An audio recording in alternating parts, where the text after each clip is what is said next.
Yo. Jesus.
Wow.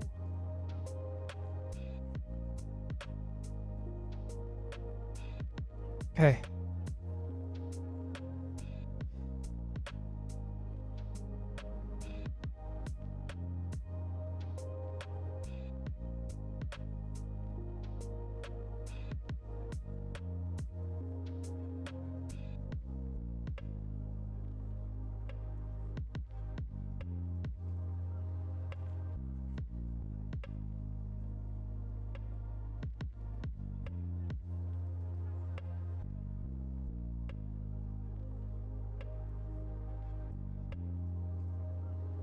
Okay, what's going on?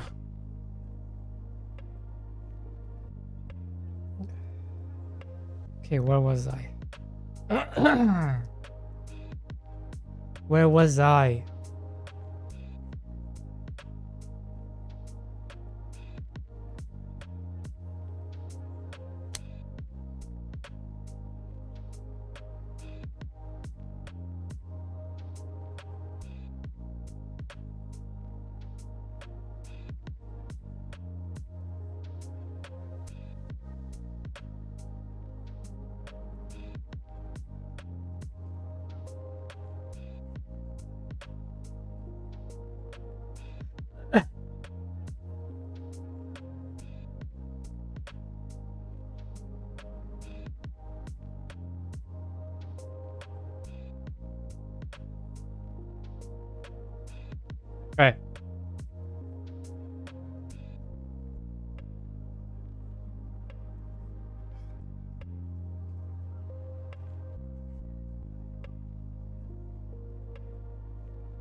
Bow, bow, bow, bow.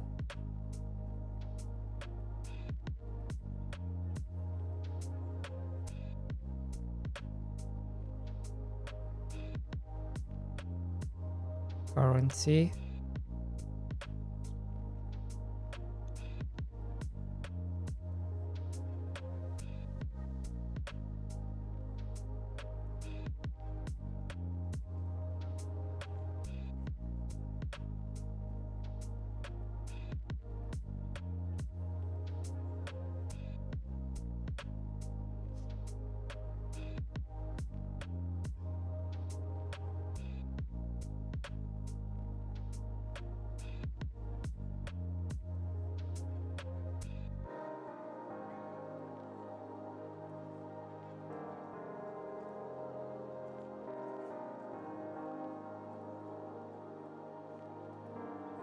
Wages container.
Huh?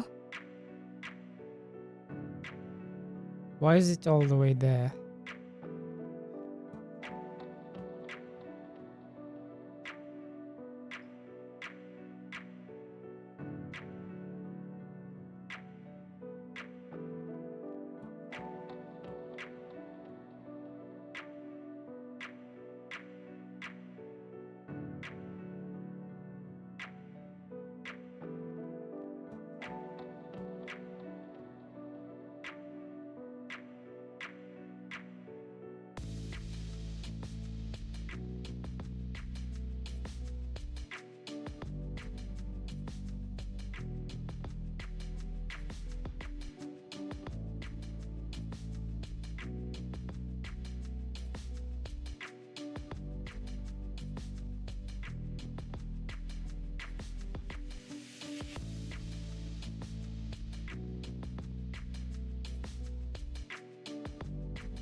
There you go.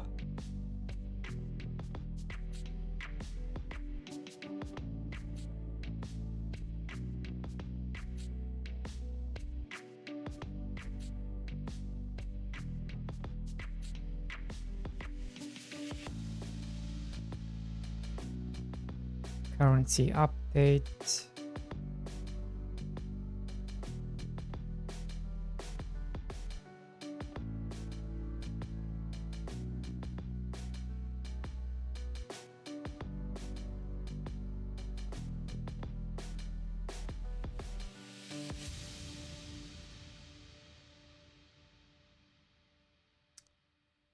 I don't know if I want to do it this way, but for now we'll do it this way.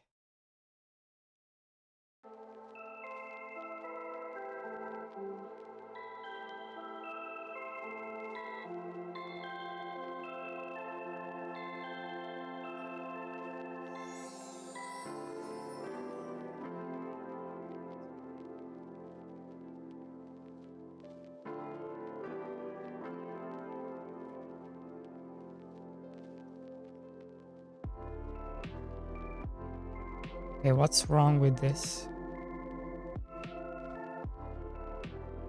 Why is it freaking out?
What?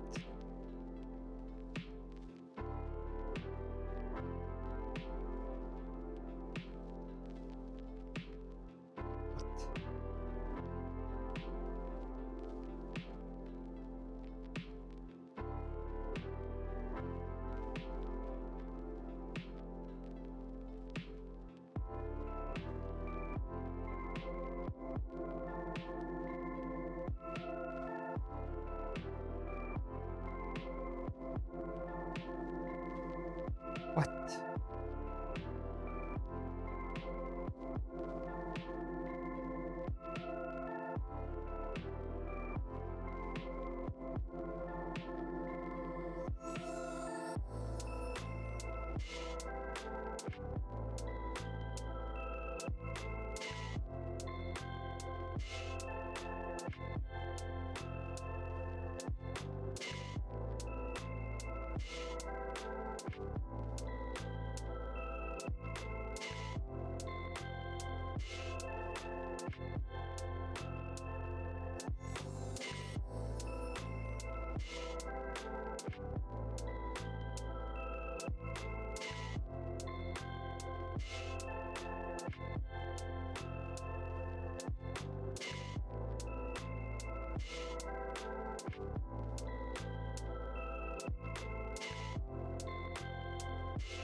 How are we struggling to... We are struggling badly.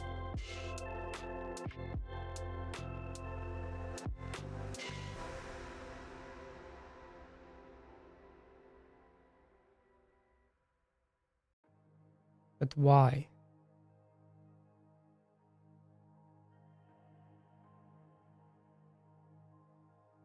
Oh, because we're not growing.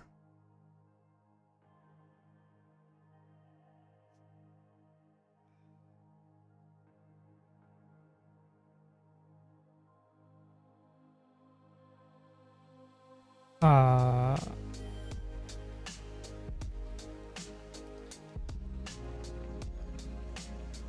Current villagers. What was it? Get current reputation.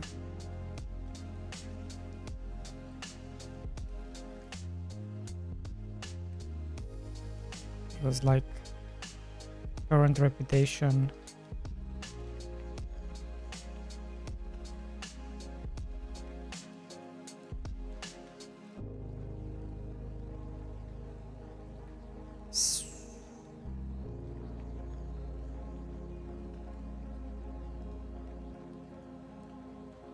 Something like this, right?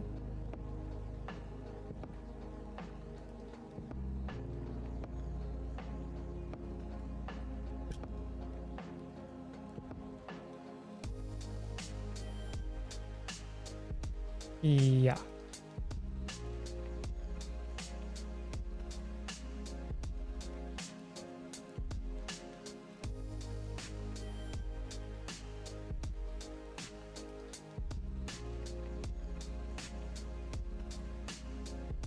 Well, it's gonna be an integer anyway.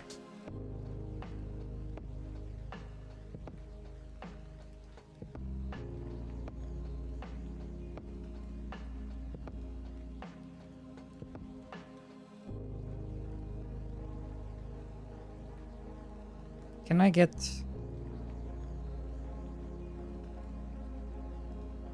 Is there a way I can do...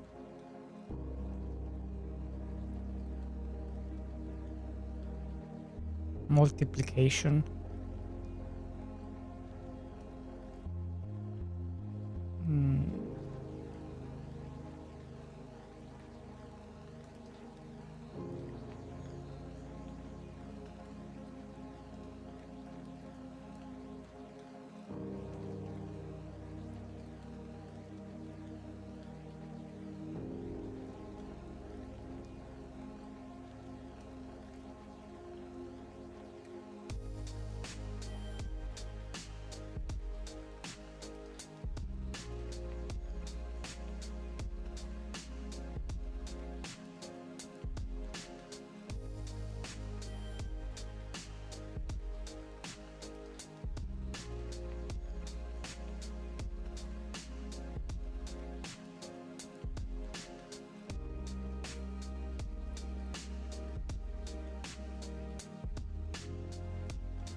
What's wrong with this?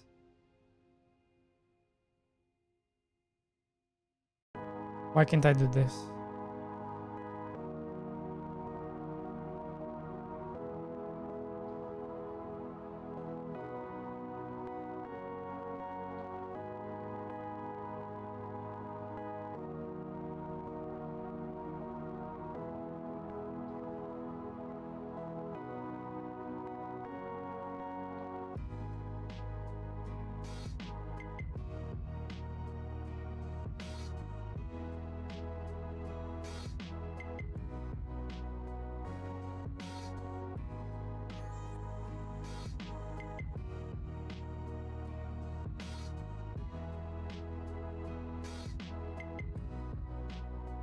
This is gonna be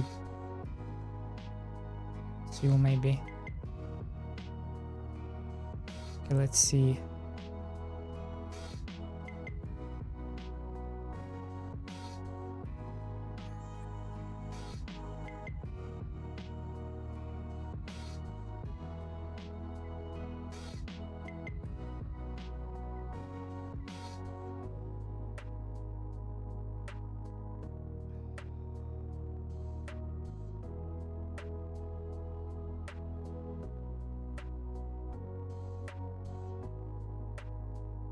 You're gonna be like, what's this?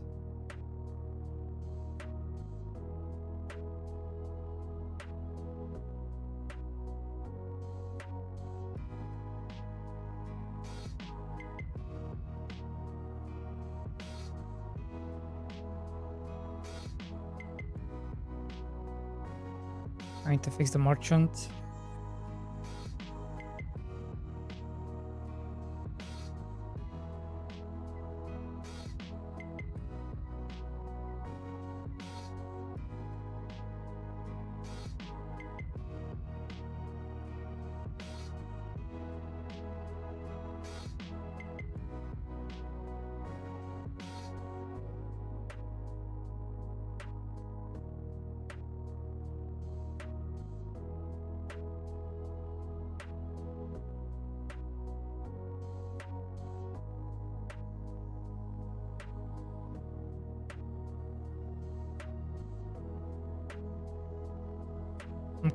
I'm kind of debating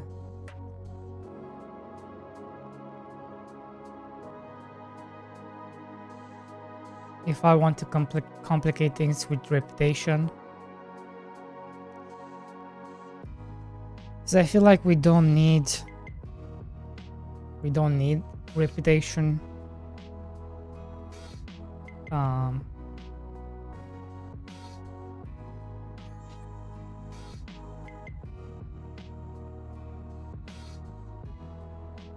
The game is not supposed to go that deep. Because once it goes that deep, then you have to think about numbers and stuff. And I feel like that's going to ruin the fun of the game.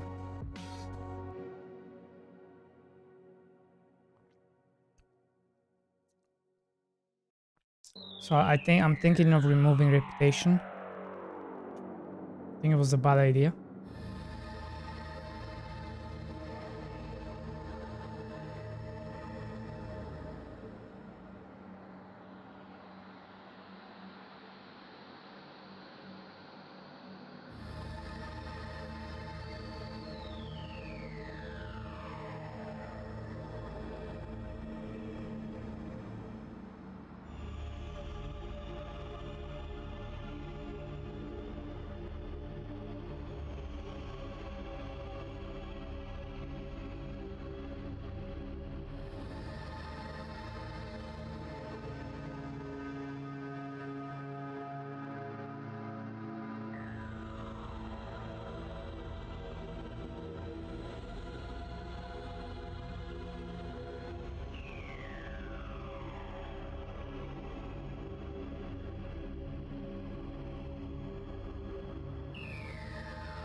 Hey, Deezer.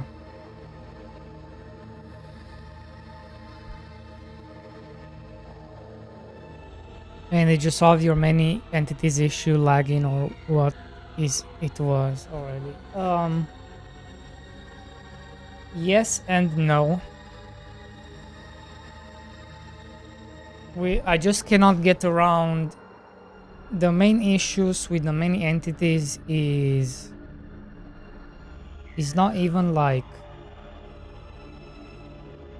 it's not even the performance that each entity is causing. It's just the draw call. Having the engine draw this many things on screen. That is causing the issue. It's not so much how optimized my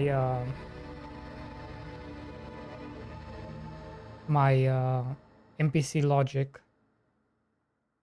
Like we've optimized the heck out of it.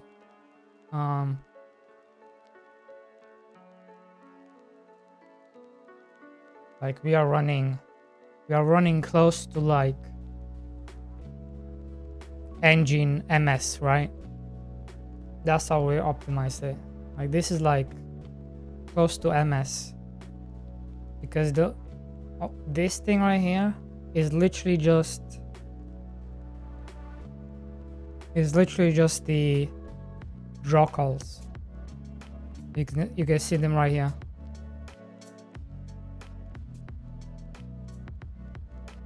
You can see it goes to up to 2 ms. 2 ms, 3 ms, sometimes it spikes. And we don't have anything on screen, right? But watch this. To give you an idea. Look, see? This is an idea I can give you. Obviously, I upped the draw, because now it's trying to draw more things. But you will get, the more things you have on screen, the draw call will consume more. You can see right here.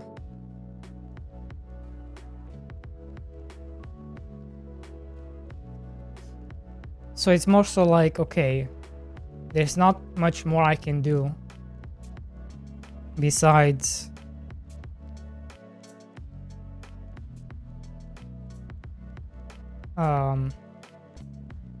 reworking everything. Try a different method of drawing. That's kind of where the bottleneck is. These draw calls. Also, I feel like going into the lower FPS is not that big of an issue. Let's say you have the whole map, right? The whole map is covered with stuff. As long as the game can run between 40 and 60 stable, right?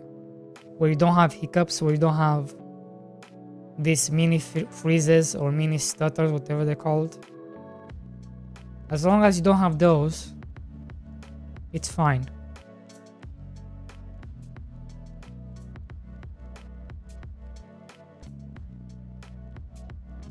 That's the sort of thing you want to avoid. Ah, nice. And what are you working on currently? I am working on... Well, now we're getting into... Going back into the gameplay of it. So now that we have villagers working, and we have workers working, now I'm just trying to see how it feels. And what do I need to fix? What feels bad? What do I need to fix? I'm still not happy with a couple of things. So I'm just slowly trying to fix things.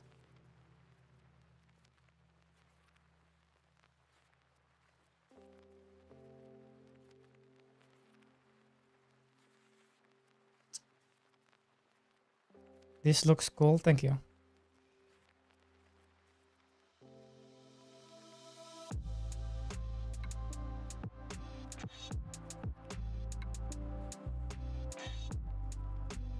Hey, he bought the egg. Nice.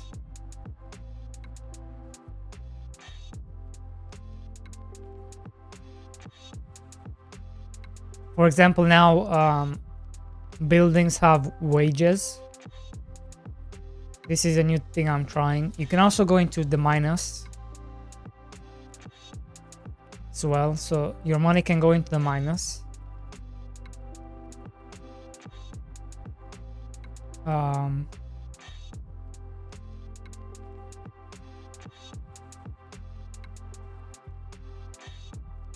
So I'm trying a couple of things.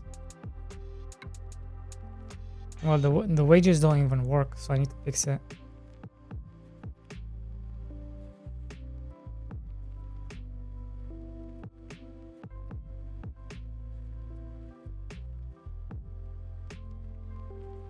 Is the upkeep only here? No.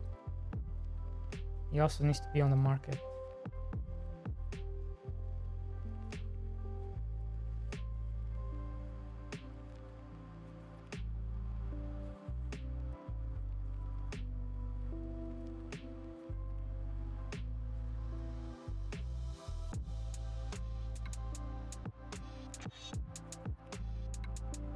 But yeah, we also have wages now, so I'm trying to see. I'm also thinking of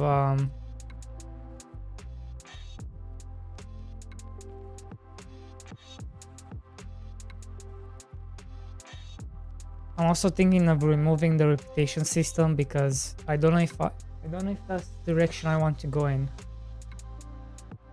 I don't know if the reputation was a good idea or not.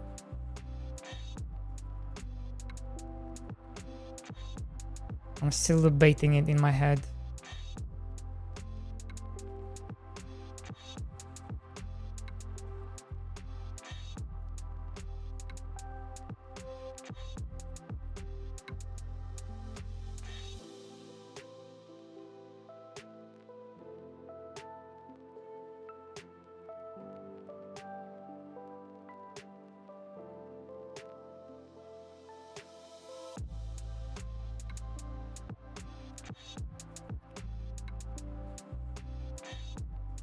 Because I just don't want it to just have it for the sake of having it.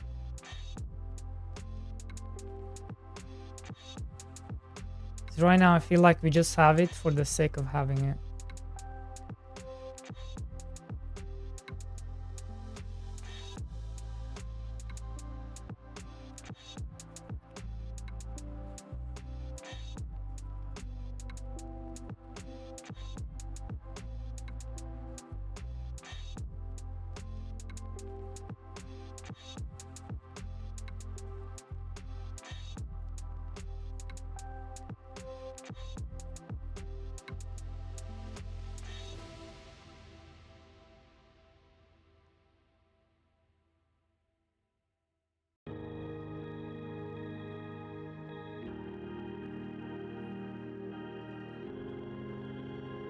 You know what? Let's start with 10.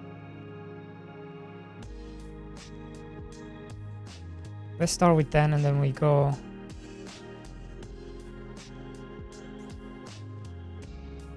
I'm going to slowly change. Wait, why am I doing this? Let me make it better.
Oh, you don't have already?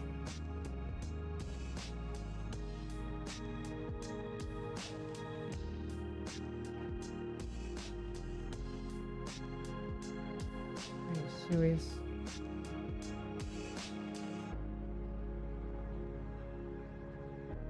Hello, Pierre.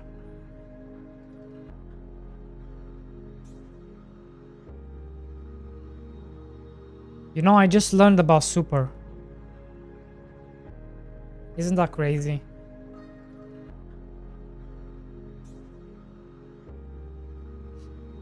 I just learned that super is a thing.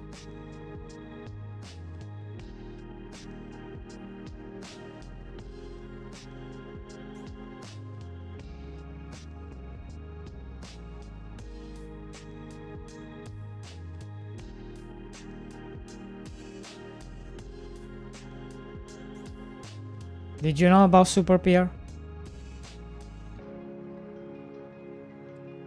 very aware about the super.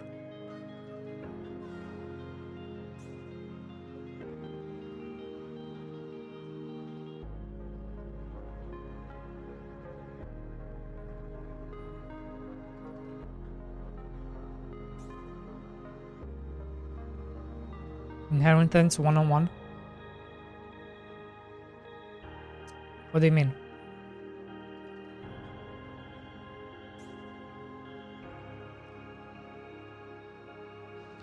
What does that mean?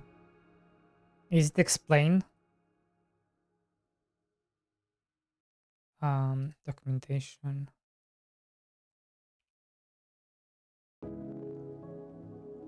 Is it explained?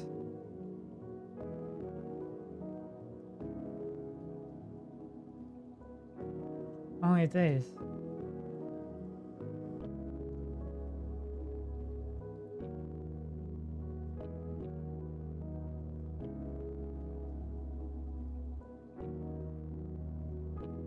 Okay.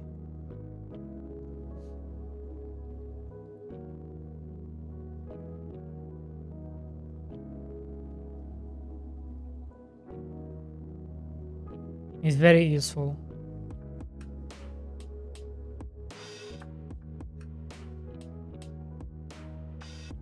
It be very useful.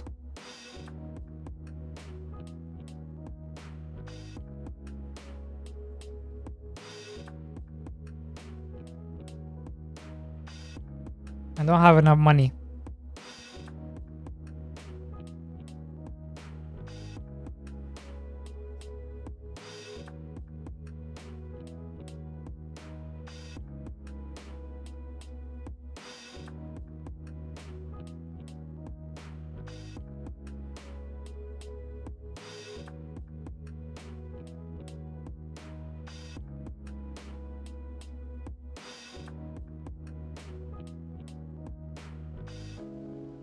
Sure, until it's not.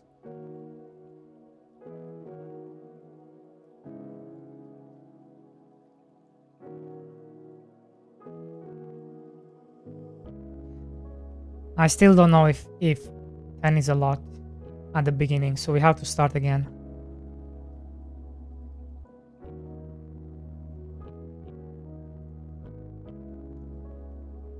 Okay, now before I start, let me just...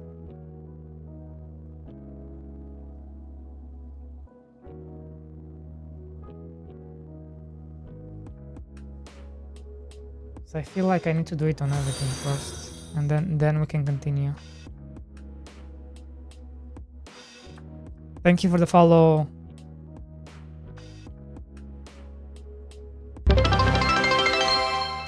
How do I even say it? Enlaut them. Well, we reached the goal. Let's go.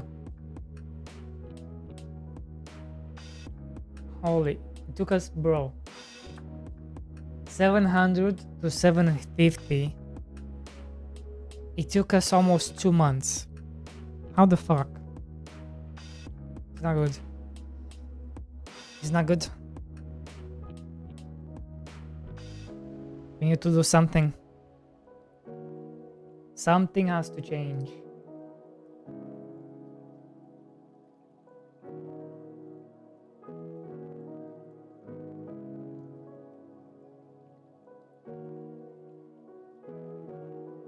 Something has to change.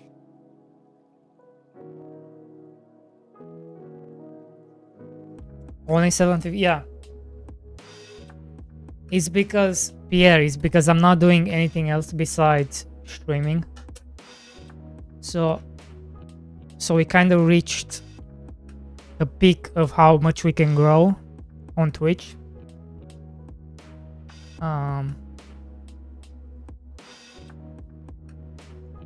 Like there's only so much you can grow, right?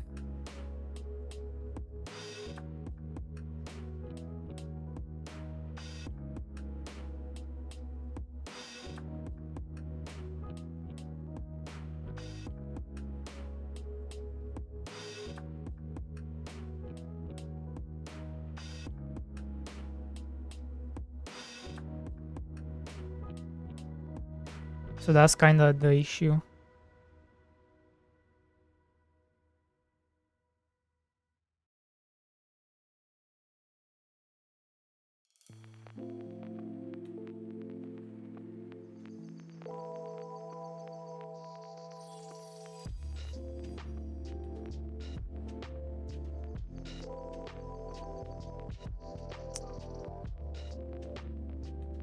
I'm also being scared of making YouTube videos. Because I don't think I have the voice to make YouTube videos.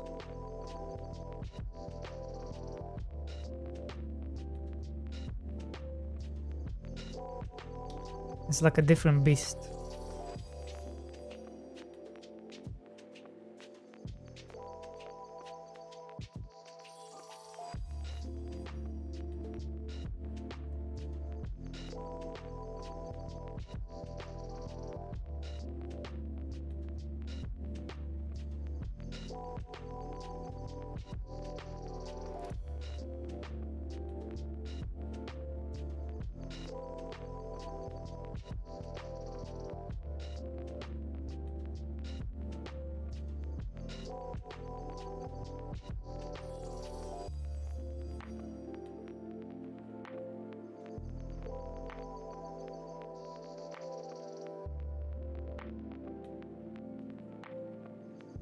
Sounds good to me.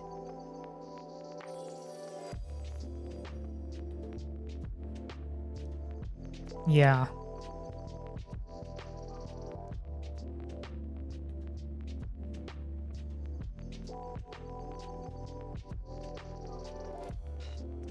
But it's different when you have to explain things, and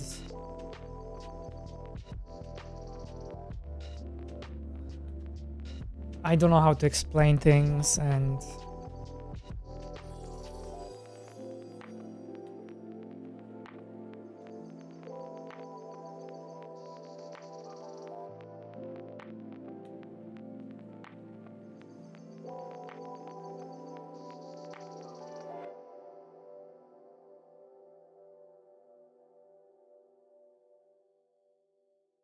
then the language becomes a barrier.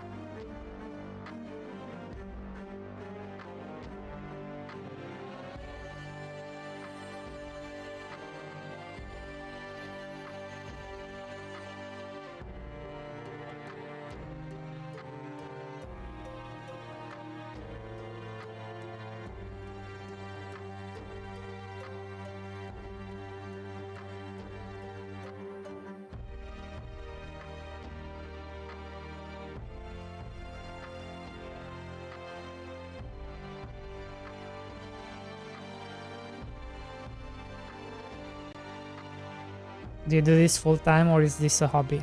It's full time.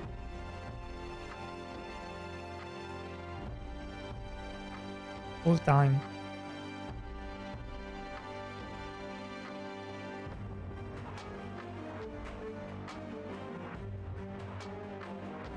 For how long? I don't know for how long. We'll see.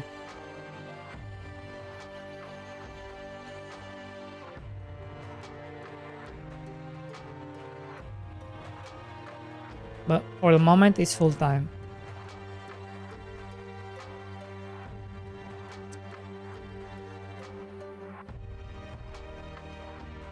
You can actually check out the game if you want.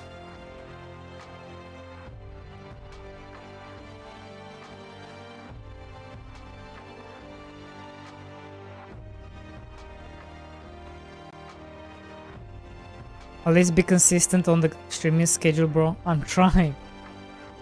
Okay. I've been really sick. Okay. But you're right. I do need to be consistent. I've been playing. Okay, let me tell you. I finished.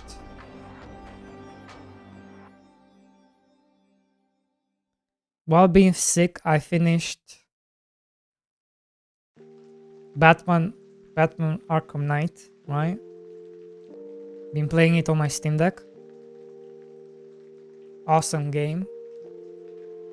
I had this since 2015. I could never play it back then. It would just run at 5 FPS back then.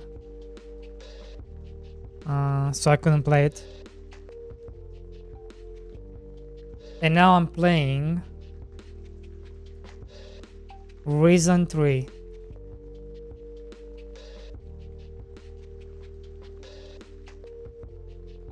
Really scuffed game. Really janky. But there's just something about it. Just like Outward. It has this like very immersive... it's just very immersive. Even though it's very janky.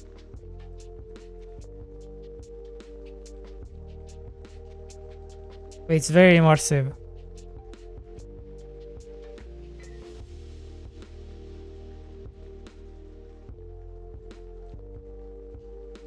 How do I get this armor?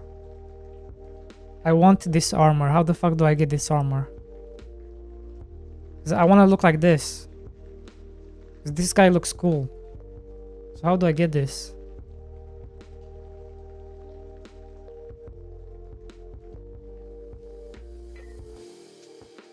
Right now I'm wearing...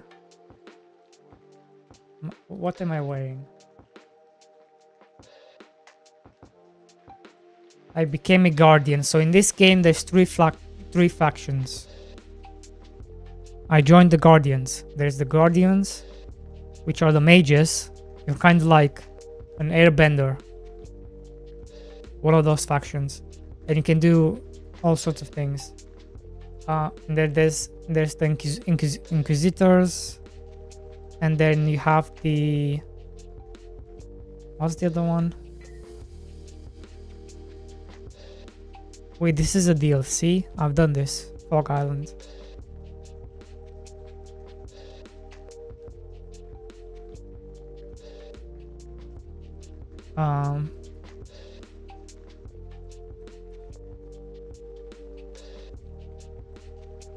It doesn't say the fact. What's the other one? Something. They're like the chosen ones, where they have to rid the evil. I forgot the name. 3 factions, right? And then I want to get, by the same devs, they made Elex. So I'm gonna buy Elex next. I've seen I think I've seen a whole playthrough of Elex.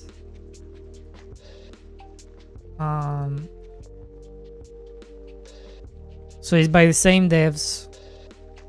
So this is the next one I'm gonna try.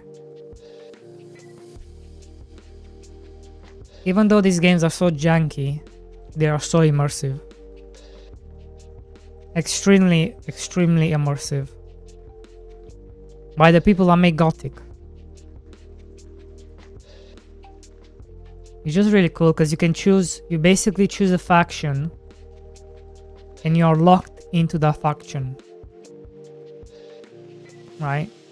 So you could have like 3 different gameplays. Like you can restart 3 times if you wanted to.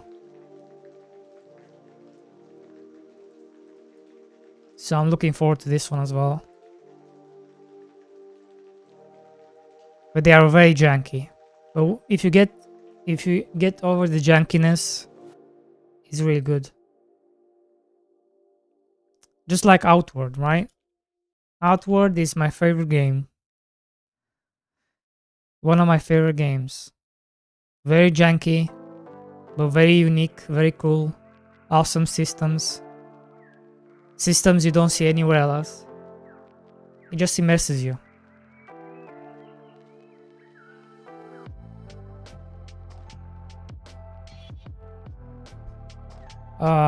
And they are working on Outward 2.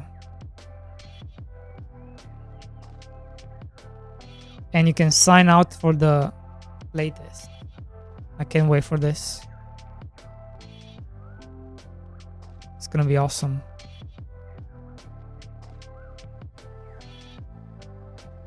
I played back in the days, Reason 2. Reason 2 is awesome also. Did I play Reason 2? Do I even have Reason 2? I do not.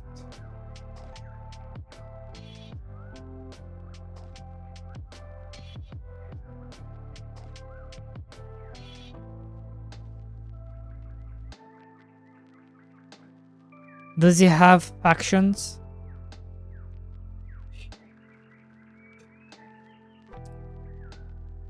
Wait a second. I know these guys. These guys are in Reason 3. Unless they are using this, unless they are using the same models. Now wait a second. Is this? No, this is different. The mobs are the same.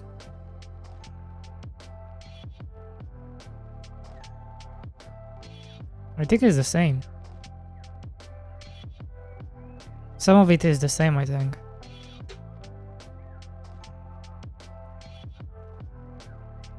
But this is more of I don't think they have factions you can join.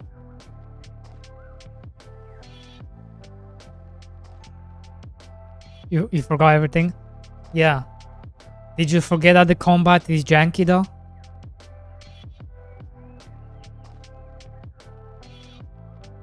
Or do you remember that part?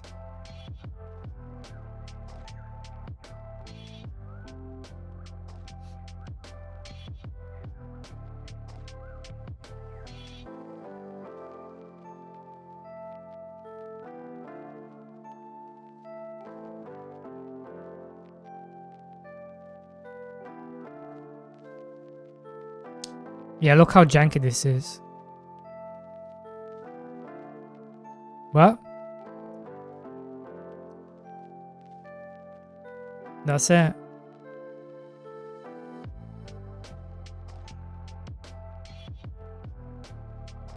Yeah, it's part of their experience.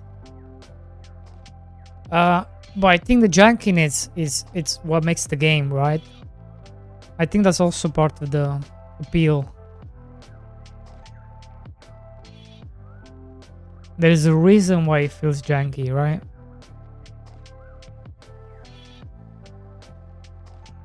Because if you make it too smooth, if you make the combat too smooth, then it becomes kind of like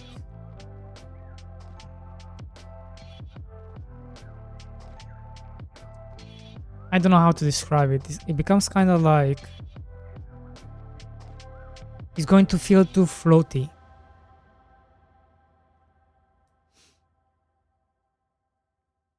If it's too smooth, it's going to feel too floaty. It's not gonna feel as impactful. So you kinda need a bit of jank in there.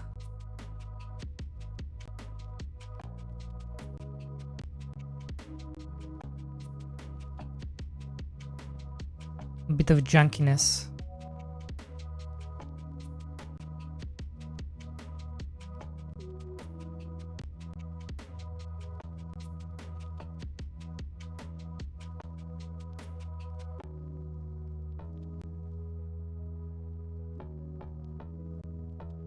So if I sell,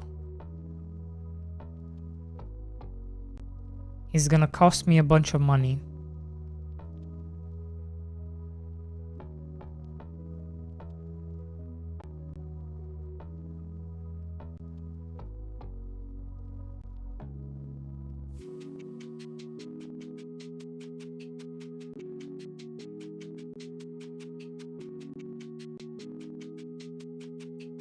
Maybe wages shouldn't be a thing on the market. It should only be a thing on the... Well, let's just see how it feels. 20 copper a day.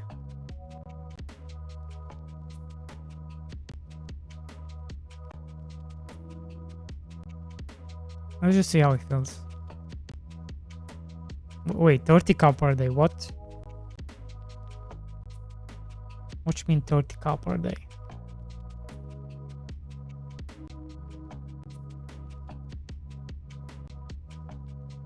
Should be 30k per day.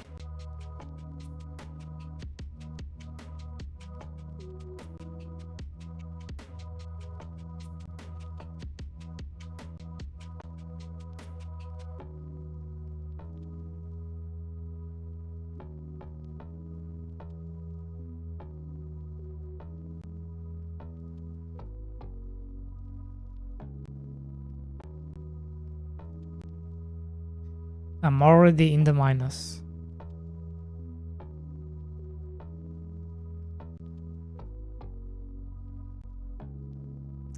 How did I break this? Market.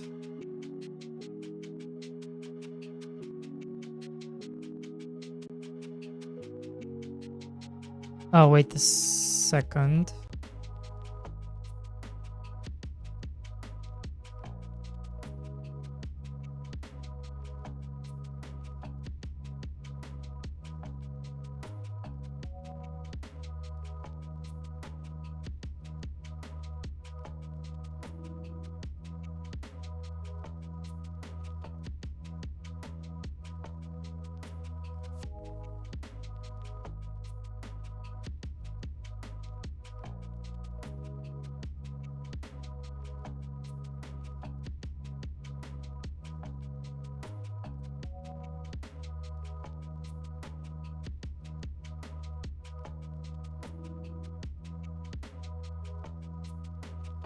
That is in the incorrect spot.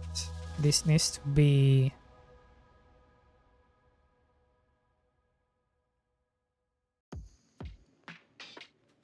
needs to be here.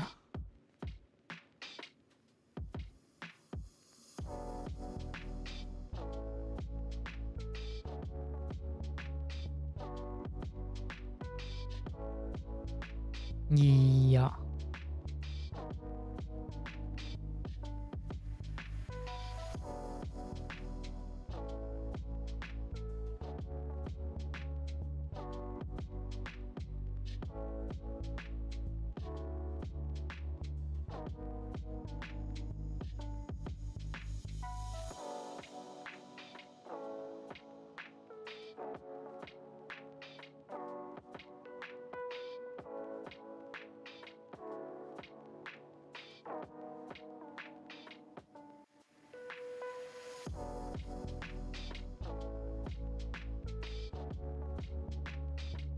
The reason it works in the house is because it's always one item. Right?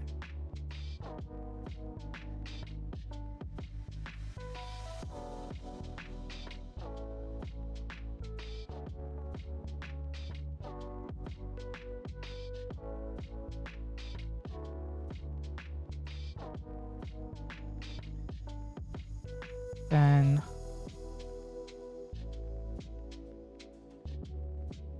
5.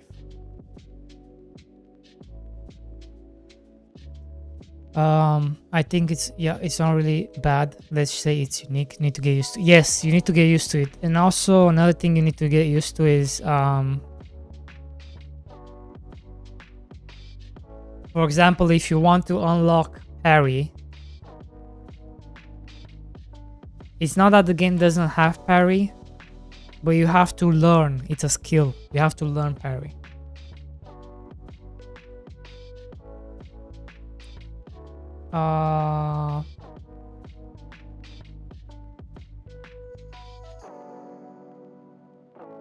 Yeah.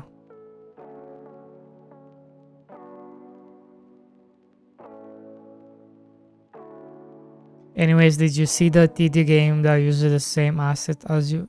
I did not see it. Is it good?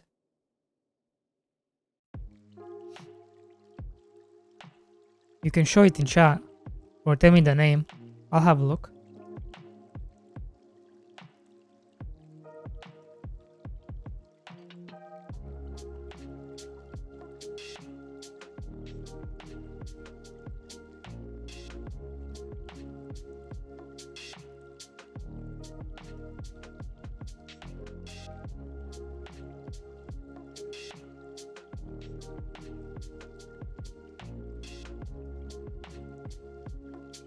I don't know, I didn't try it. Chicken defense. Chicken.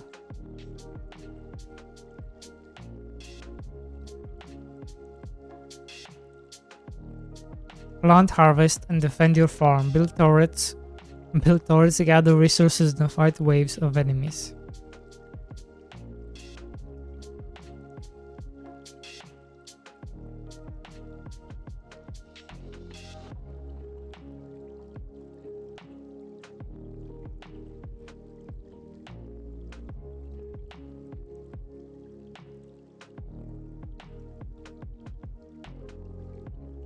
I don't know, is this the same person that contacted me? No, if it is.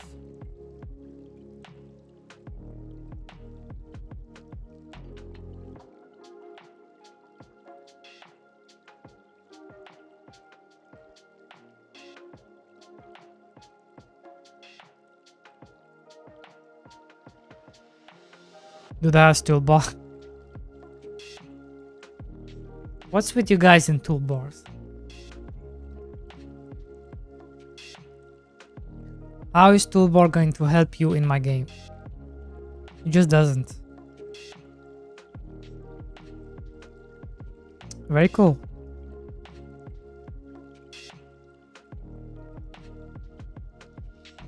When is it coming out? Coming soon.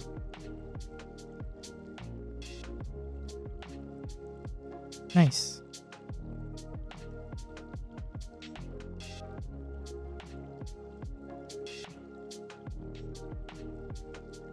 Yeah, what's with you and toolbars? Explain to me how a toolbar is going to help you in my game. You don't have tools you switch between, it's all automated. So how is the toolbar going to help you?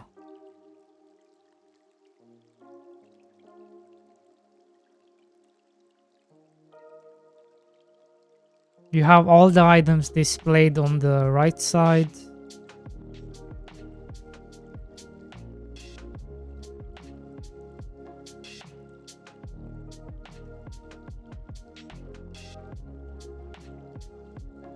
If you make a good argument for it,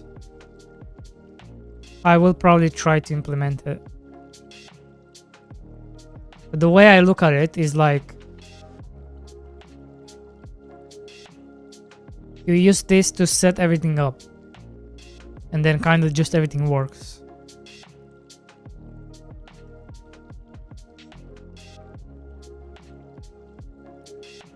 That's kind of how I look at it.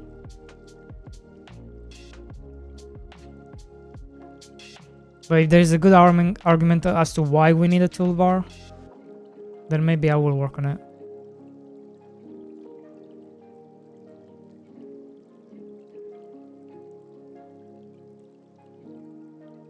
Oh boy, I need to fix all this.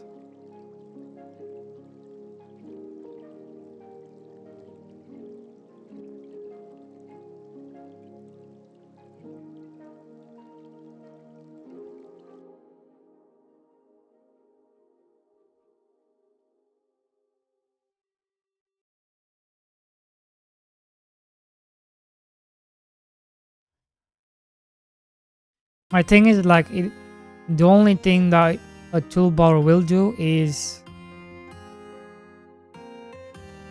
you have less of your screen to look at, because now you have a toolbar that takes screen space. Like, all the important stuff is inside like a market, for example.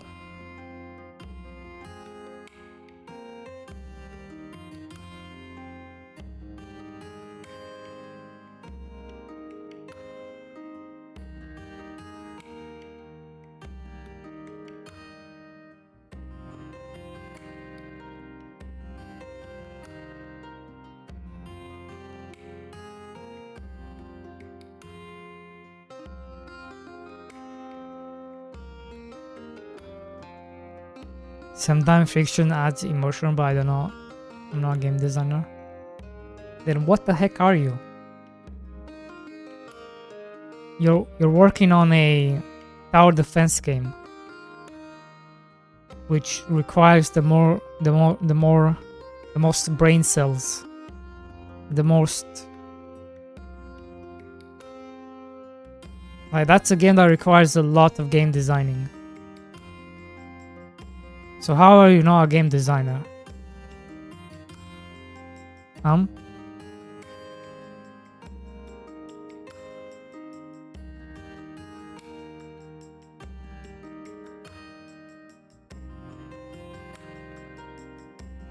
There is no consumables. There are no weapons.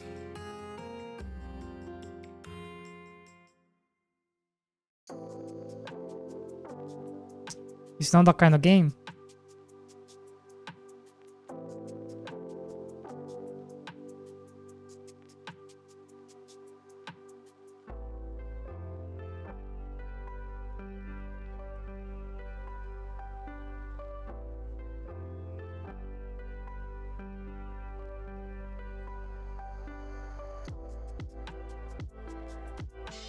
Oh no. Our wages are going up. Our money are going in the minus. People are not buying my shit.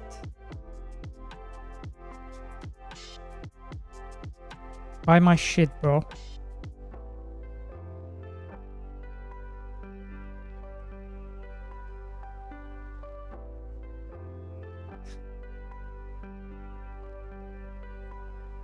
Buy my shit. There we go.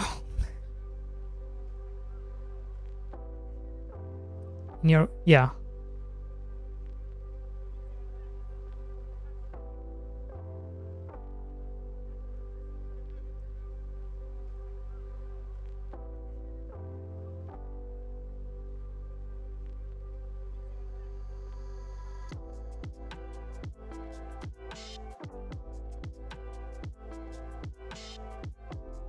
Medieval Dynasty? No, I haven't. I have heard of it.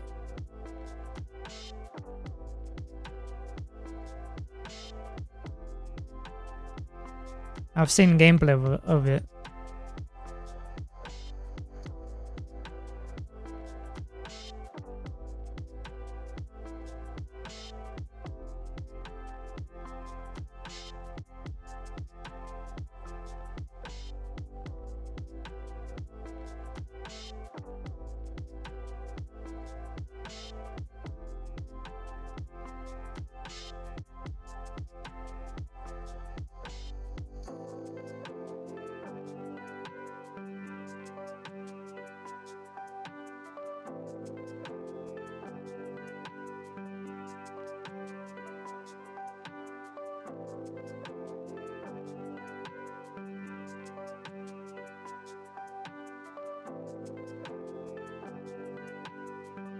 One second.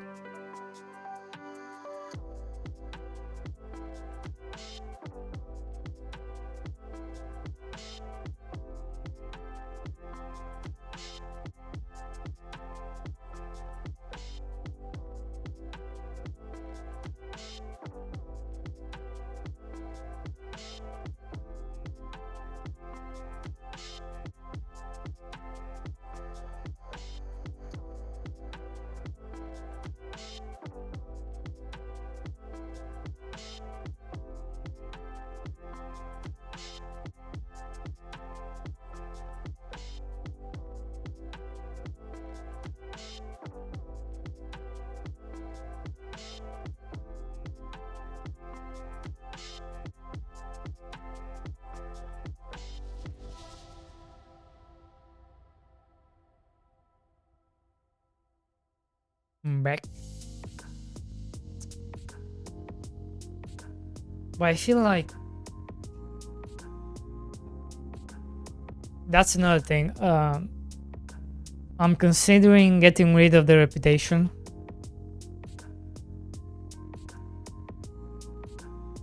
because I think it might have been a bad idea.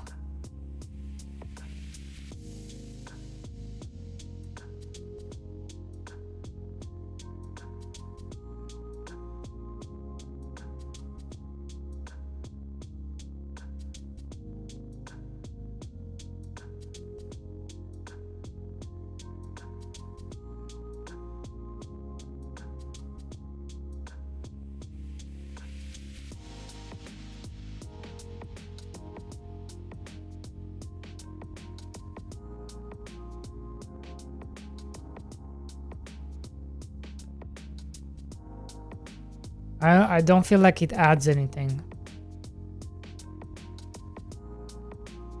So I may get rid of it.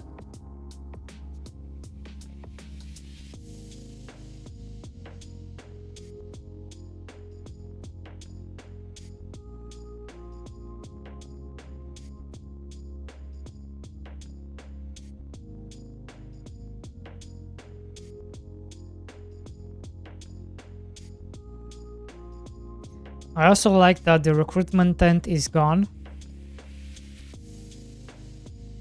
That's neat.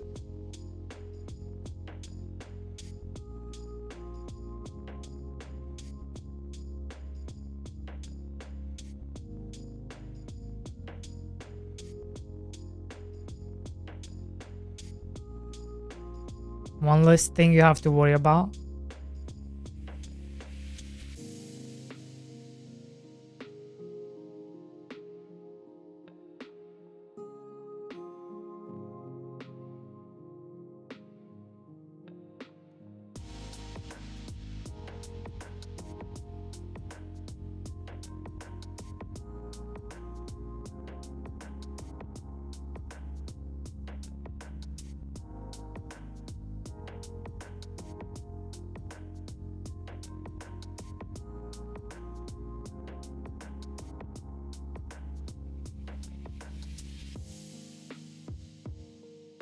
I don't have enough money?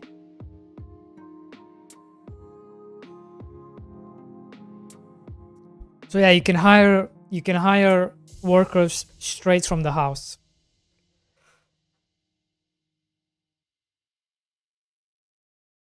Yeah.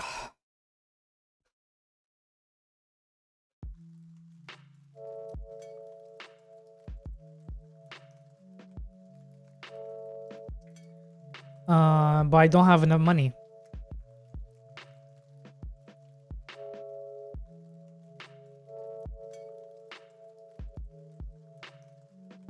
So let's make some money.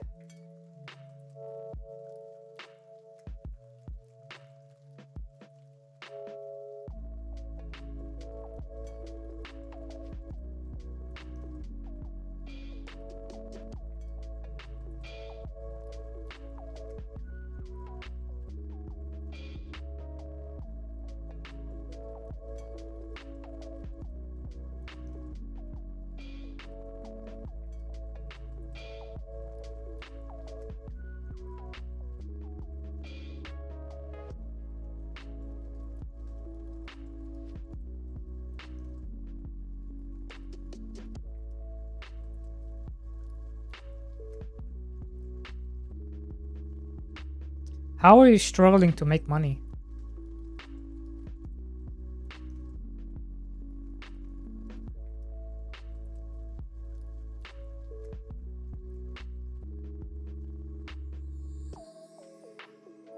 You should be swimming in money.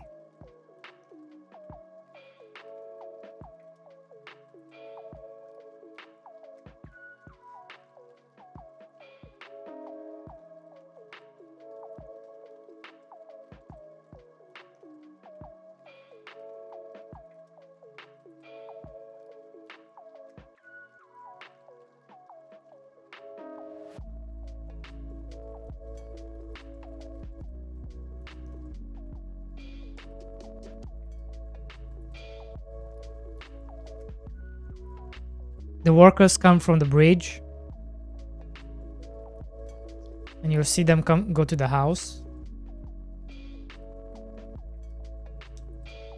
I think that's a neat change.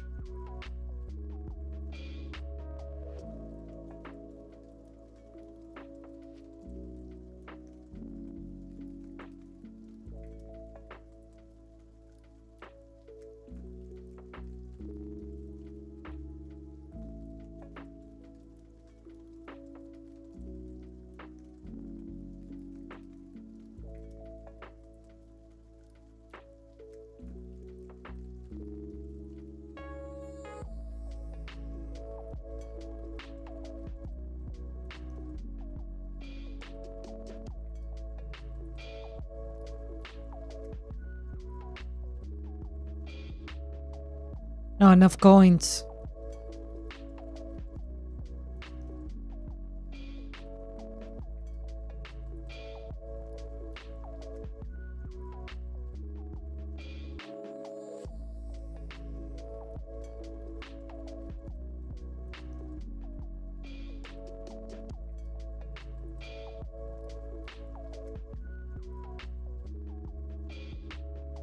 Bow, bow, bow, bow, bow. Oh yeah, okay. Actually, it feels alright. It doesn't feel too bad. Having wages.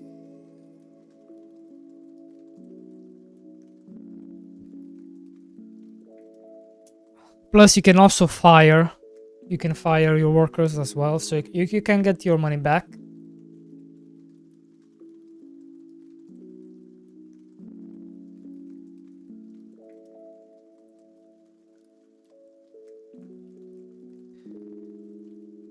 You can get your money back.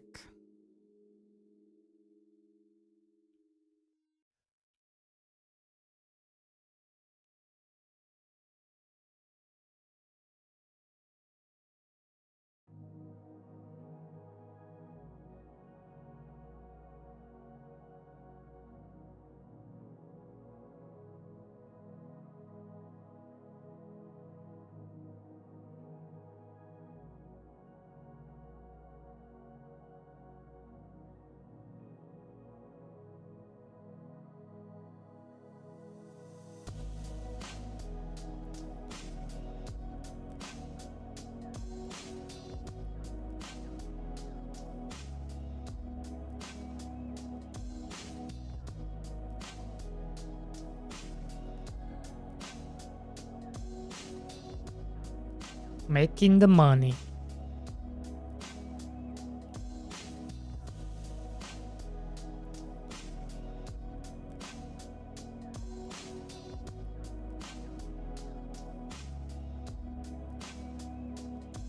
I actually want to see, can I afford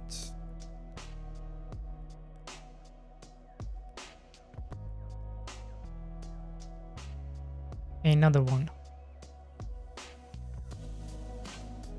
Or should I maybe get the strawberries in first?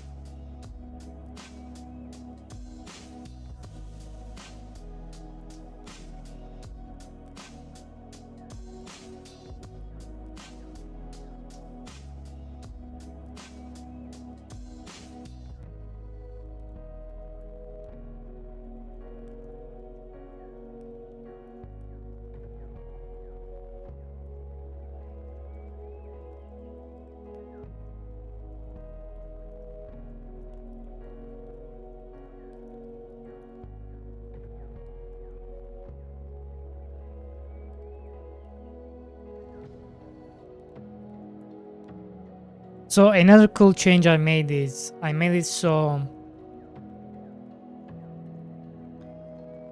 if you have no money, you as a player cannot replant, but workers can. And obviously your money is going to go into the negative. So you have to make sure you're not in the negative.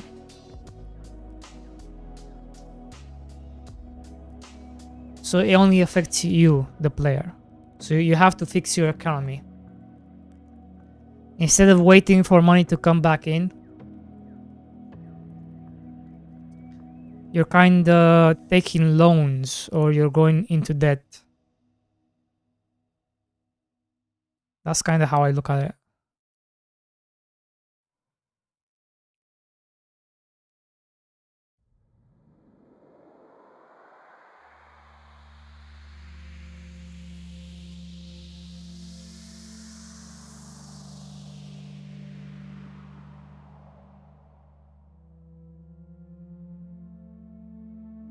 What's next? Next is the warehouse. And the warehouse is going to be huge for us.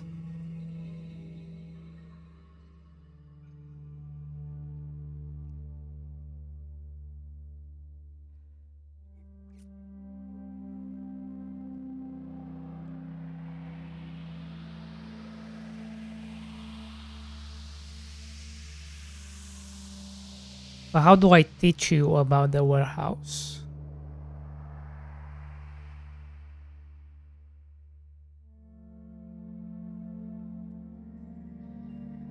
That is what I need to figure out.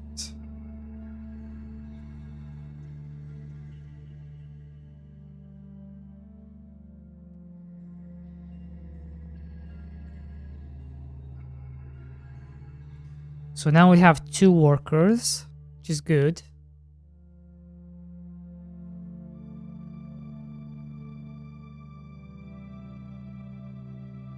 It doesn't feel too bad. The wages are not insane. It's only 20 copper a day.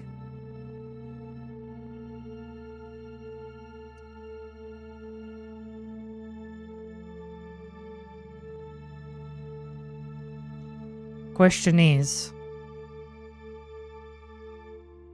Okay, we unlocked the warehouse. Fuck.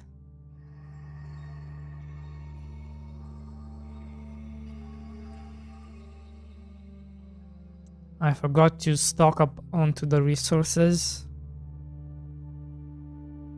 So we're gonna stock up.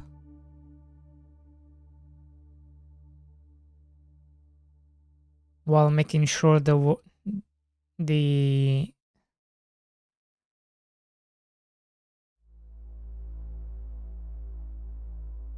merchant the market is running.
I need to get 50 wood and 50 stone.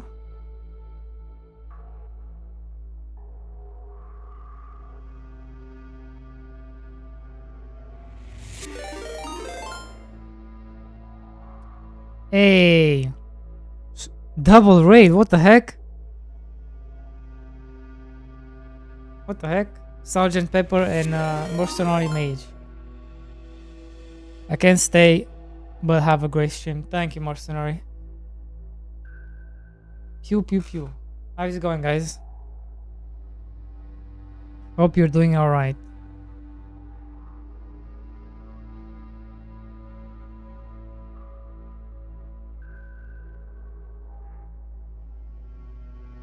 How was your stream?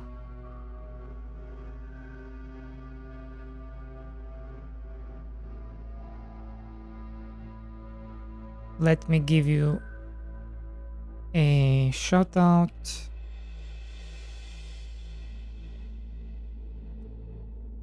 Make sure you guys follow Sergeant Peppers. And I'll give Mercenary Mage a shout out next.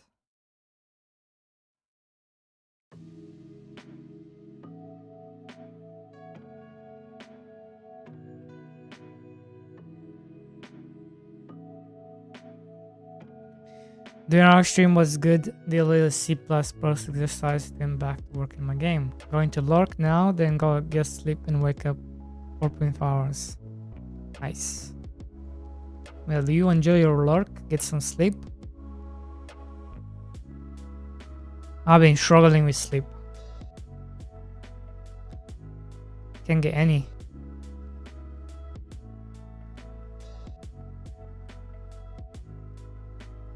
Can't get any.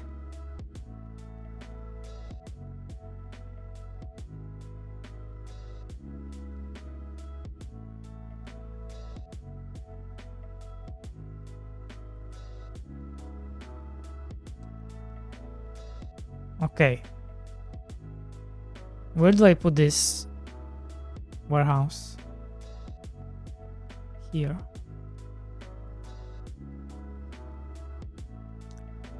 Oh shit, we are going into the minus.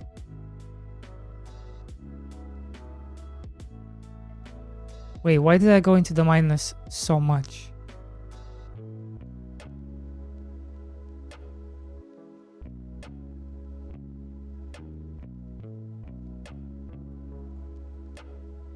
The wages are not that insane.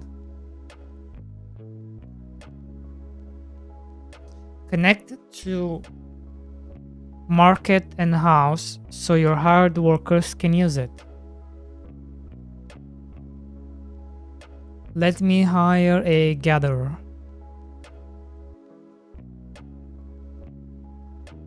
But now the problem is I don't have... Now the problem is I need another house. Oh my god. Okay, you know what? I will fire one of you. Hire a gatherer. Harvest crops for you if farmland or warehouse house is connected with road. Cool. Ah, but it doesn't explain. This doesn't explain anything.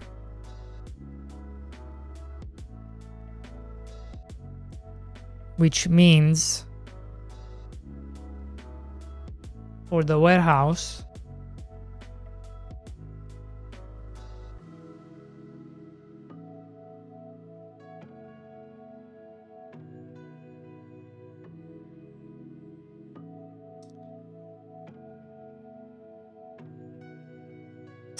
I need to somehow explain the warehouse.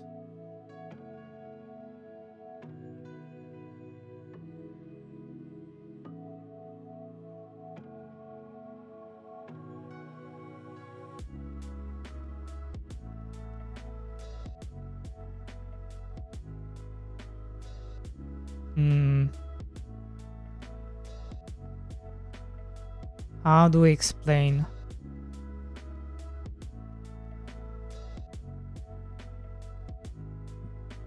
How do I explain what's up?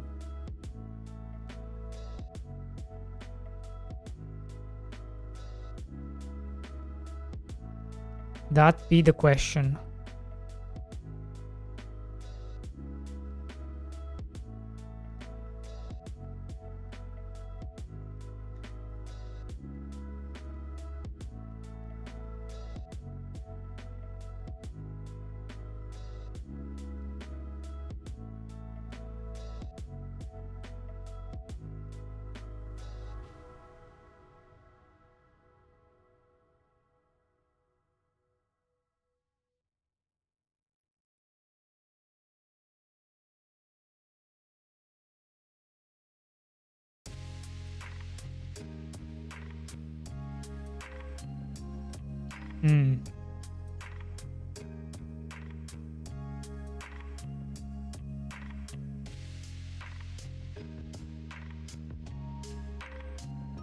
Any ideas, guys?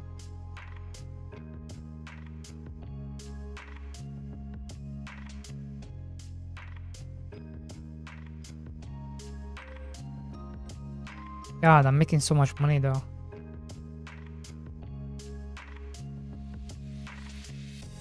Which means we need another market.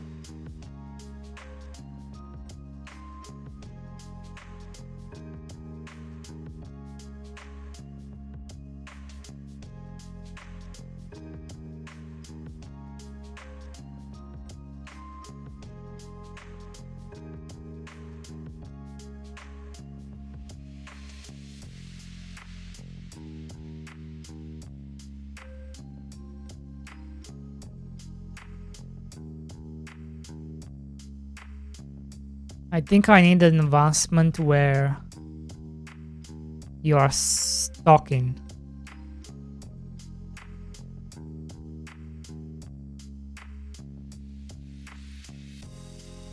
you're stocking.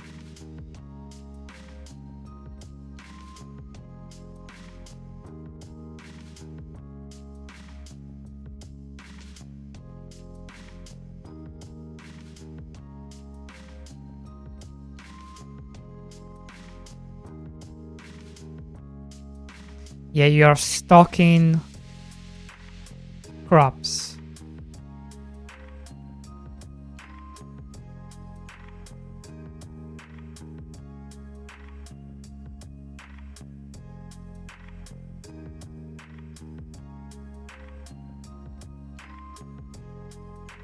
Because how else are the people going to know what to do?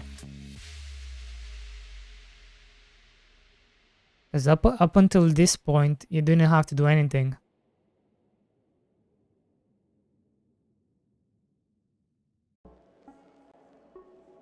Let me put you here.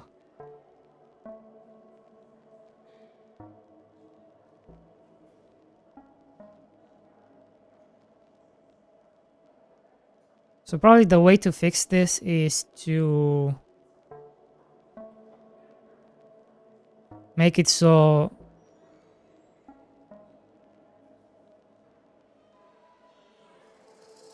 you stock things. Probably that's the way to go.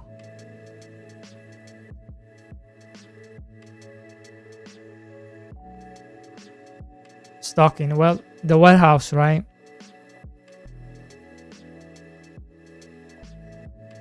Now the warehouse it's something, it's a feature, right? The warehouse is an actual feature now,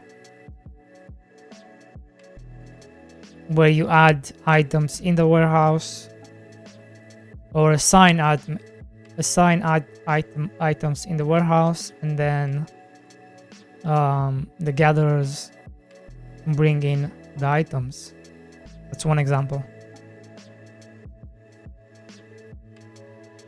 And then me as a player can take them out, right? I can sell them. Wait, what am I selling here? Carrots and wheat. Carrots and wheat. And then tomatoes and strawberries. As a player, I can take them out as well, and then later we can get the carriers. Later we can get the carriers that will take items from the warehouse to the market.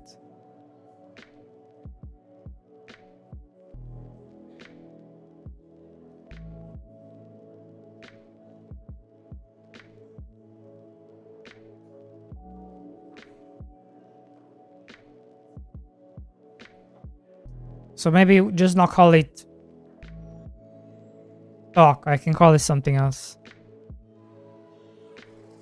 It doesn't have to be called stock. It can be, I don't know, storage, or I don't know.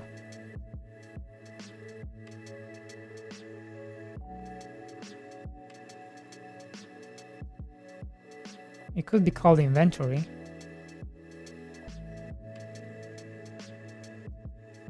Instead of stock.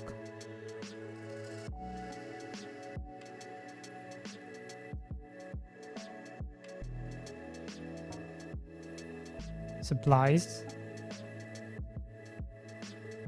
Well, I'm talking about the name.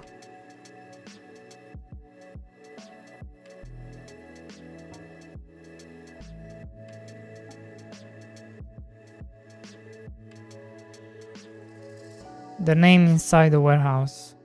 What do you call those slots?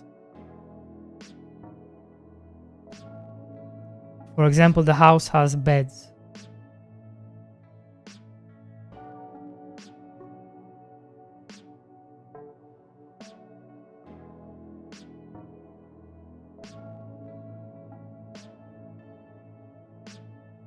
You give a bed to the worker.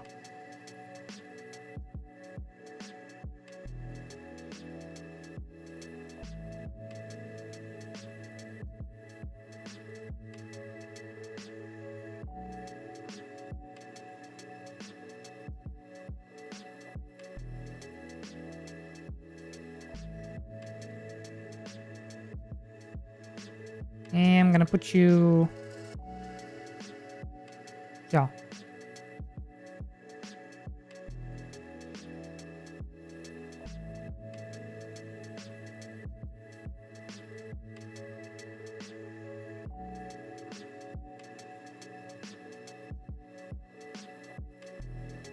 And I want to hire... I definitely want to hire.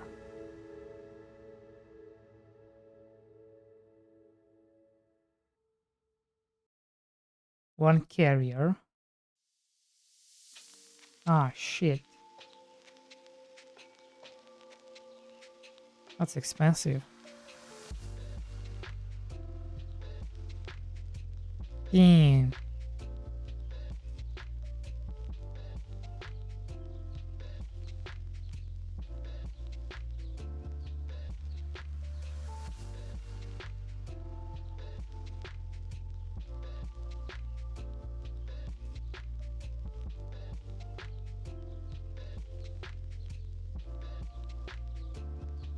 Now they cost 10.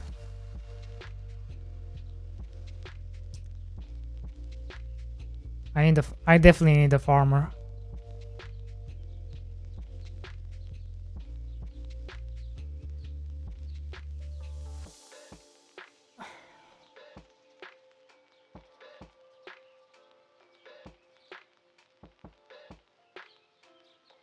Dude, what do you mean? What do you call those slots? Aren't you like used to... What?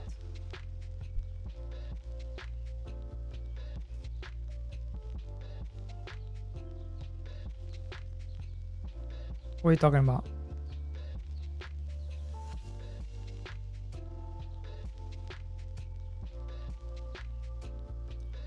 Yeah, the slots are called bed. In house, they are called beds.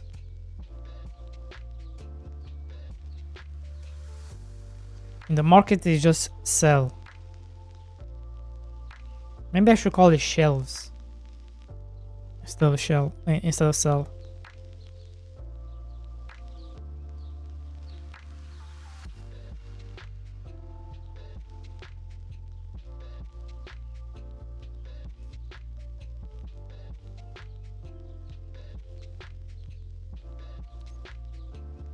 I like the idea of a tavern.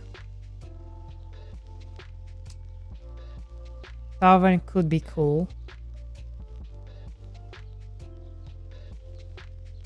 Having a tavern.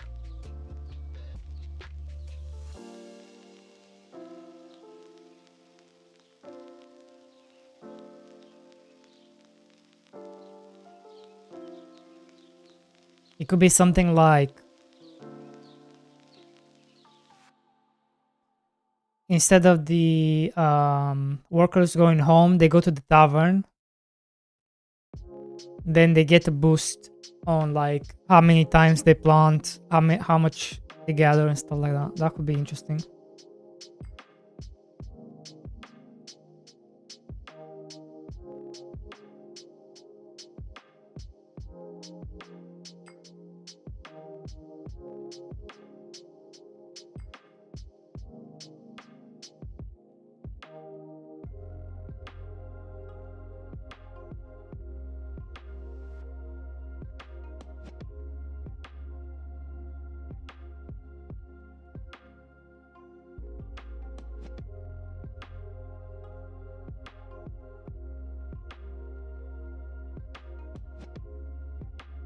So right now our wages is 40 copper a day.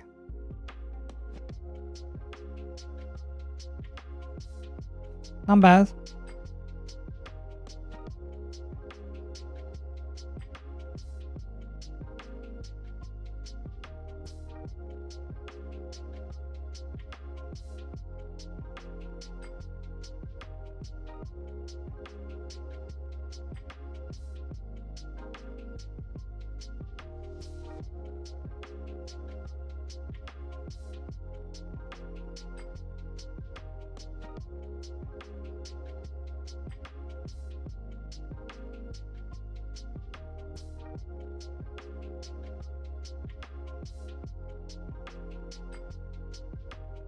Maybe create your renewable tree and stone material first, logging and mining.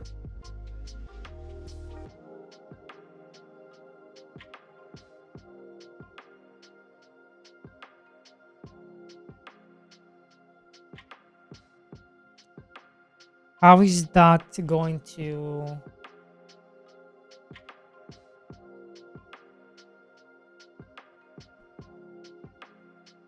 Why that first?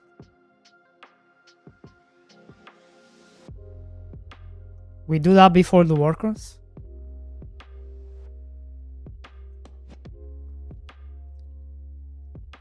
Before we get to the farming? I don't know.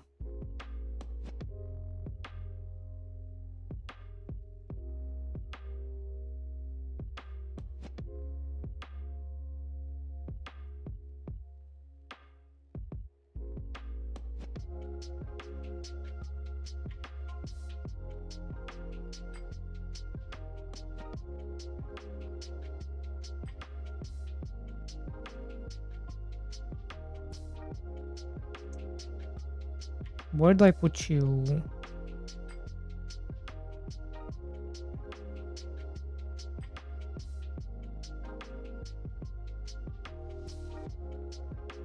Goodbye, money. True.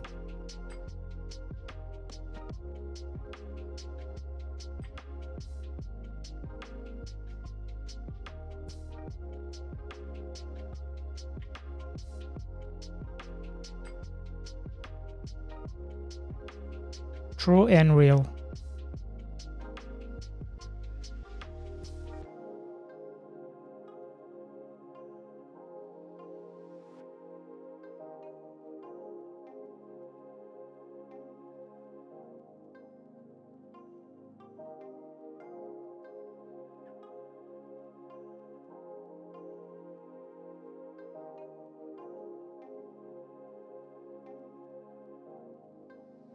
I'm surprised how well it works.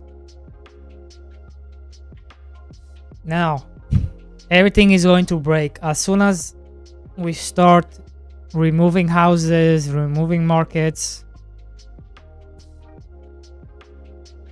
getting rid of crops. The whole game is going to break.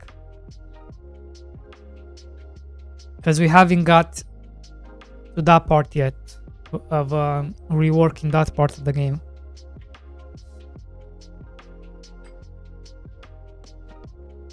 But if you don't touch that part of the game where you start moving things around and start destroying things, the game be working as you expect it to work. Wait, why am I adding strawberries?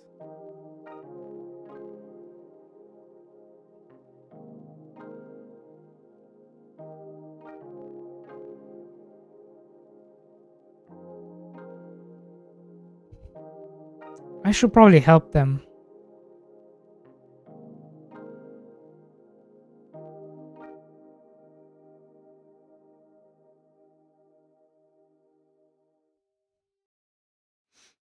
After the farming season, people be mad waiting for the trader to show up. Yeah, you also have the explorer.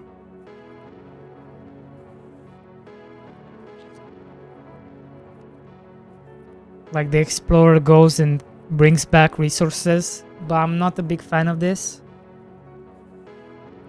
because it removes, kind of removes.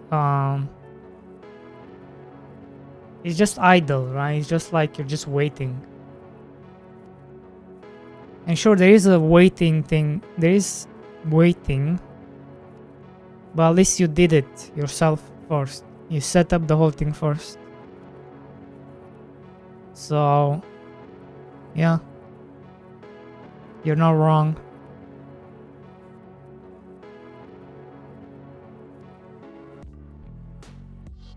I do need to work on the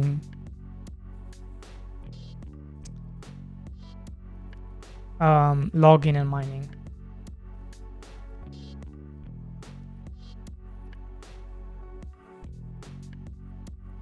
How did we decide we're going to do login and mining?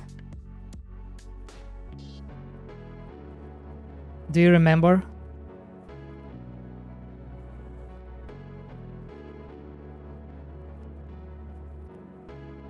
I do remember I wrote it somewhere, but I don't remember what I wrote down. I do remember talking about this is how it's going to work. This specific thing, this is how it's going to work.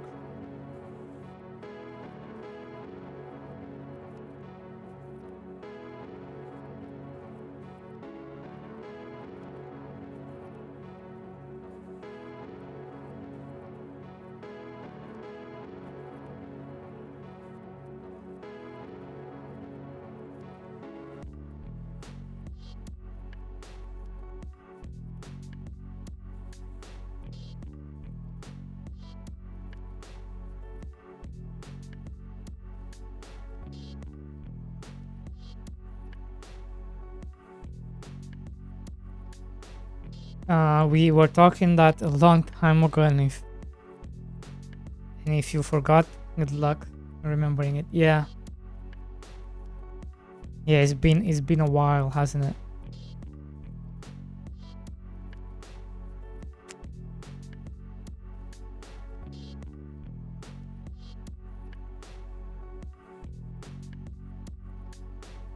It's been a while.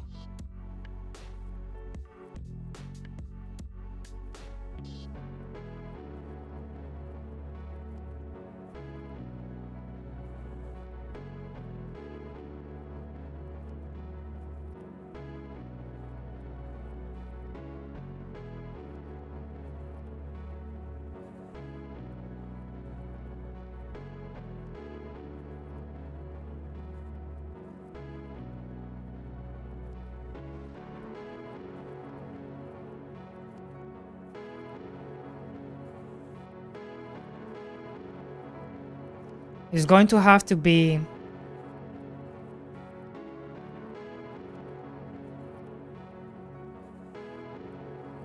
we're going to need a like forester tile or something like that, similar to farm tile and animal tile. We're going to need like a forest tile.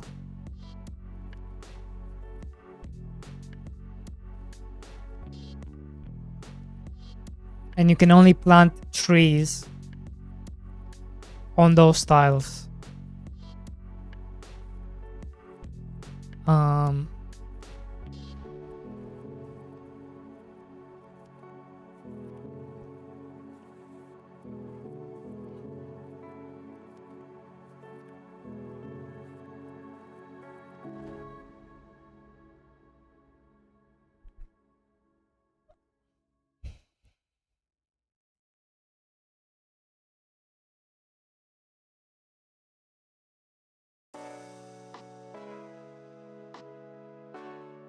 Yeah.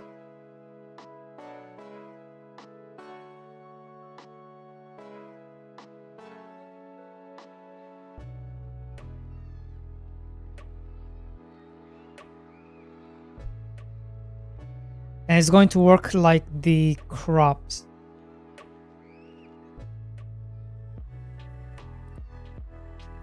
Yes.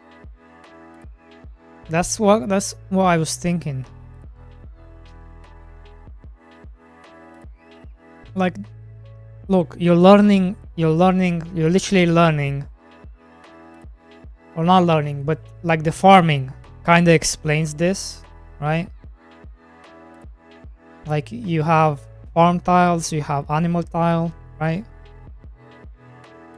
From the get-go, you're kind of you already know how farming works.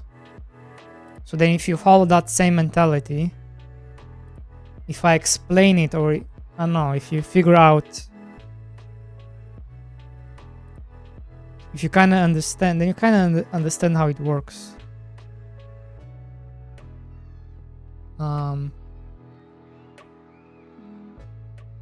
And I actually kind of like that concept. Like, you decide how much space you use for everything, right? It's your decision.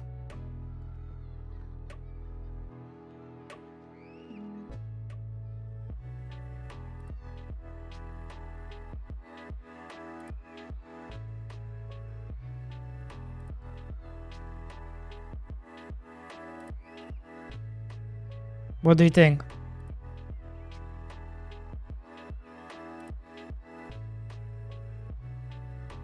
And I don't know if we need a logging camp.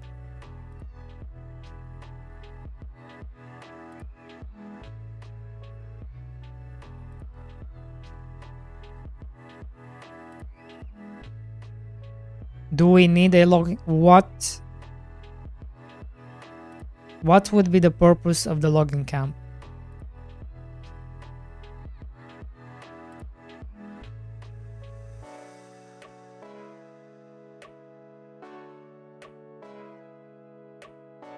Since the workers would be in the house. Like, the house is universal. It's for all your workers. So what would be the purpose of a logging camp?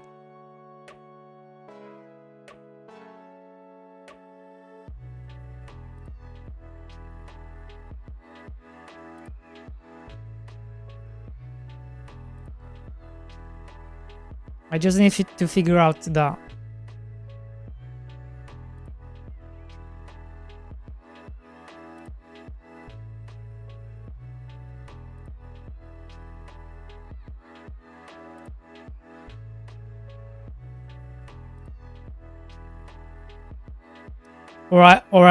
Or you're saying I should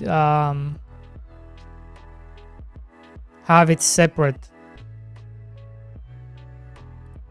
where the logging camp acts as a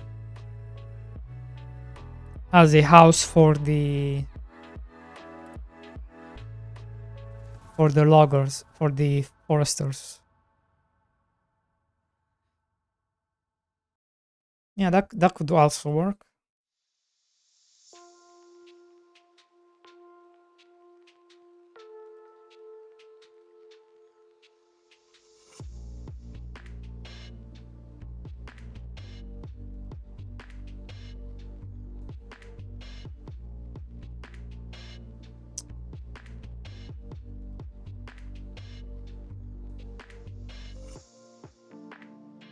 Let me ask Kenny. Can he make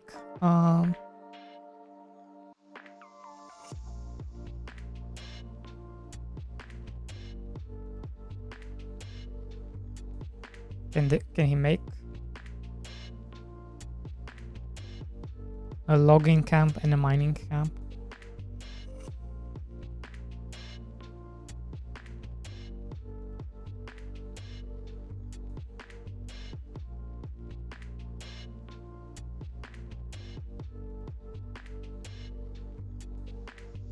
The fuck you mean can he make? Make it yourself, bro. I can't. What do you mean?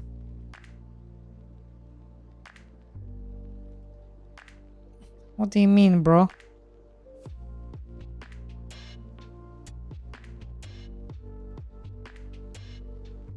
What do you mean?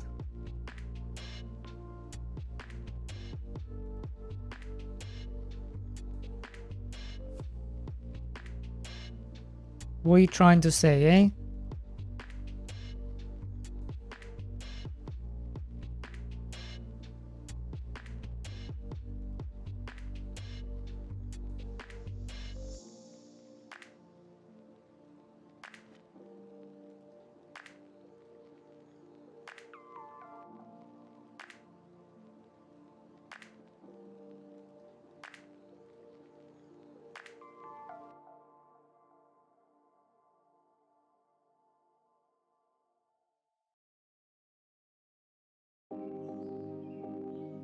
He actually gave me a tease of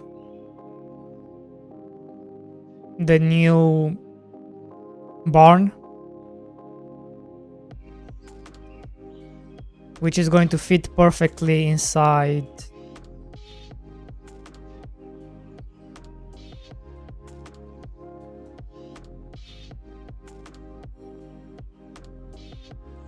No, it doesn't. It doesn't fit perfectly inside. No, he doesn't understand. He doesn't understand. God damn it.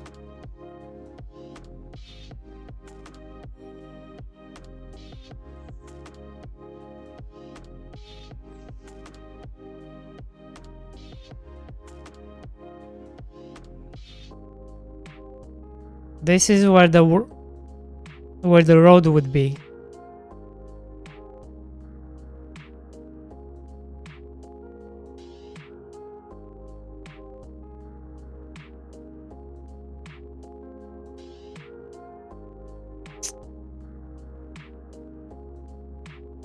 Let me message him.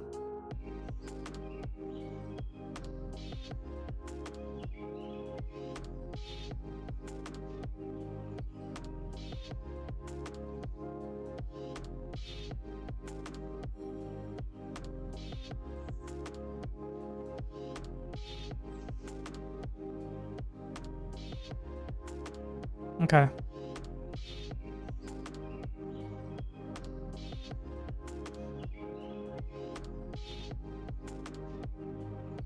Yeah, he has been killing it. If you look at the...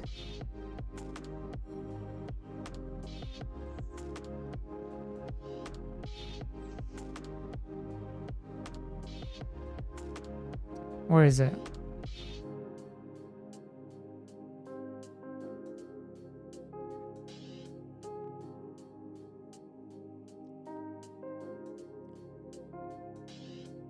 He has added new stuff.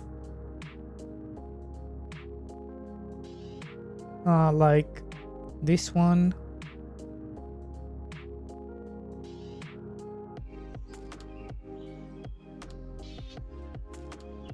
I guess this is a new one. Is this new? I think this is also new.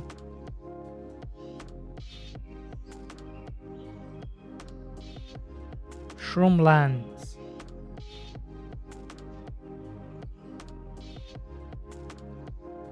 Break it.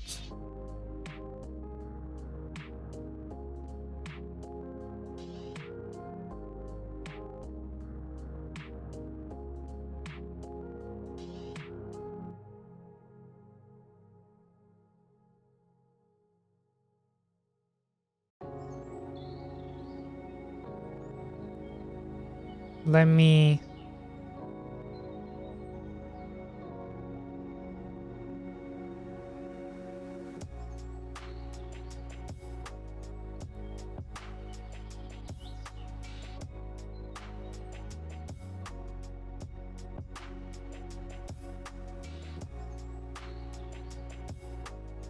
I'm gonna buy them real quick.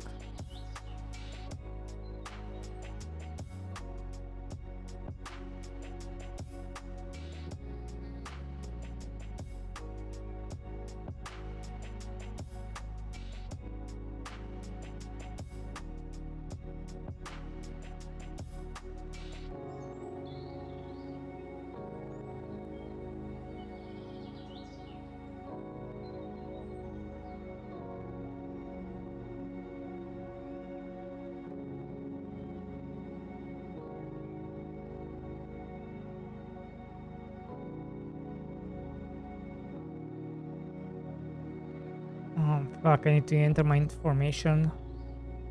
I'll do it later.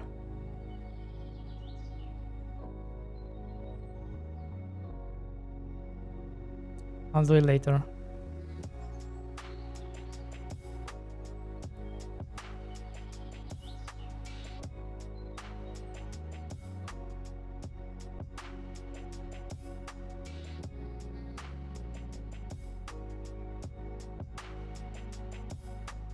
I'll do it later, don't worry.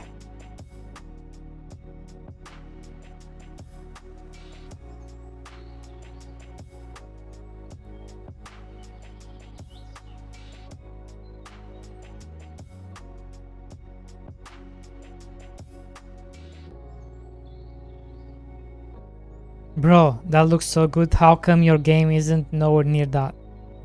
What do you mean? What does that even mean?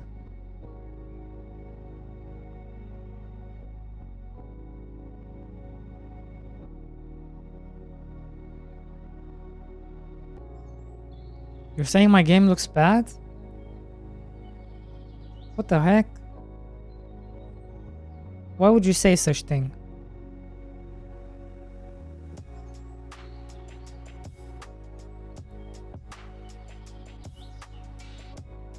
I think it would help you if there would be a door left or right.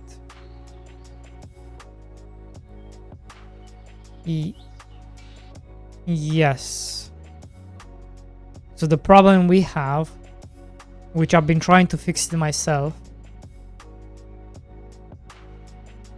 like I fixed the market myself, kinda. Like you can tell about the outline, right? This is the old market.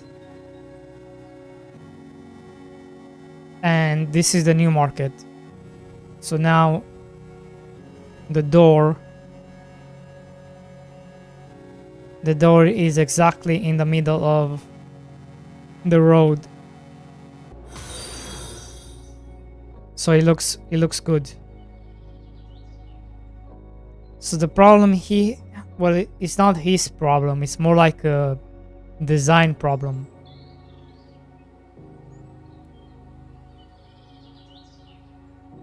Like this is perfect example, right? Like the assets were not meant to play nice with the tile sets. They were never meant to play nice with the tile sets.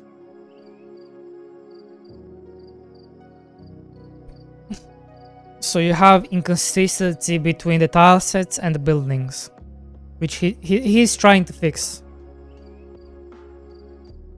He's trying to fix.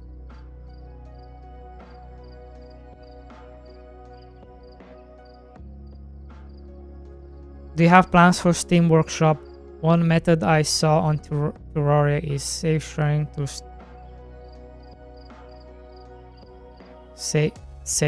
sharing through Steam Workshop.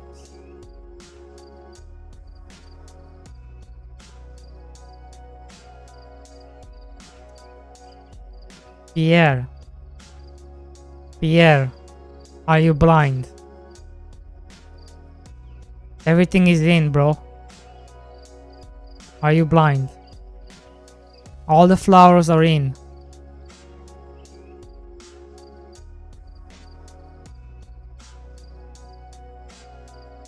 All the flowers are in.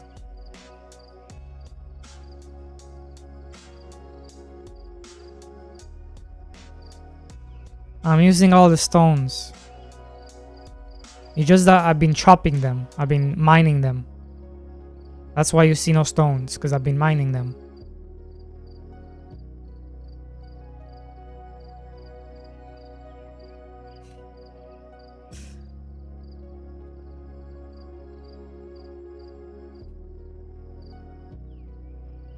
Like, what do you want me to do?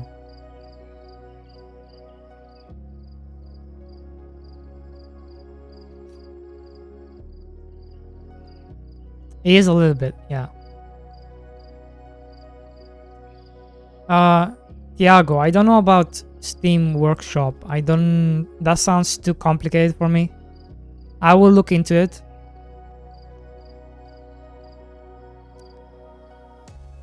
But that sounds complicated. But maybe it's not that complicated. I can look into it.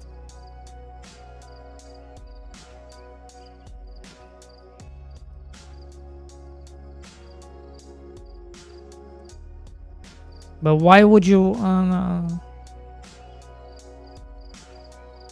you want save sharing, right? Because you want to share your save with other people?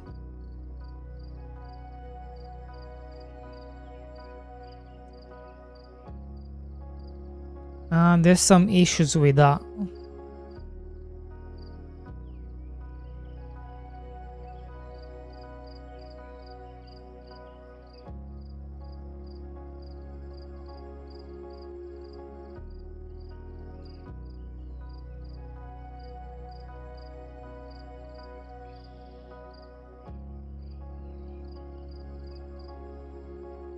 I don't know if it's wise to do that.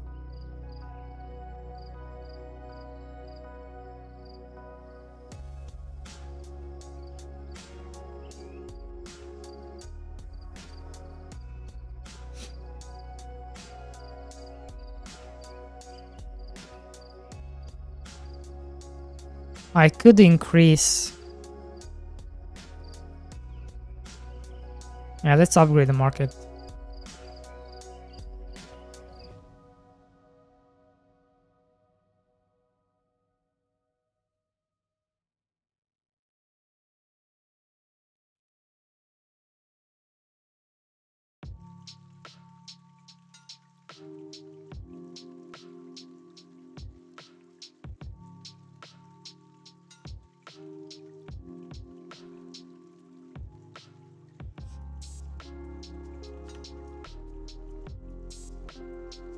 True, where is the farming area near the volcano area?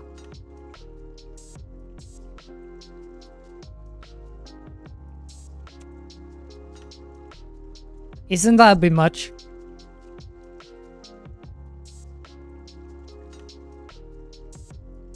Like, what would you...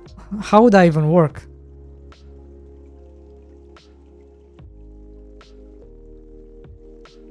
How would that even work?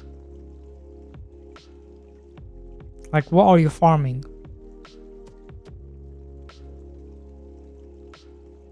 Make it make sense, people, please.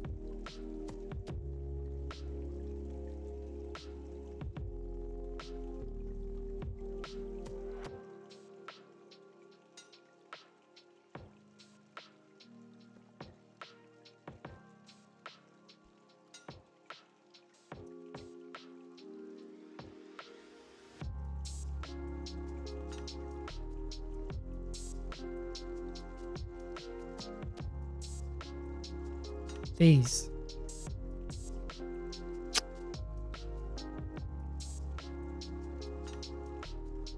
Now, we do have, because I did work on this system, we do have the ability of,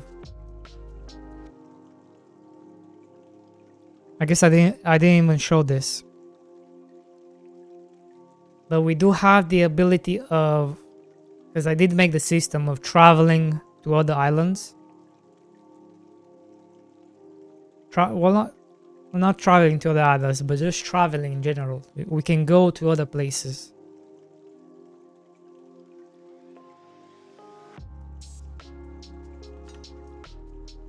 So I do have the system of, we can have a world, we can basically have a world map we could travel to.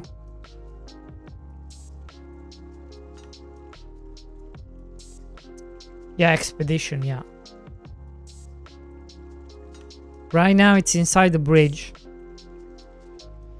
but I think I think we should leave the bridges just as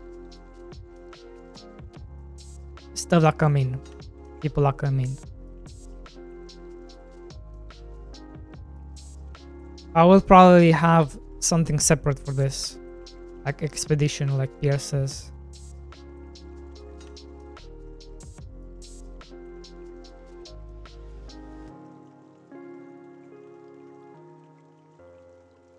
But the system is there.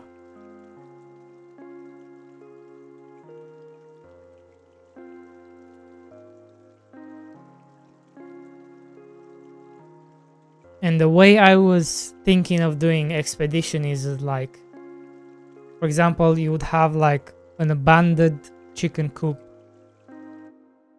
right? That for example has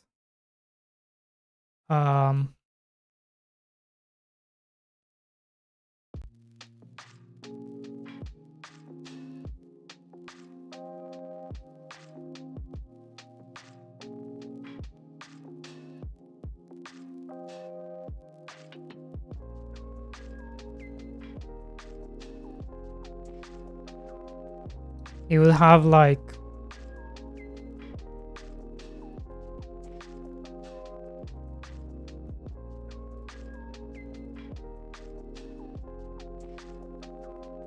You have a chicken that's this color, right? You'll find things like abandoned like barns that you can then find cups. You would find the cows that are these colors, right? And you bring them back to your farm. Things like this. That's what I was thinking of.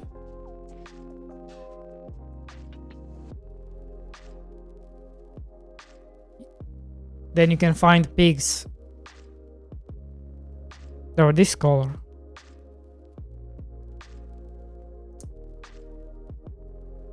Sheep that are this color. You can find like a green sheep.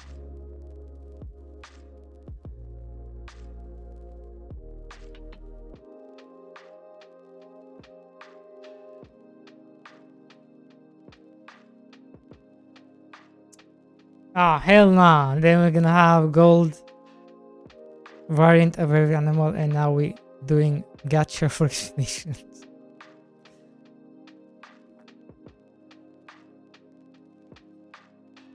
I don't know.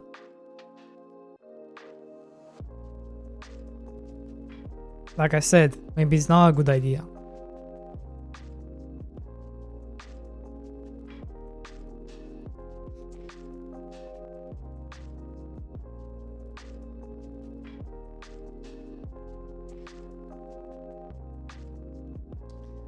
Let's see. Wait, 4.6 already?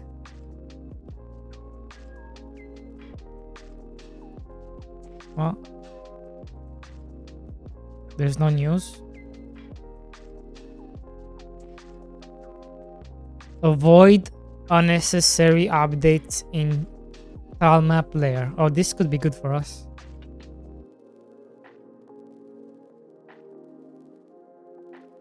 Fix redundant calls for canvas item editor, update lock and ground button on scene tree editor nodes.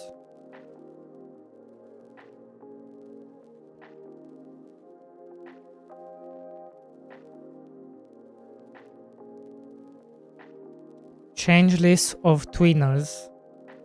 This could also affect us.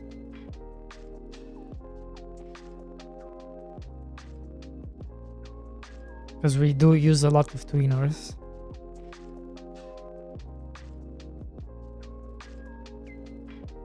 C#.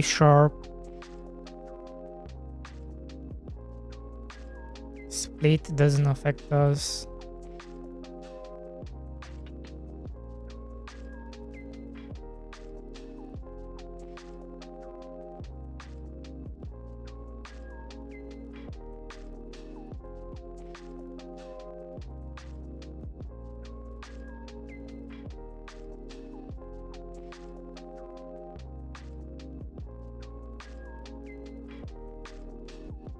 Any good stuff in here?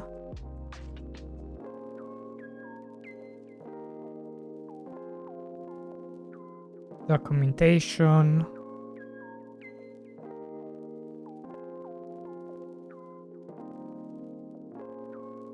Editor. Why do this stuff always break? Fix. A lot of fixes. They shouldn't be broken to begin with.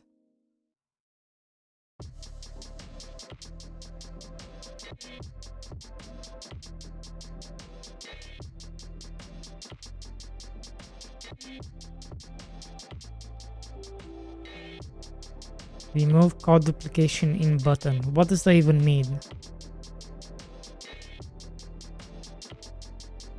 Fix mouse entered mouse exit signal been emitted too early. I think this is an issue that we are having.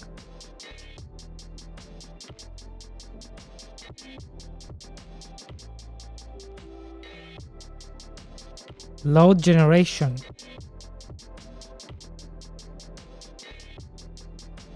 Navigation to the fixed sign of cross product. Make nav mesh. Restoration error. Okay, yeah, this could be something. Rendering. What the fuck is going on with the rendering?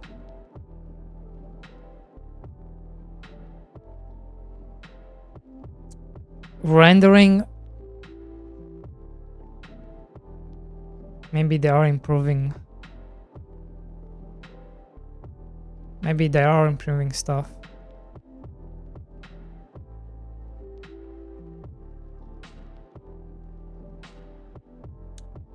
Okay, what can we wash?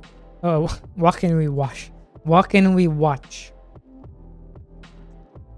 Because I want to eat.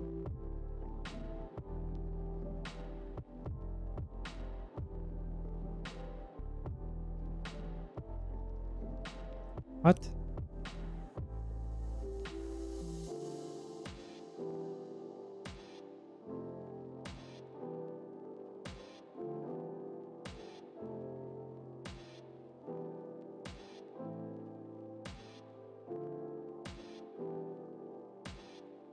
There's nothing good to watch. There's nothing good for me to watch.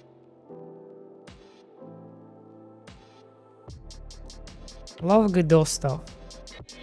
I wonder if...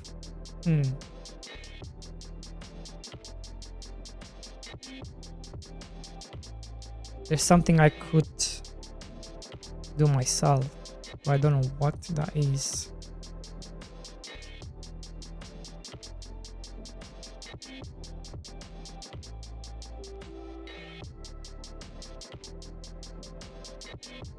I am glad that at least on my bot account, it's all Godot stuff. That makes me happy. NIGN.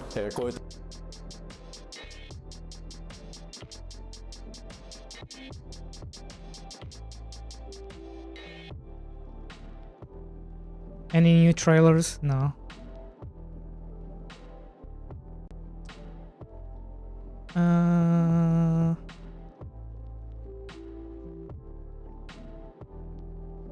Is this the game I'm thinking of?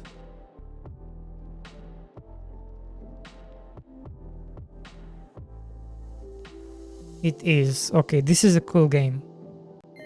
Hey everyone. Hey everyone. This is a real cool game, been and it's made in my Godot. last video, and I'm finally back to share everything that's happened over the past year. In this video, I will talk about the challenges that we faced while making mechanics like water physics, lighting, terrain generation, dynamic skybox, and at the same time keeping the game performant. But before What the fuck?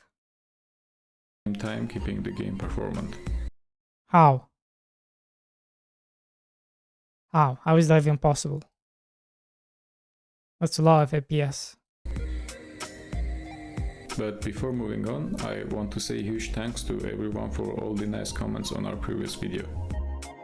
We do read all of them, and they really motivate us to keep going with development. The first thing we worked on was water physics. Our goal was to make water that has volume and is not infinite. So we made each block contain 4 levels of water, and it spreads out if there's nothing to hold it. This means the water in the lake is not infinite. You can drain it, move it, or shape the lake however you like. My brother was in charge of all the calculations for water physics, and my task was making sure that the water would look like a water and would behave like a water, meaning it had to flow smoothly, something I haven't seen, to be honest, and had no idea how to do. My first attempt was to generate the mesh with code, store animation in the UV data, and then animate it by changing shader parameters. This kind of worked, but there were way too many shapes and variations that we needed, which was too much for my brain to handle. This is too much for my brain. I don't know how to do this stuff. The code also was stuff. too long and had too many if statements, which wasn't great for performance, so I eventually gave up. My second attempt was using SDF, which was great for achieving liquid shapes and smooth animations. The way that SDF works is that you just send array for each pixel, and after traveling a certain distance, it checks the distance of all the available points, and if it's within range, you fill it with color. As you can imagine, making this many calculations on each pixel costs a lot on the GPU, especially if the water covers a big part of the screen. To reduce the number of pixels, I created a completely different scene that was rendered at low resolution, and used that render to fill the water in the main scene. I also tried to use as few points as possible and played around with distance checks to make the minimum amount of calculations. But the performance was not always good. Even at the lowest possible resolution, the frame rate wasn't stable when there were too many water pixels on screen. The third attempt was kind of similar to the first one, but instead of making the mesh from scratch with code, I just created various parts of water, like we were already doing for the tiles. Then merged the right parts, added animation, and that was it. Now it's performant, and I can have as many variations as I need without torturing myself. We also added waterfalls, which works pretty much the same way. During this period, I was trying to distract myself from water mechanics by making things like explosives, and I also updated the look of the environment. There was another challenge that I was facing right from the beginning of the game, which was lighting. We really wanted to have a day-night cycle and allow our players to place as many lights as possible in the game. But adding default dynamic point lights would have cooked mobile devices, and the number of lights would be extremely limited even on PC. The first obvious thing that I tried is something that developers usually do in 2D games. I placed a big plane over the view and coded a shader where I could add up to 50 lights with different colors and radius. Performance was fine, but it didn't look as good as we wanted, and it was kind of obvious what was actually going on behind the scenes. My second solution was changing the source code of the engine. So I opened the main shader and added code that adds a custom light to the vertex shader. I was able to have 100 real-time moving lights, each with different radius and color, with only 10 FPS drop on Galaxy S7, so each light did cost only about 0.1 FPS. But still, I was thinking about other solutions, because it was not only about lighting. We also have caves, and we needed to be able to darken certain parts of the terrain. Also, since there were no option to have arrays in GLS2, the code for 100 lights looked horrible, something illegal to do. So I had this brilliant idea to just let my brother do the job. And he did. And it turned out very well. The way it works is that my brother calculates the lighting for each block, puts it on a texture, and then I use that texture in my shader. Now we can have pretty much unlimited lights in one view, since we only need to calculate it once when it's placed. For moving lights, we just calculate the affected chunks in the background and update the texture, which is only 32 by 32 for each chunk. We also update the lighting when the player adds or breaks a tile. Corners look darker and more natural, and caves are also dark. Another thing we've added to the game is the skybox. We wanted the game to have dynamic weather and a day-night cycle. So I added a sphere to the game and wrote a shader that draws everything on it. Clouds, sun, moon, stars, even shooting stars. To keep things performant, I moved the sky to a different scene and rendered it at low resolution. And I think that the pixelated look fits the game's art style. I also added a lightning effect, but it was just a separate model and I just changed the world's ambient color. I fucking love this art style. Because we went with smooth round terrain instead of square blocks, the GPU had quite a lot of triangles to render. Since there was no point to have detailed meshes for distant terrain, my brother added a new code that generates terrain with the least triangles possible, which allowed us to show further distances. The old animations that we had were not that great, so I replaced them with new ones. We also added new models for customizing the character.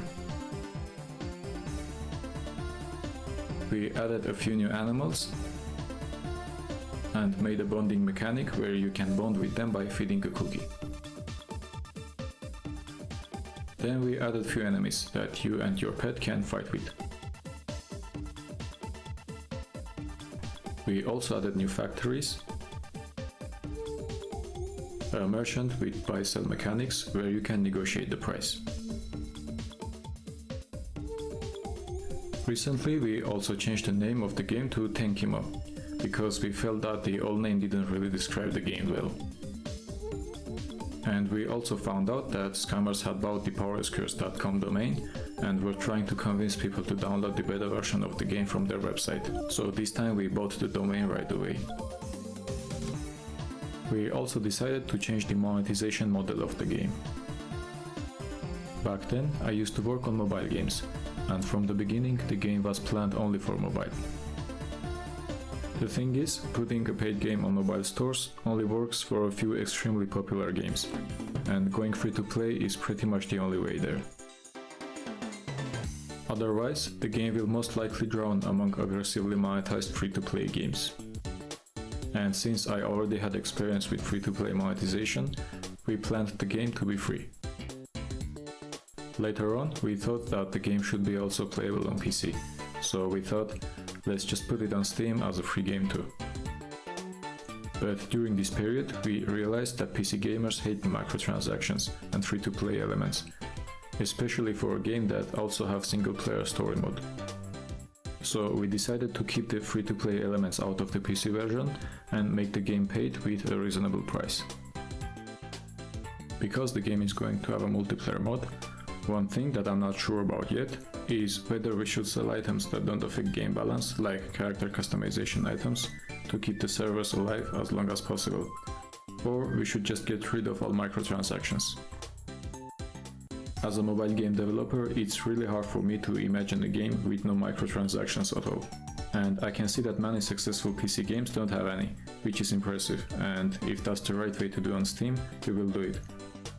So please let us know in the comments which route we should take. We are still working with Godot 3.6 because of mobile performance. Back then, Godot 4 didn't support vertex lighting, which was critical for mobile devices, but they recently added it. I was excited to finally migrate to version 4, but looks like it still is not mobile friendly. I tried playing around with all the settings, but still couldn't reach 60 FPS even with an empty scene. I know, it's a 9-year-old device, but still, I think it should be able to render an empty scene at 60 FPS, when it can render this scene at full resolution. So I'm hoping that Godot development team will look into mobile performance in the next updates. We wanted to participate in the DevGam Lisbon event this year, and we had no option but to make a playable demo. So if you'll be at the event, you can visit us and try the game. Since we already have something playable, our plan is to polish it and prepare it for early access in the upcoming months. Throughout development, I've been listening to music from an artist called Pemsky Cry. You've probably heard some of his music too.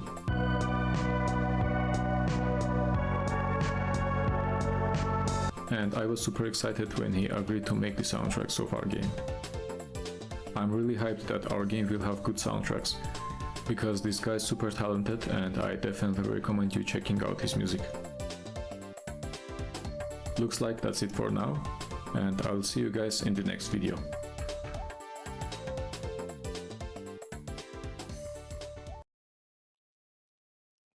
Awesome game.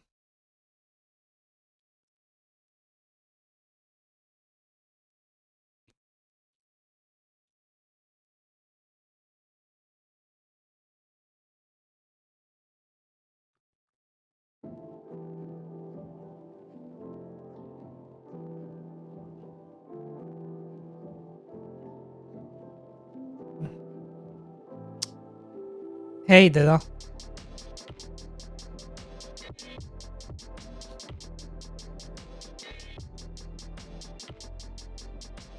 I think I already have it.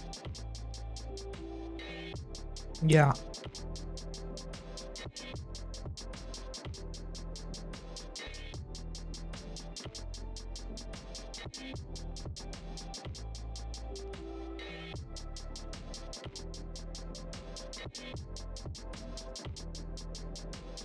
Very cool game.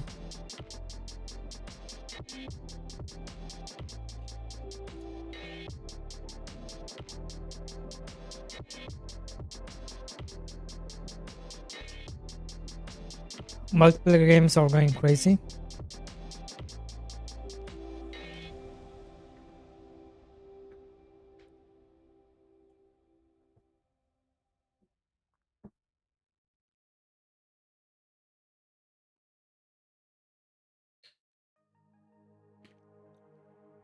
I just, in my case,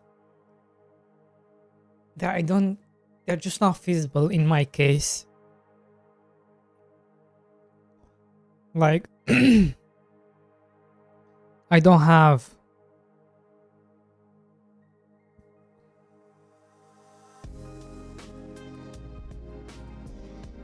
I just don't have um the capital to work on a game for like 2 years plus. Where he has all those things, right?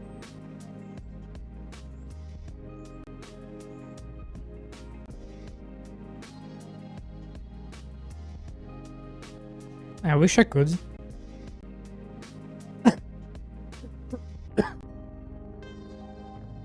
Need rich waifu, true. Damn, this is like when I imagine me working on a 3D game, it would look like this.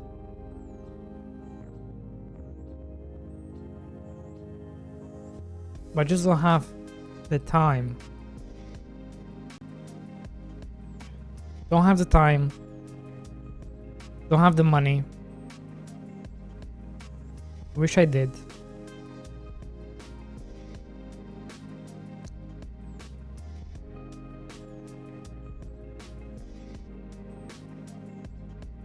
But I don't.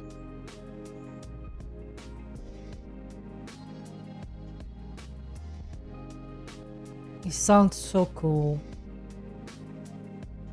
Ah, man! And then I also have this this idea came to my mind, like make a Superman game. Like, I have this idea in my mind. It's like there is no Superman game out there, and I want to make a Superman game now.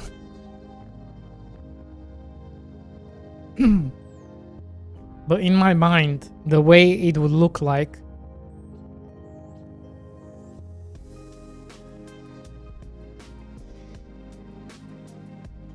how would in my mind, what would be something similar I can think of? Spider-Man, Game Boy. Is this the one I'm thinking of? Spider-Man handheld games tend to be a bit of a mix, much the same as according to reports. Now, much like the previous game based on the Spider-Man film, Spider-Man 2 is loosely based on the film. The developers actually received a copy of the script that was being used to create the film and decided that it would not be good enough to hold up. If you're tying games or retro games, then this channel will be perfect for you. So pixelated, I can't even, these guys aren't in the film. Now, the platforming is still pretty solid. Where is it? There's a there's a mini game I'm thinking of.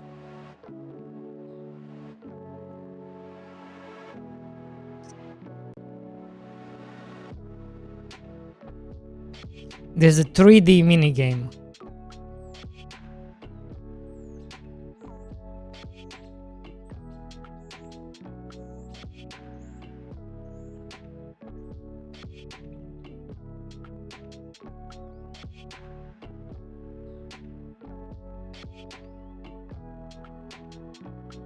Maybe it's not. Where did you take the screenshot then? Yo, look this screenshot. Where is it?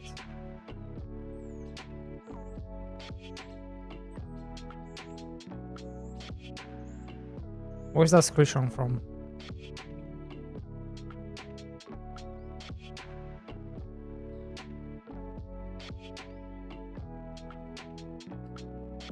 Do you guys know what I'm talking about?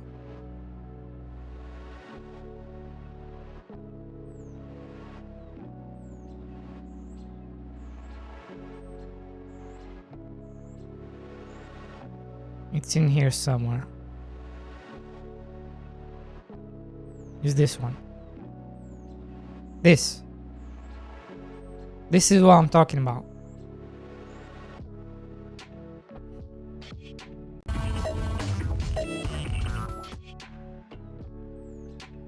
Man, this was so cool. This was so cool back in the day.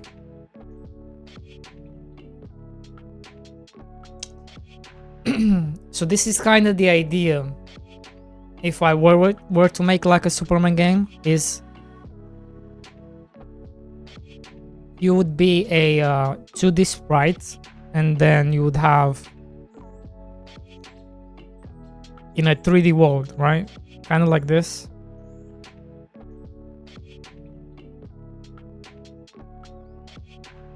So this is kind of the idea. Something like this.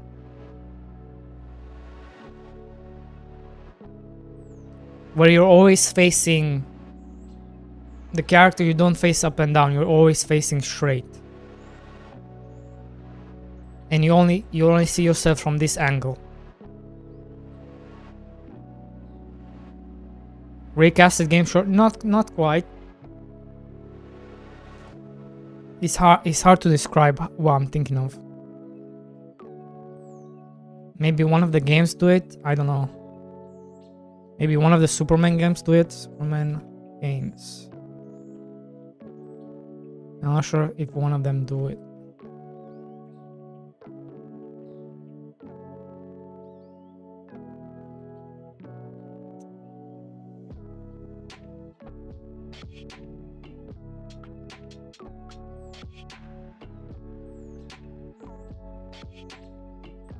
I don't think any of them do it the way I'm thinking of.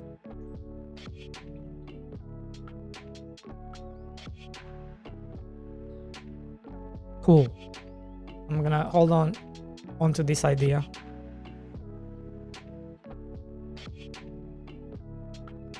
Could be interesting.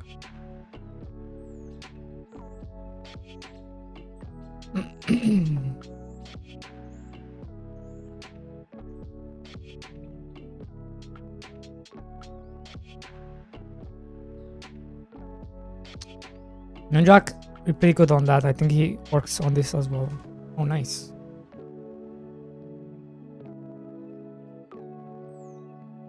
Nice.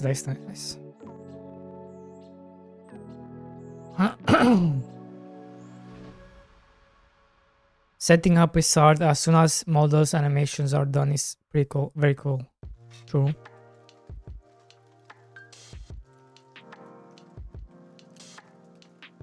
Need rich waifu, true. The richest.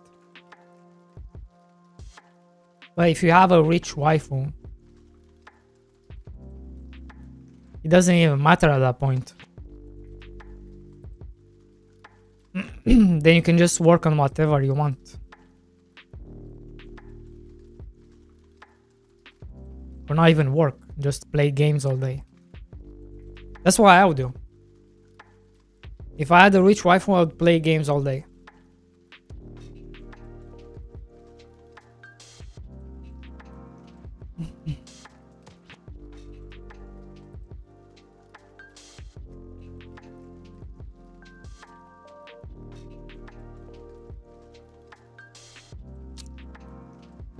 Just play games all day long.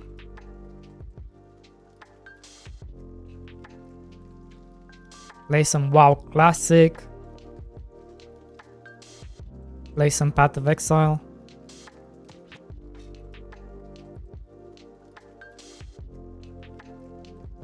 You know, the usual stuff.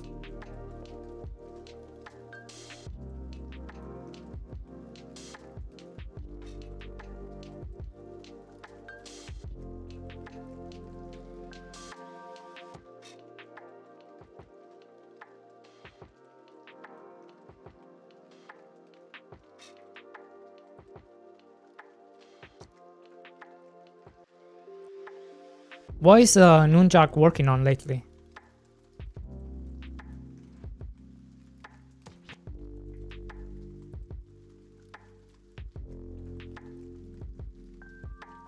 Is he working like on a raycast game or?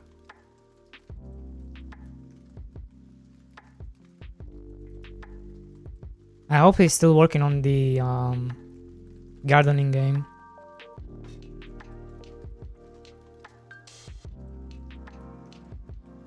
He was also working on a remnant type of game. That was cool.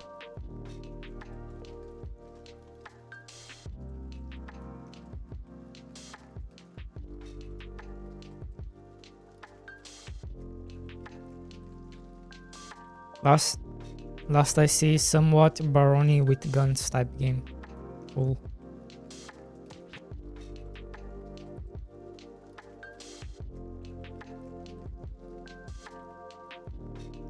Yeah, we are. You're right. We need to do something about this. We need to do something about this issue of not having trees and rocks.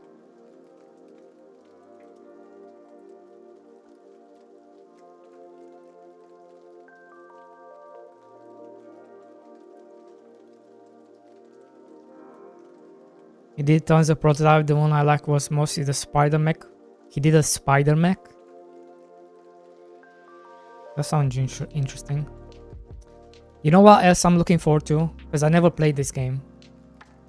I never played the original Deus. The original. I played the other ones, just not the original. And I've heard it's so good. Like the player, what the player can do is it's so good. You have so many options. So I'm looking forward to this.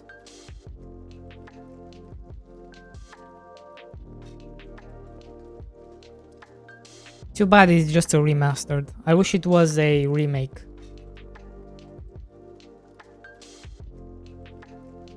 Not just remastered.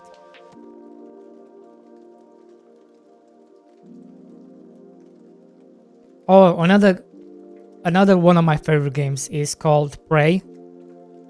I'm still so upset they canceled Prey. It was so good. Prey was amazing.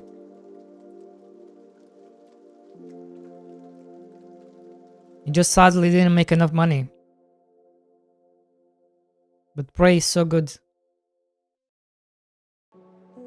I highly recommend Prey. People need to buy this game.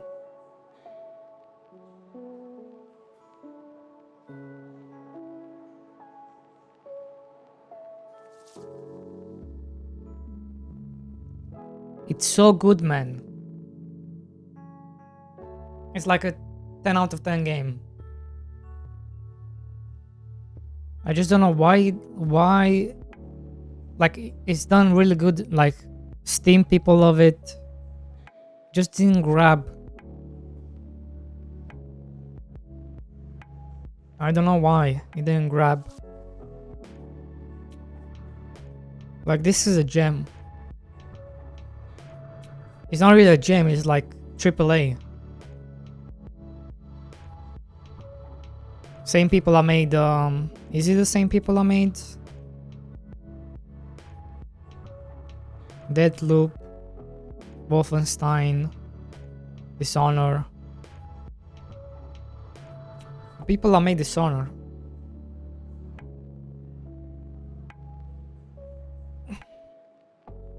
I don't know what happened.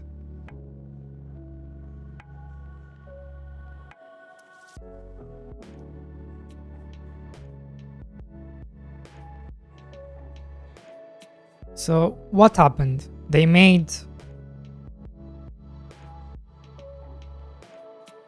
they made Dishonor, then they made Dishonor 2, then they made Prey.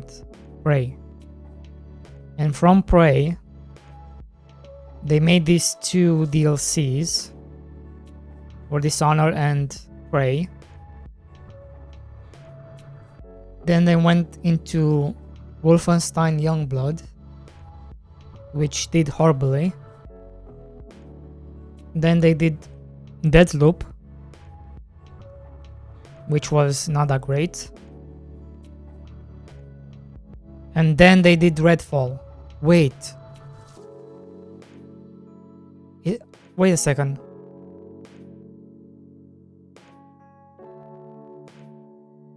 Didn't they shut down Arcane because of Redfall?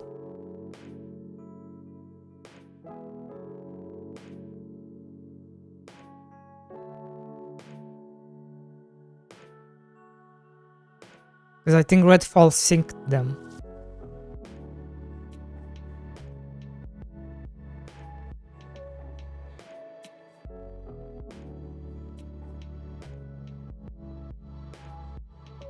Damn, such a good studio.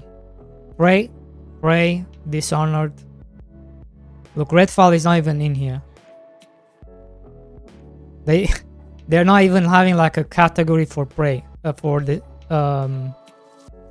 Redfall.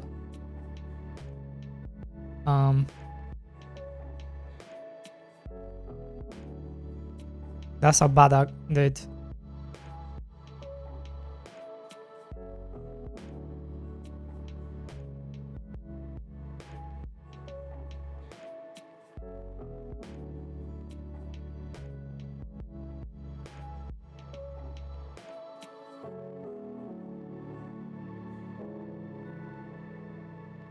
So they are working on Marvel's Blade. Next. Dishonored was on Unreal 3. Prey was made with CryEngine. No wonder it runs so well. Prey runs beautiful, by the way.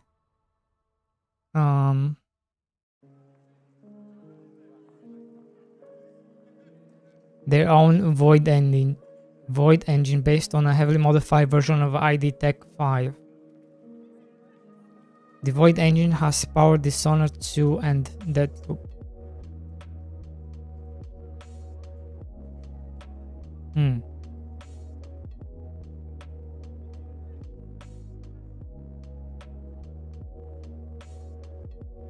Interesting. I think the CryEngine is coming up and up.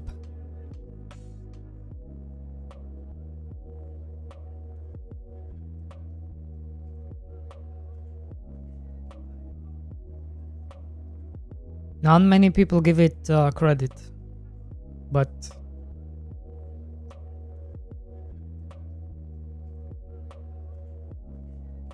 I think it's coming up and up.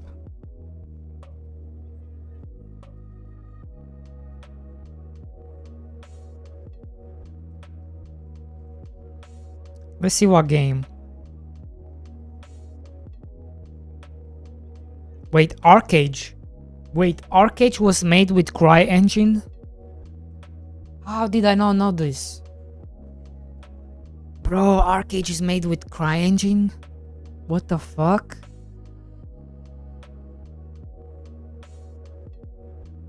I was wondering how come Arcade was so well optimized. Like when this shit came out, right? Arcade is an MMO. An MMO open world.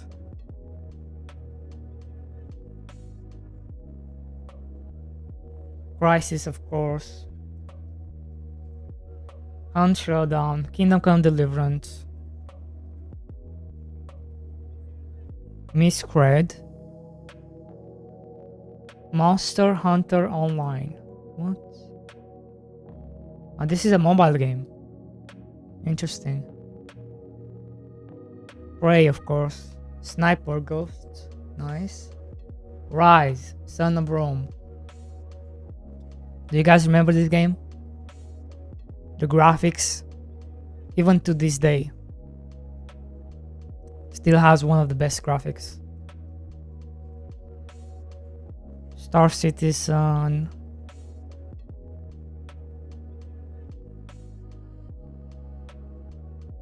Interesting. Wilson. I didn't know that Wilson was made with this. Do you guys remember Wilson? He was supposed to be this like this cool open world ARPG. It was supposed to be like Diablo 4 basically, but then they downscaled. I still liked it. It wasn't too bad. It was alright for a playthrough.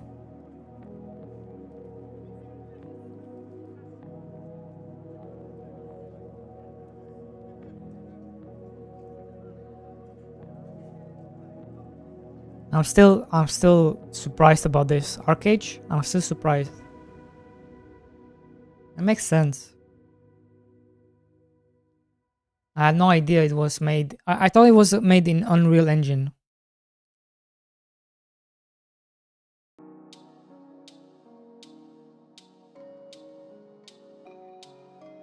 I had no idea it was made in the CryEngine.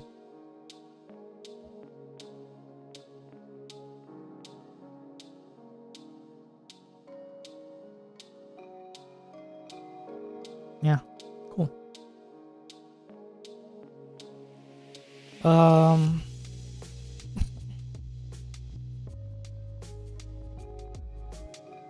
CryEngine looks great. DBH was maybe too hard to use. From what I understand is that the documentation is shit. Like you have to figure out your own shit.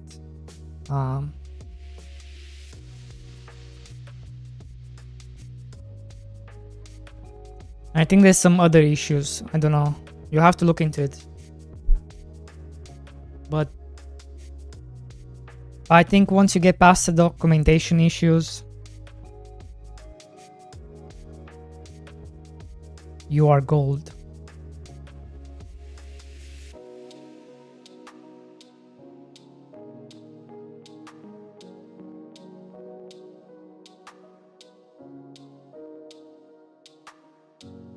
I think it's an issue of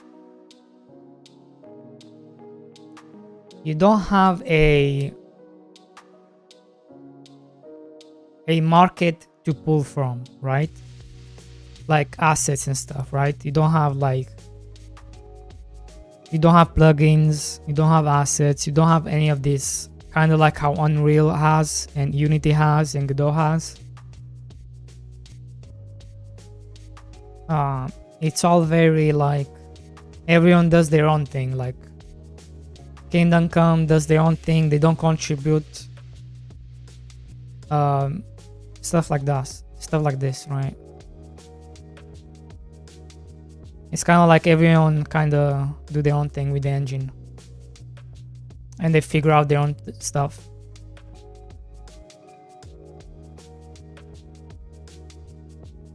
That's kind of what I imagine, right?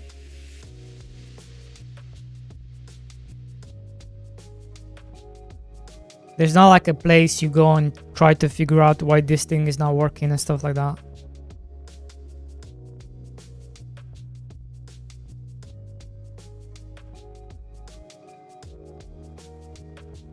And you kind of just hire engineers that just deal with those kind of issues. Now that like they figure out how to do systems from scratch.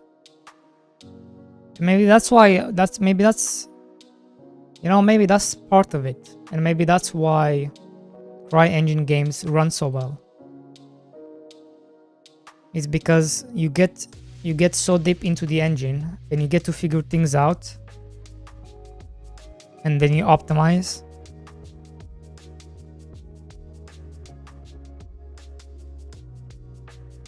While when you look at us, we don't do any of that. We just wait for Godot to optimize for us. Like, we don't go deep inside the engine. We don't do any of that. Because we don't have to. We just have to wait. Like, sooner or later there will be an update that optimizes a specific aspect of the engine that you needed to be optimized.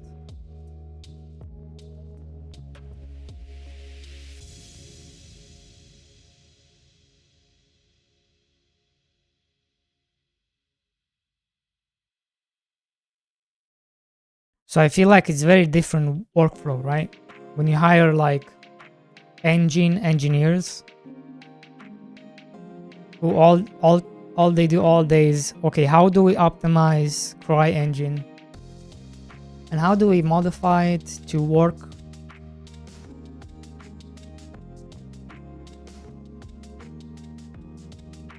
with what we are trying to do? And then how do we teach our core dev team how to use these features without ruining performance, and make sure they are using it the proper way, and make sure they understand you're not supposed to have 10,000 trees in a scene and stuff like that.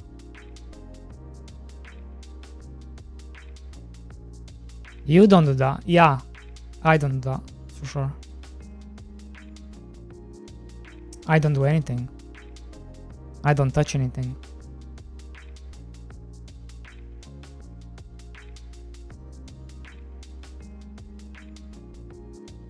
But I also think like majority of devs also don't do that.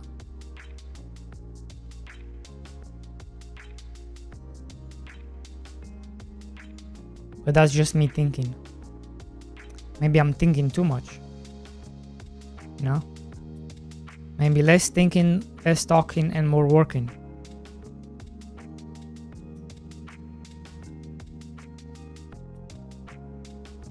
Rage and hope for the best. Like, if you look at Kingdom Come, so you have Kingdom Come 1,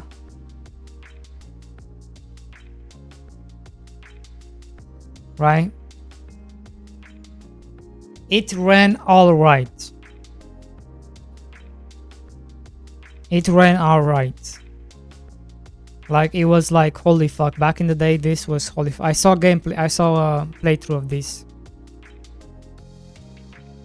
It ran all right.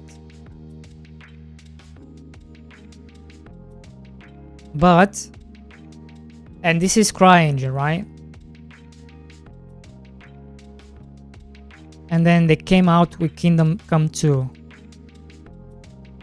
And Kingdom Come 2 runs like so much better than Kingdom Come 1, and it looks better. So they have been optimizing their workflow and engine and customizing and all that.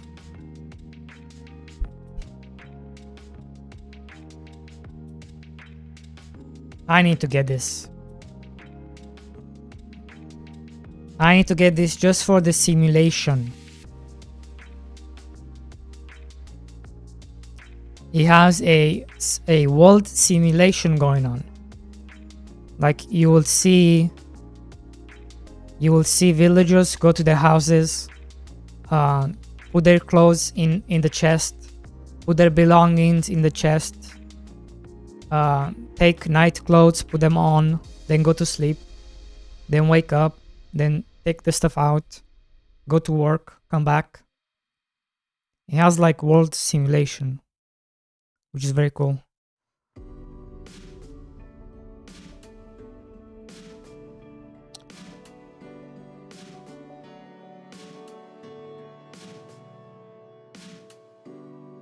Very cool, very interesting.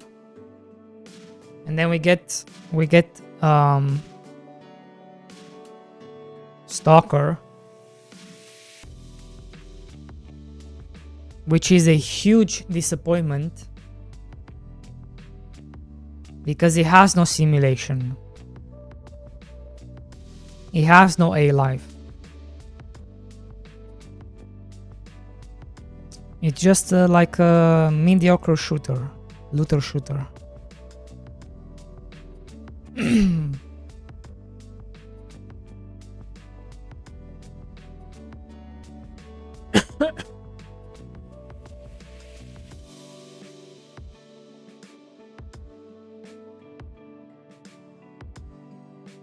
NPCs can now loot mutants. Okay.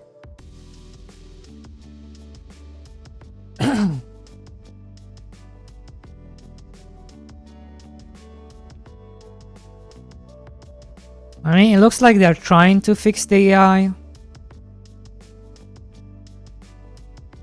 But if they don't bring back the simulation, it doesn't matter.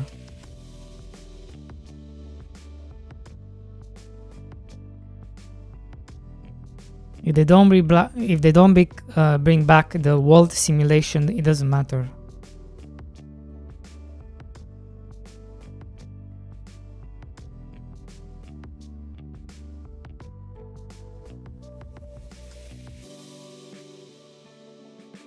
Like, none of this stuff matter.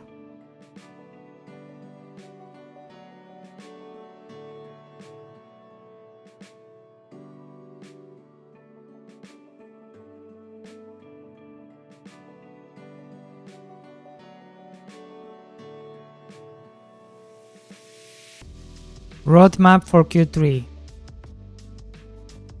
Can see A life. They need to do the A life. Are you guys aware of Stalker?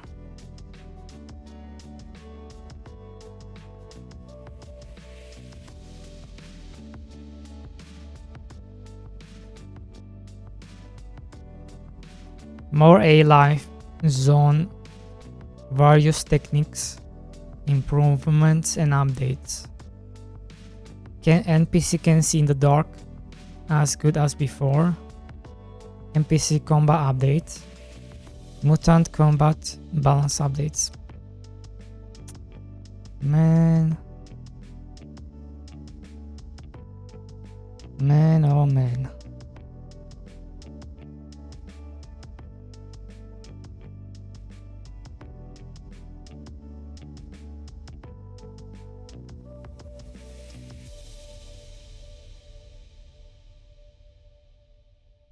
Play Stalker Gamma for another year or so until Stalker 2 becomes just that.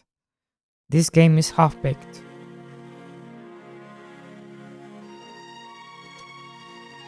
Well, IRP.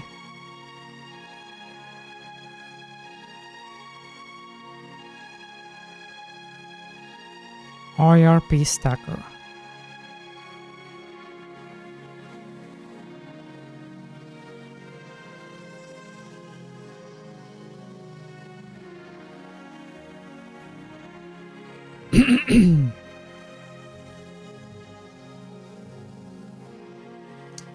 We need more warehouses. Okay. We need to stop and we need to get some work done. Okay.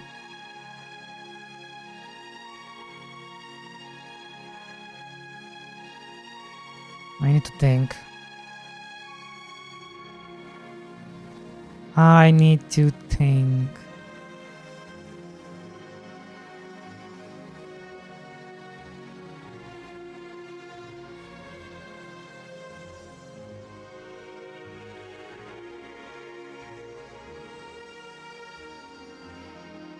Do the app in 2 of the streams.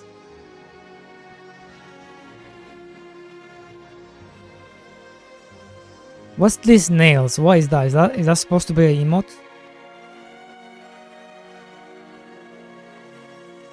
Did your sub run out? What is that? What is that?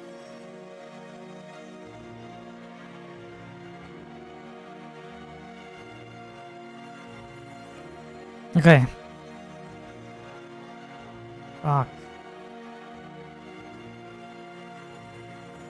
Oh yeah, I'm thinking of removing reputation. I don't think we need reputation.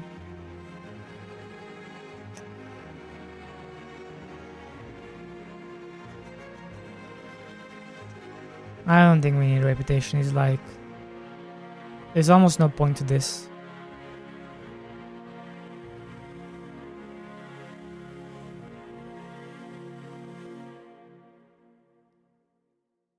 Okay.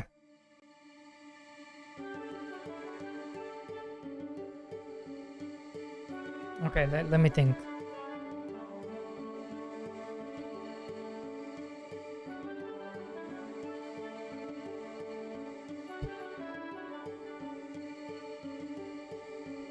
Let me think.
Okay.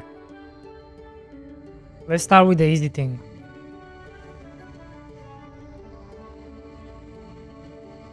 You drink soda from the can with yes. I'm trying to get better at it.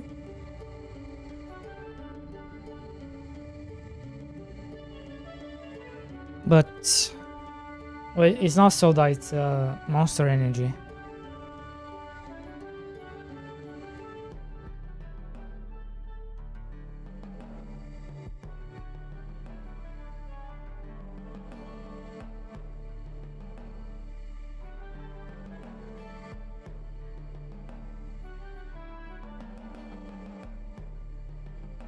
It'd be a Monster Energy.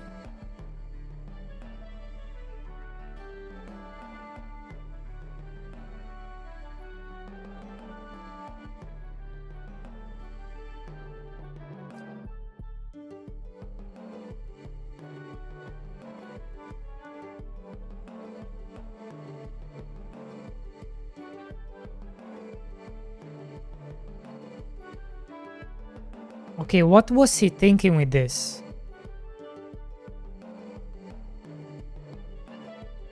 Like, what the heck is this?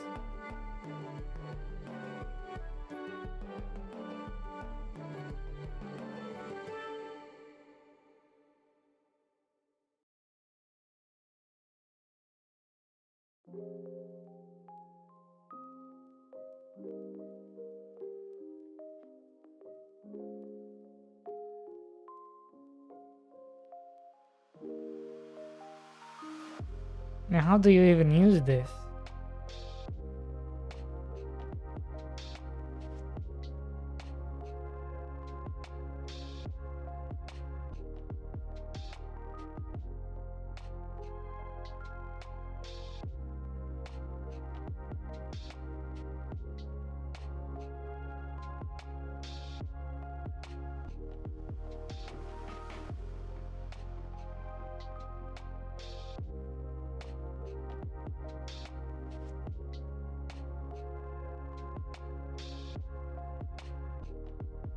Why?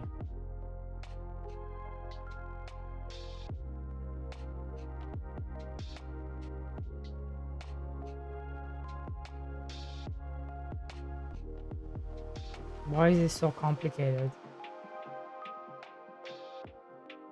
I don't get it.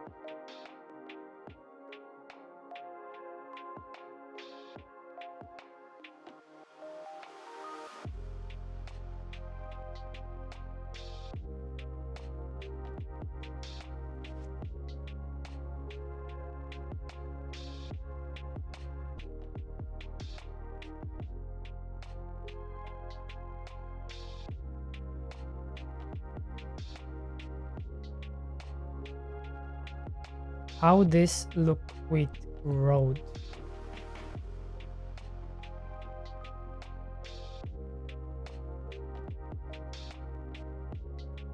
Maybe that's why we don't see it.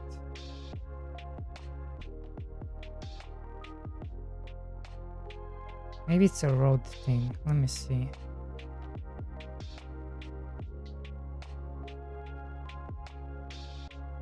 What?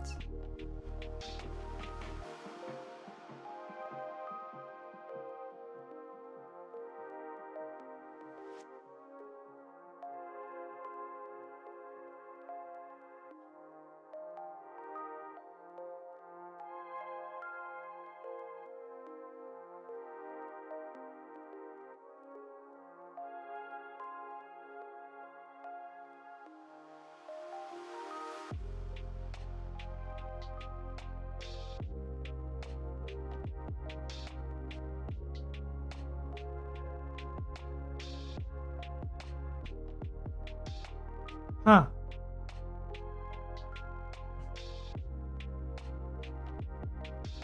Huh.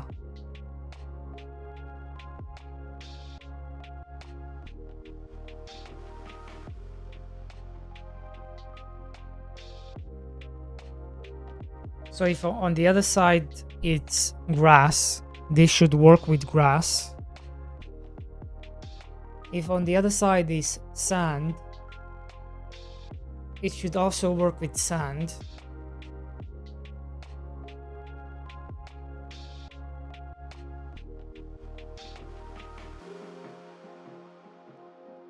But my only issue is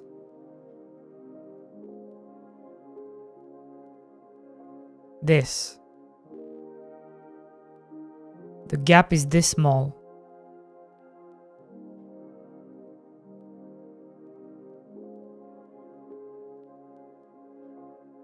Yeah, it's on top, yeah.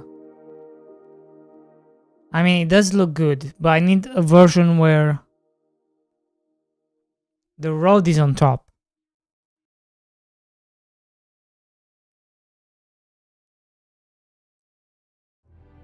That's the problem with this, is like, this is the grass is the main.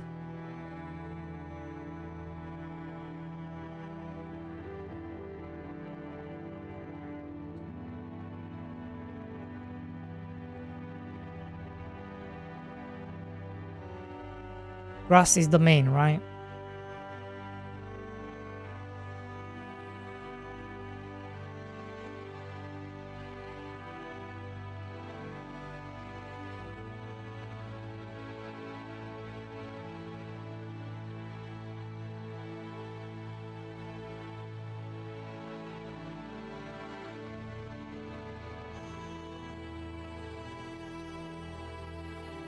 Yeah, I don't know.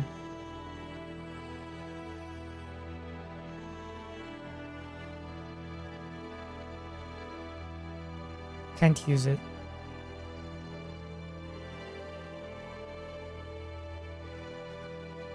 Yeah, I think he was mocking something for sure.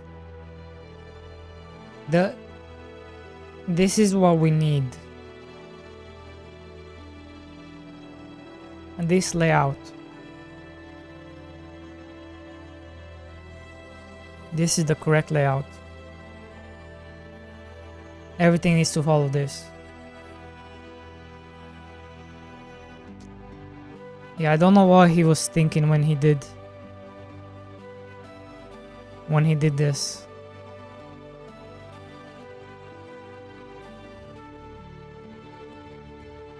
I do remember telling him he needs to change, because this is how it used to be. And I do remember telling him, listen, this is not good enough. Because you need to be able to work with single tiles, right? So this doesn't work.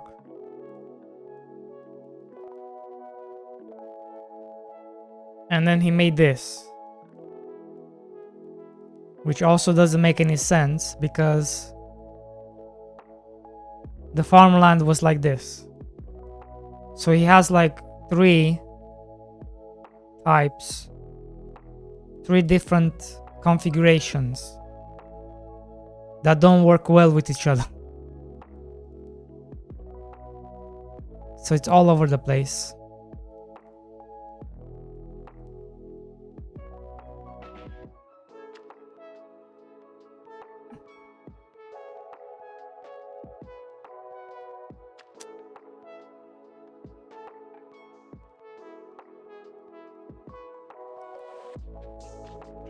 Hey, Nunjak, how's it going?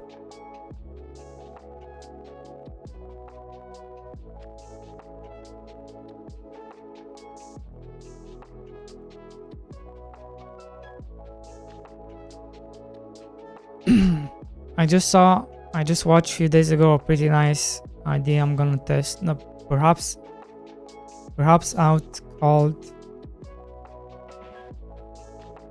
dual grid system to draw way less tiles.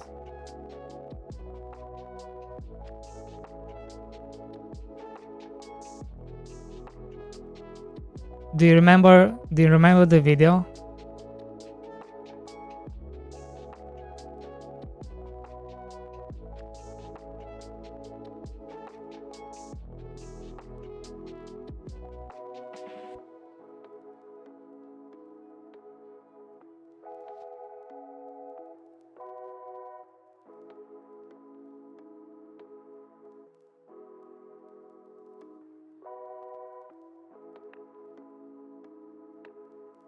This one?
I think the one I use is this one, right?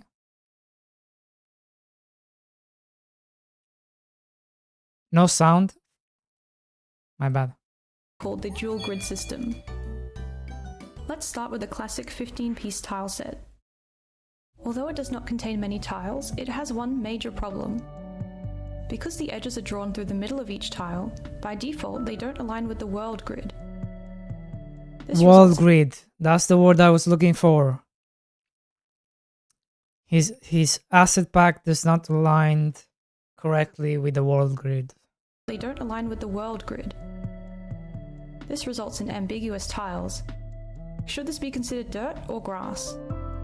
Also, the act of placing a single tile down results in a much larger area than expected, so interacting with them is quite confusing. Maybe if your tiles are purely decorative, then you could make this work. It kind of depends on your game. The next option is a 47-piece tile set. These tile edges are drawn closer to the grid edge, so they appear much more aligned with the rest of the game's world. The downside is that now significantly more tiles are required. It's not as high as 256, but 47 is still quite the jump from 15. Sometimes you can get away with using a subset of these tiles. You just have to be careful with broken-looking inner corners.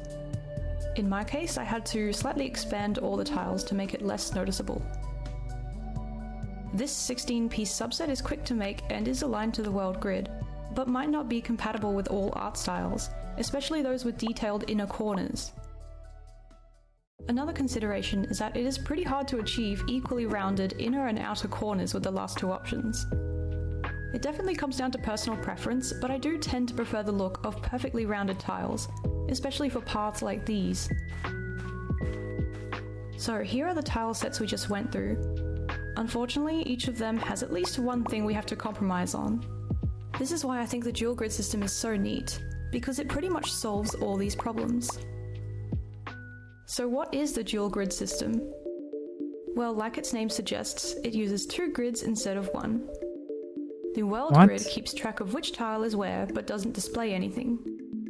The second grid is offset from the world grid by half a tile, and each tile changes based on its 4 overlapping neighbours. This means there is only 16 possible configurations of neighbours, instead of 256. In terms of the actual tile set to use with this method, this time we actually want the edges to be drawn halfway through each tile. Once the offset is applied, it will appear perfectly aligned with the rest of the game's world. For learning more about the dual grid system, I recommend checking out this talk by Oscar Stolberg or this devlog by Thin Matrix, both of which I will link in the description. Okay. So, the dual grid system sounds great and all, but how exactly can we implement it in a game engine like Godot? Yes. Today I'd like to go through how I did it for my games. The 2 grids I mentioned before are implemented as 2 tile maps, with this display tile map being offset by half a tile. The rest of the logic is handled with this custom tile map script. What the? This big chunk at the start is the 16 different neighbor configurations and their corresponding tiles.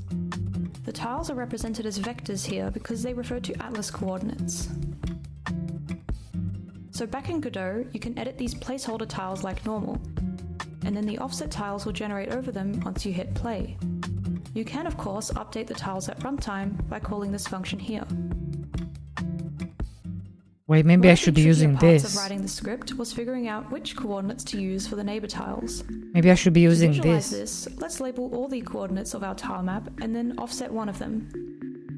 If we want to update the tile at 0, 0 and refer to the offset neighbors, then as you can see, they are located at these positions here. 0, 0, 1, 0, 0, 1, Oh, this is too and 1, 1 complicated. relative to the tile you want to change. But if you're on the offset grid and want to refer to the neighbors on the world grid, then it would be the negative version of those coordinates instead. This difference took me a while to wrap my head around, but in terms of the actual code, it just meant adding a minus Look, she 9 has to the all the code. She has all the code. We just copy paste. We copy paste the code. of a plus in some places.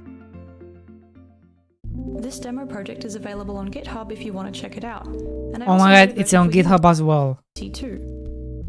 When I implemented this in my games, I also had to add a bit of extra logic for randomization and animations.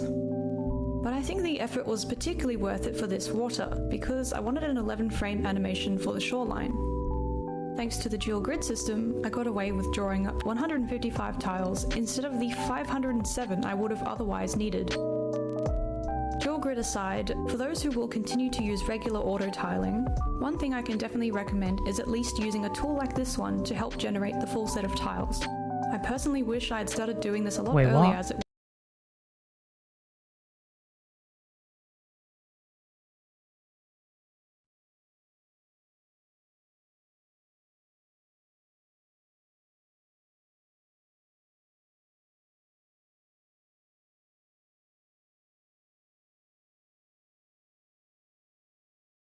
would have saved me so much time. Before I end the video, I just wanted to provide a quick update on the status of my games. Is she still working on the game?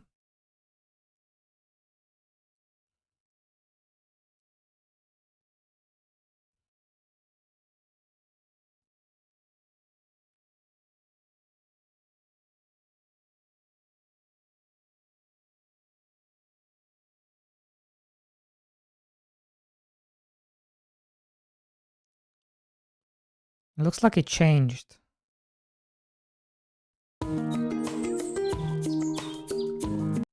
Hold on, let me look at this.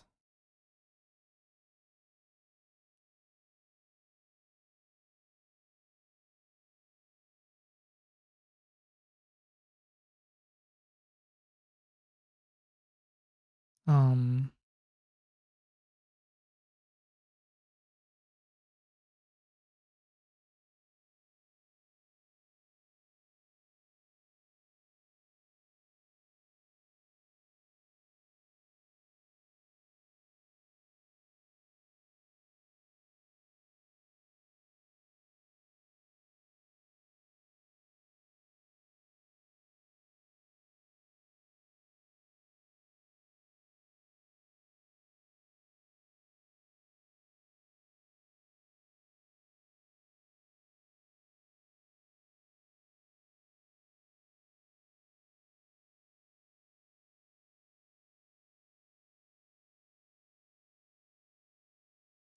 Yeah, this one is not working at all.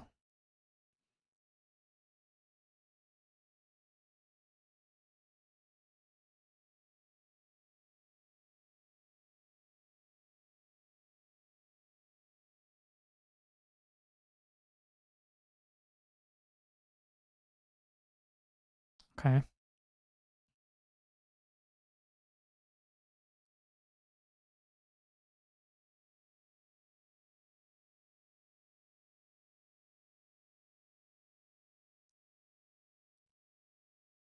Four point four.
Oh my god. Guys. Guys, I think this might be better than what I'm using. How does updating tiles work though?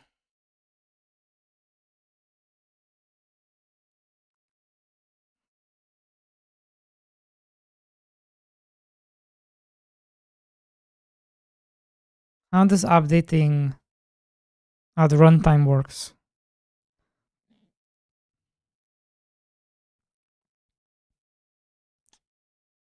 That's the question.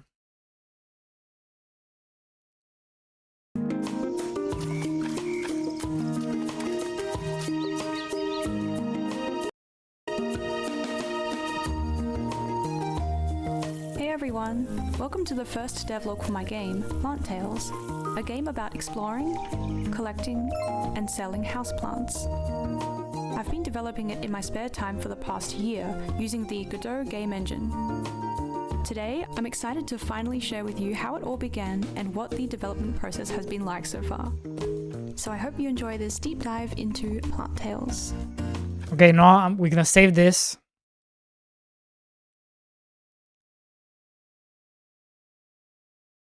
Yes, which is a problem. Because it's just a function, which means I have to loop through everything. But anyways, we'll leave this for tomorrow. Because I'm very curious. I'm very curious. Because it may be better than what I'm doing.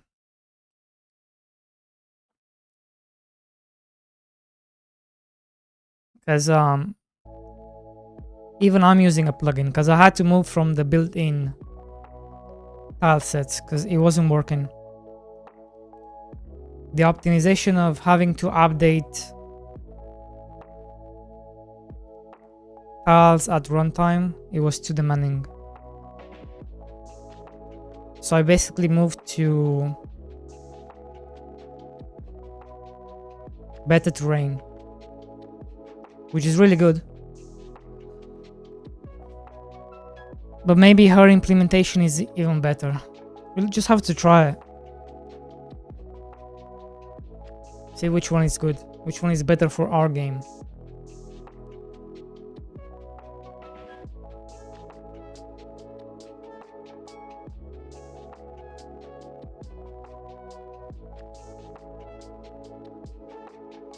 You know?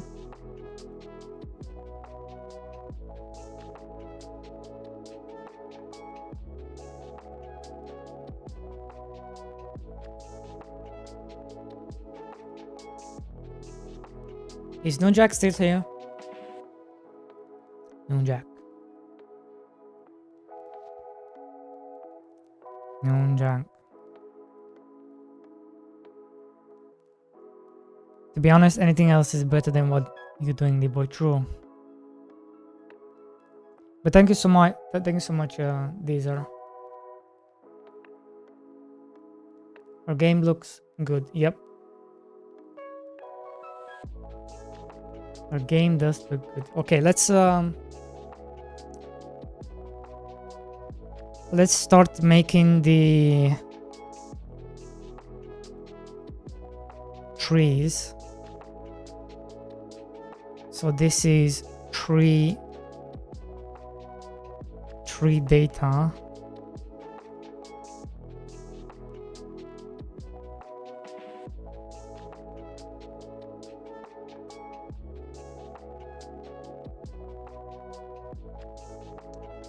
Wait, I already have. Wait, no, this is not what I want.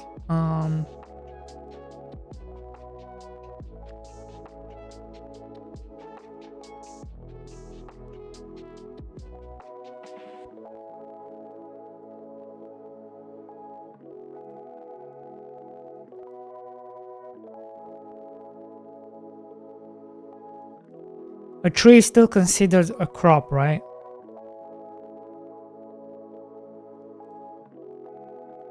I think so.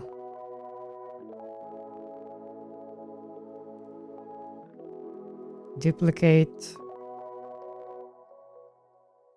What do I even call these?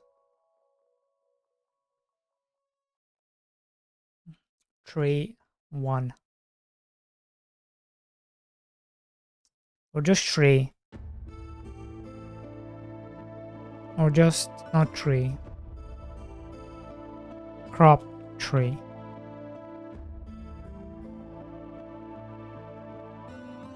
Because it's a crop tree.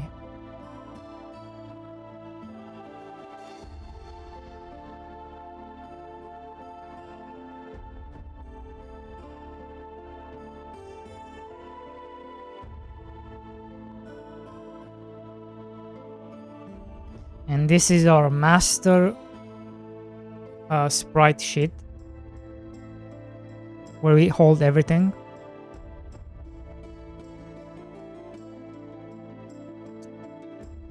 And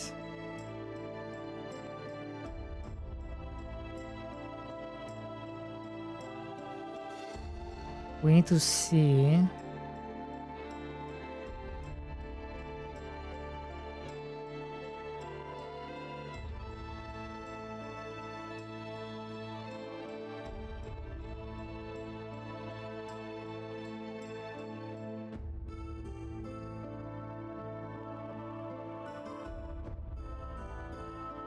so this is how they look like, right?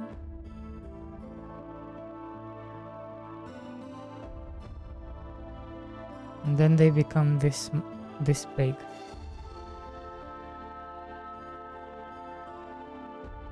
So you plant them like this.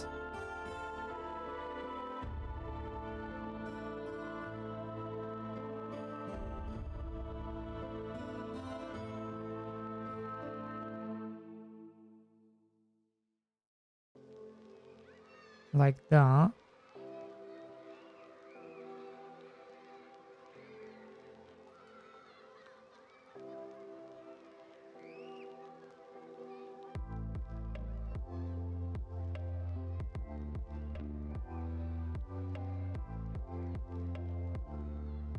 Let me just add all of them.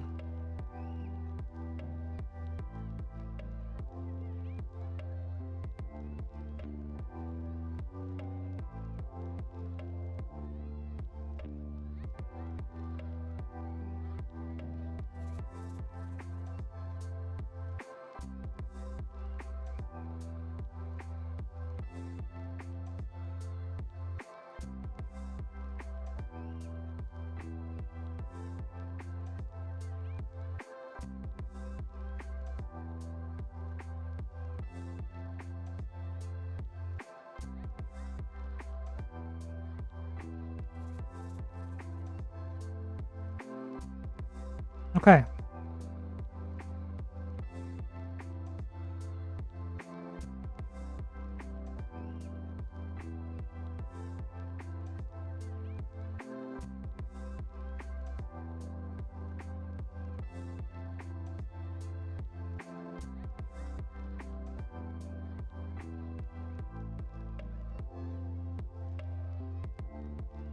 I wonder if I'm missing something. So you got apple trees, cherry trees. So this is a fruit tree. So I was right. There are 3 stages.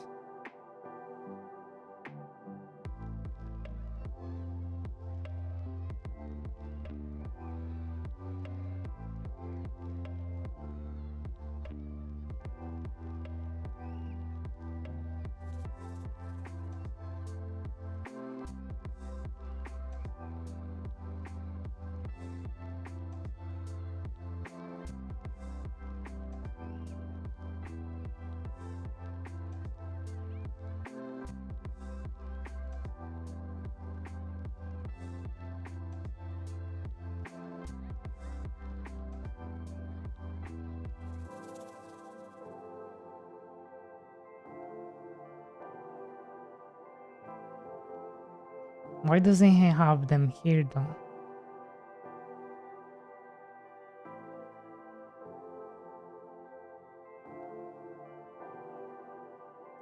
Pear tree, peach tree. Okay.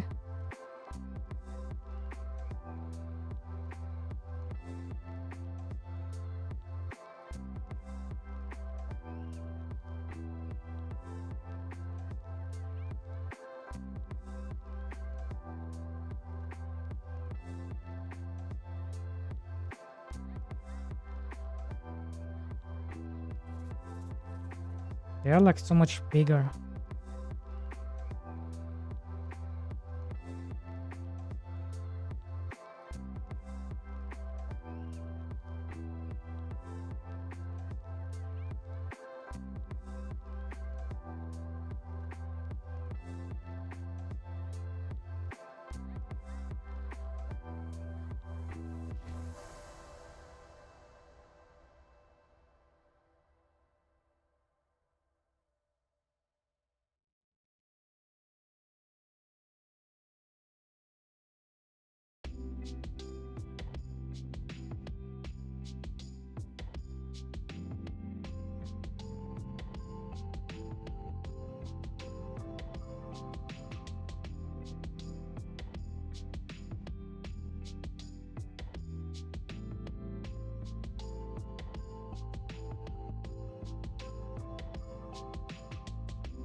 So apple, cherry.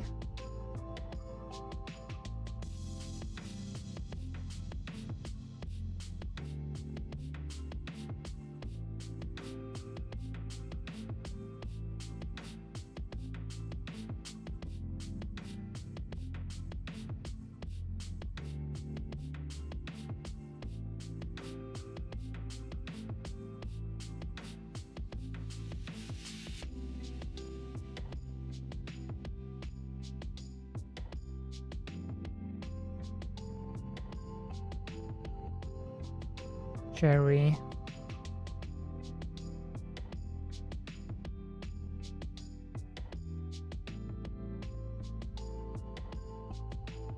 Peach.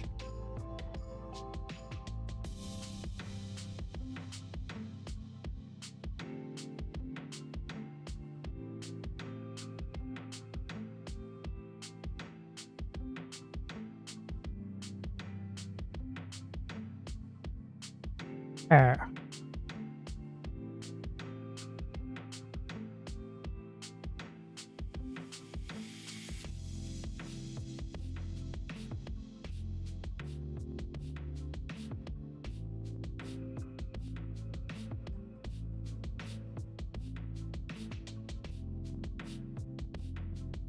And then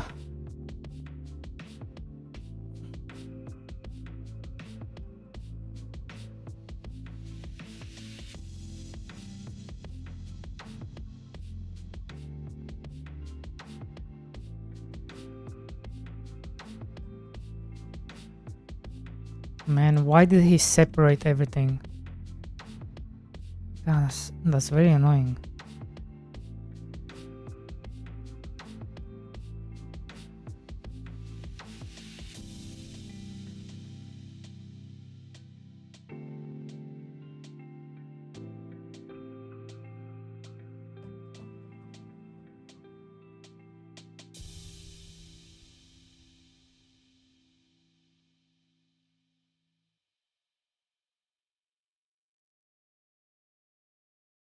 Where are you going?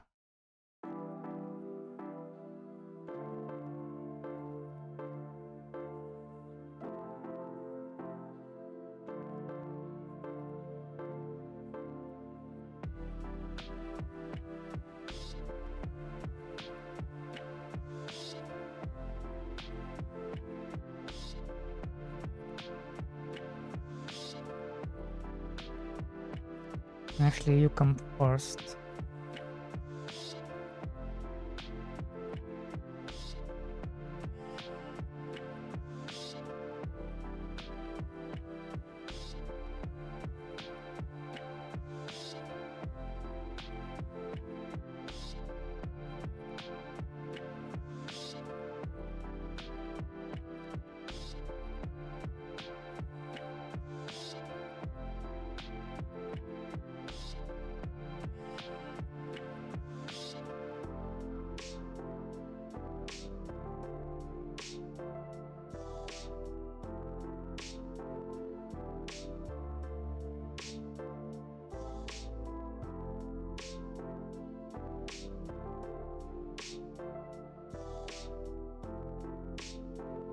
People normally use it separate to keep it organized.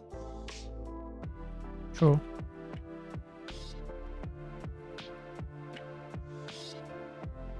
It doesn't work for us, because we are special.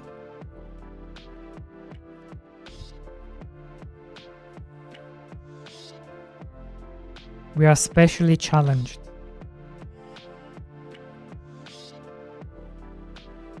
I mean, I'm talking about myself. Okay. Okay, let's see.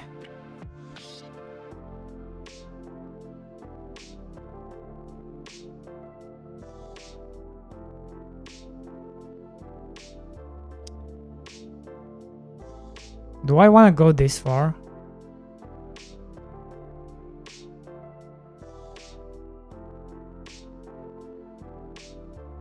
No, this is massive.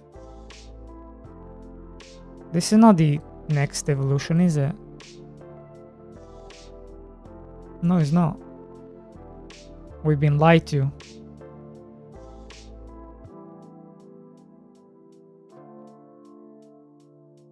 Yeah, no.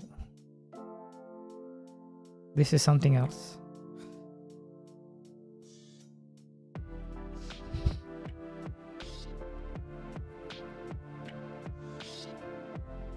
That kind of sucks.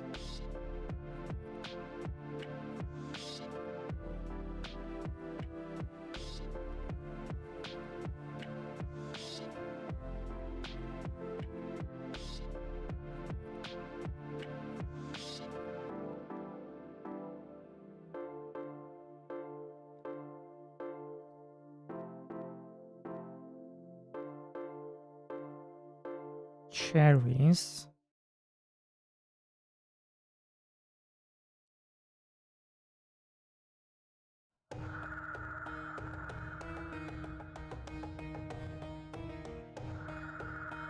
Pears.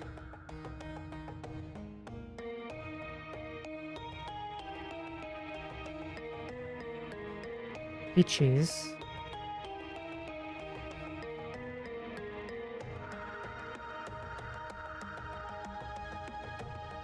Apples.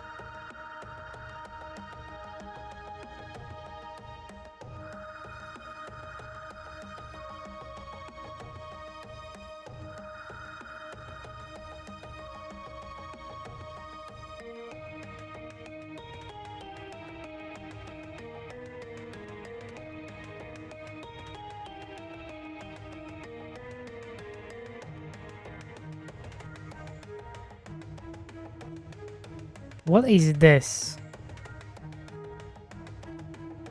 What the heck is this? It's not a strawberry. This is a strawberry. What are you? Some sort of berry.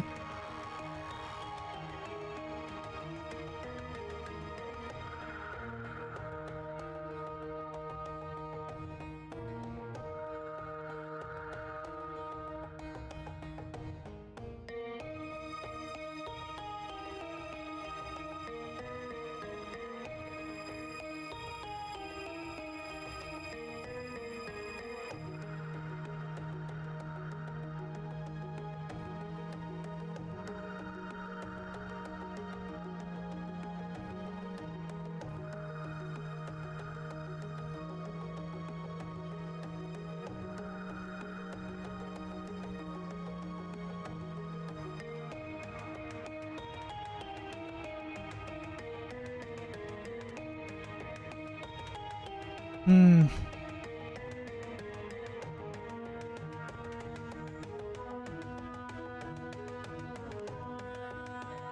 Hello, chill guy.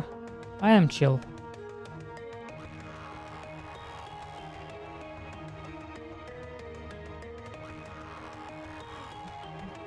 And it's way easier to make animations.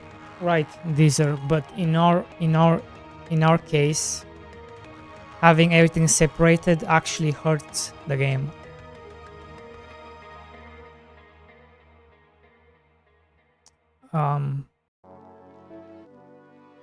Separating everything,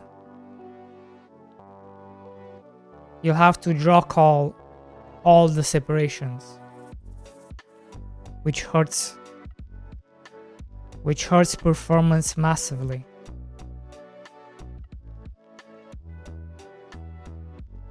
So in our case, having literally everything on the same spreadsheet helps us immensely.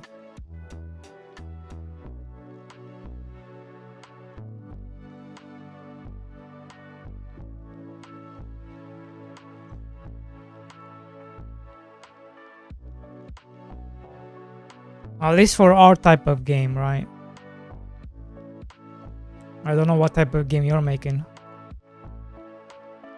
But for our type of game, this helps us immensely.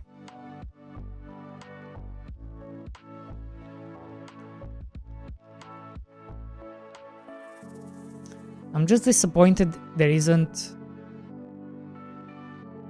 He only made this.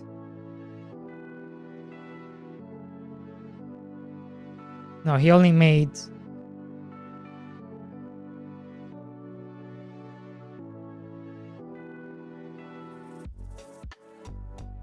He only made this variant.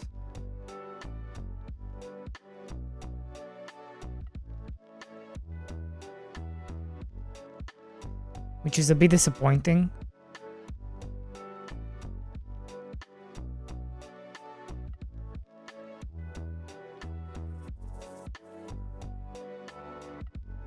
It's kind of meh.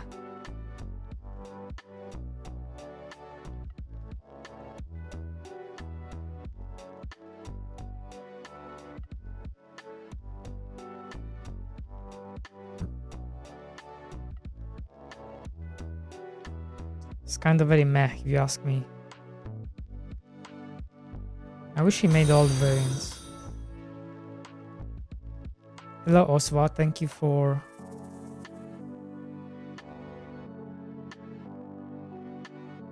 You know what, I'm just gonna message him. I'm gonna say what's up.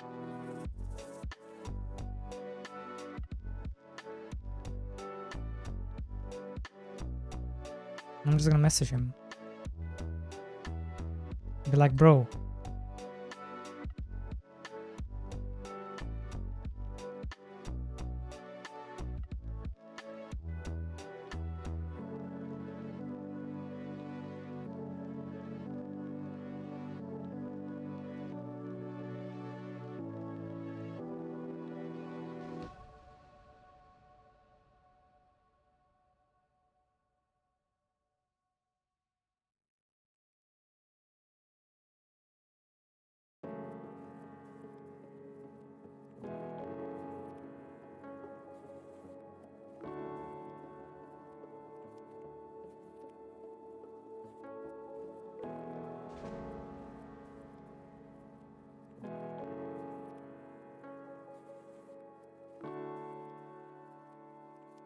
Here we go.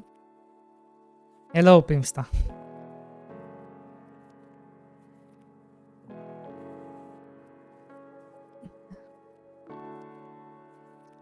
For now, we'll use this for chopping trees.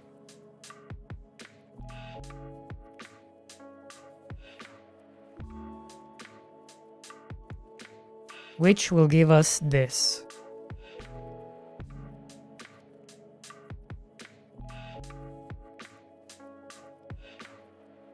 Like this.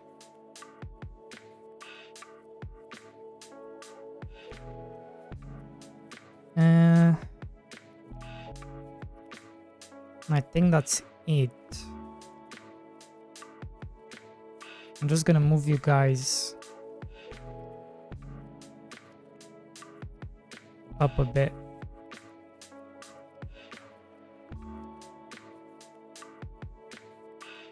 Just so it looks better.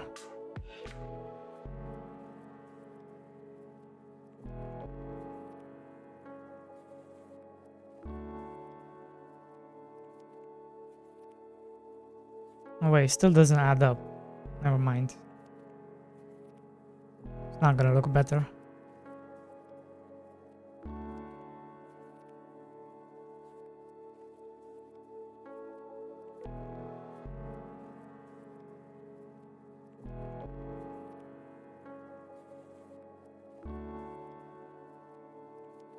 Okay.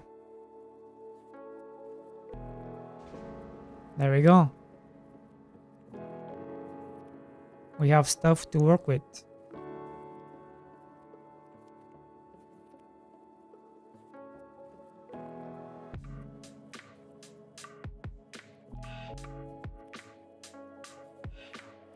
So this is a crop tree.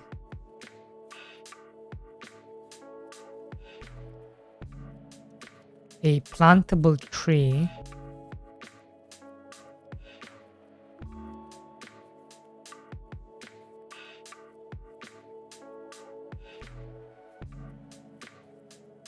Oh my god.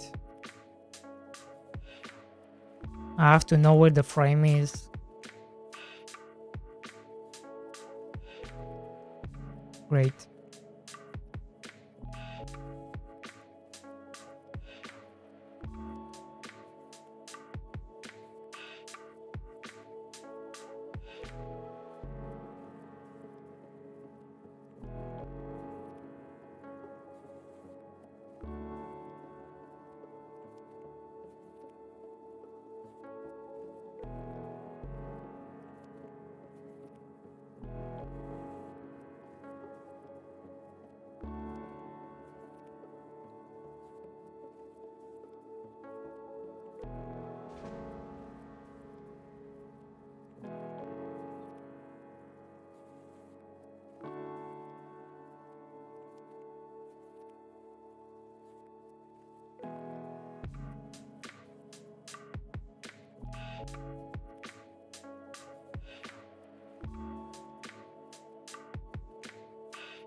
Where the heck are you?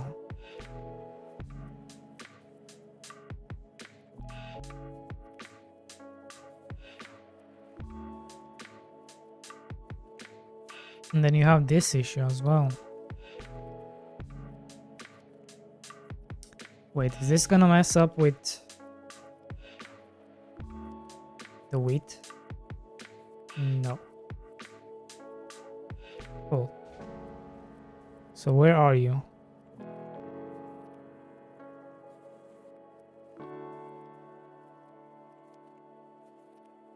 $32 by $48.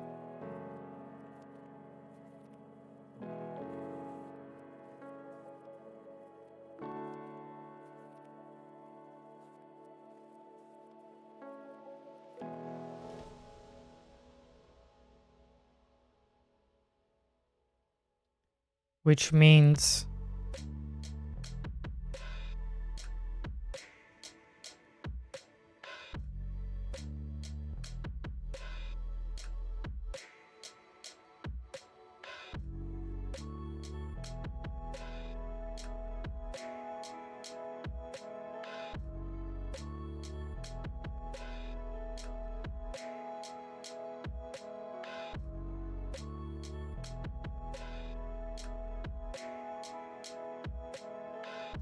It's not even close.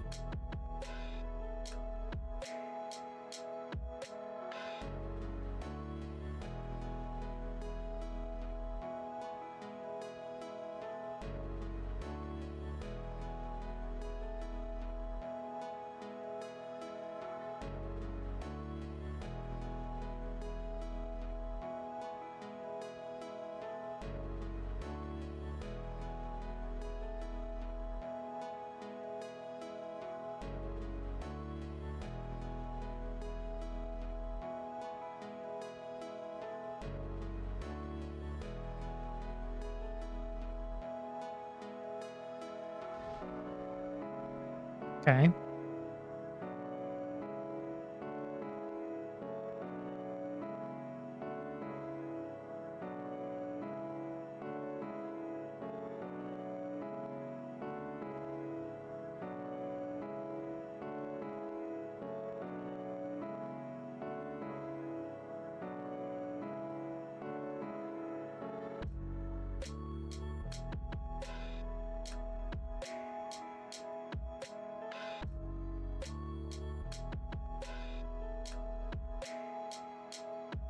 Oh my god.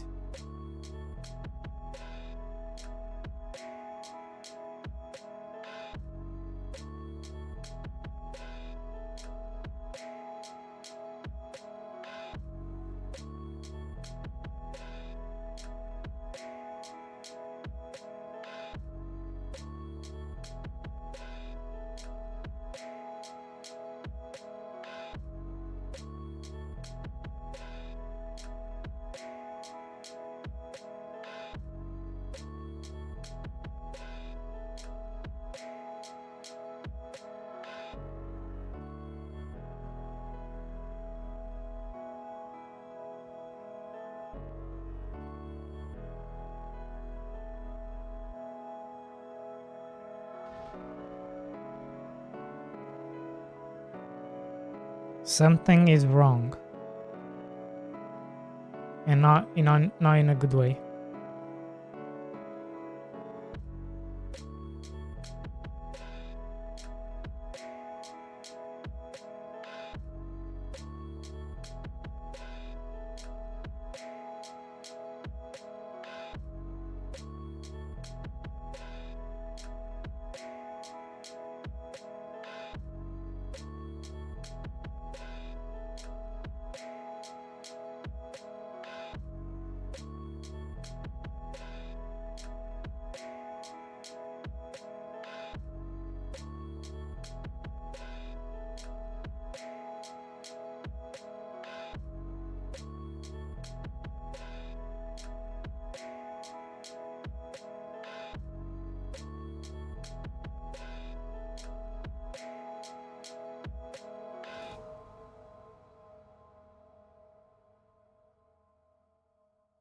Doesn't fit.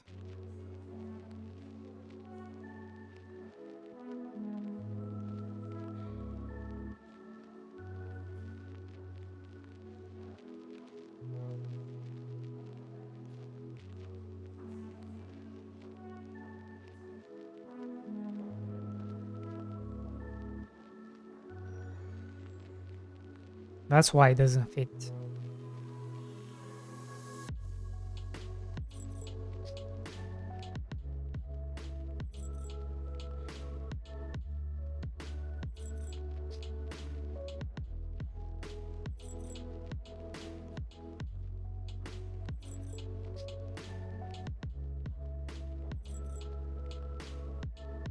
Fuck.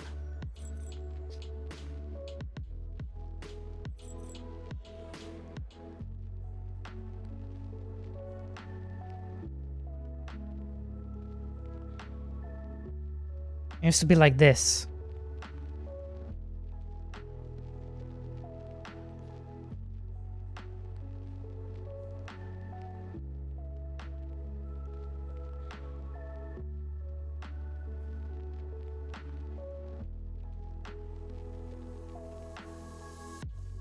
These things don't need to be together.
There we go.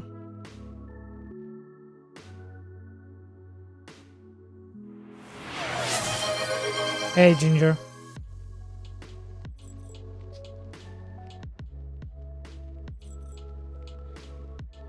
How you do?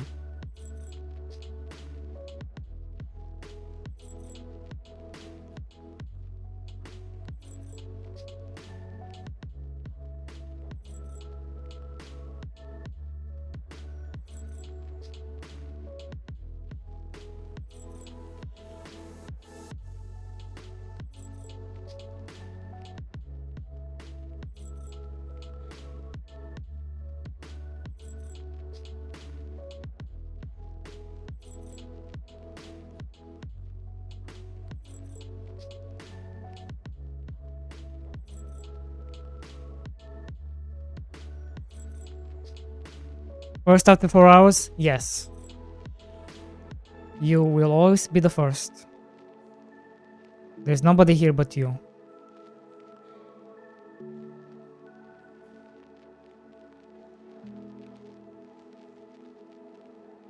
True, true, true.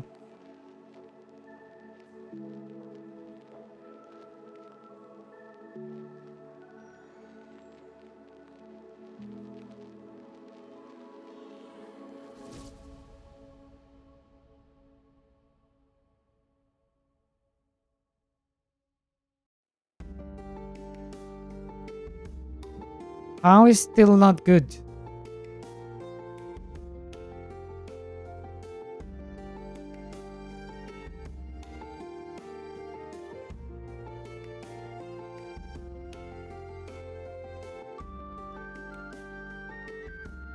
What am I missing?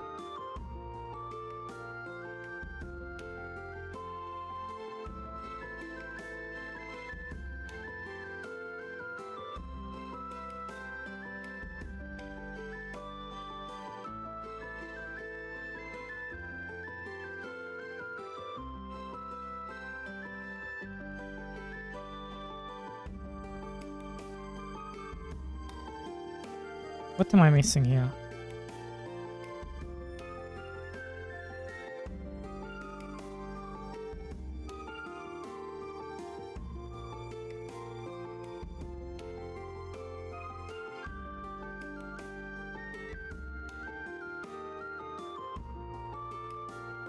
It should be this.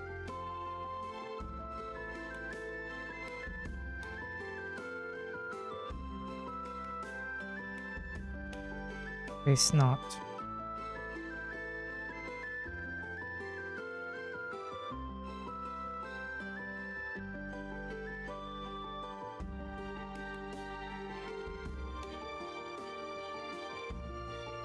$63.42. Yeah.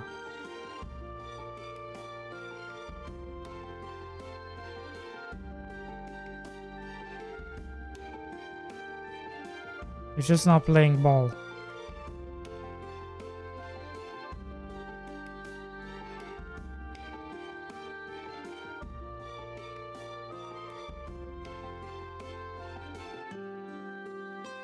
Maybe the real coordination is start as yeah.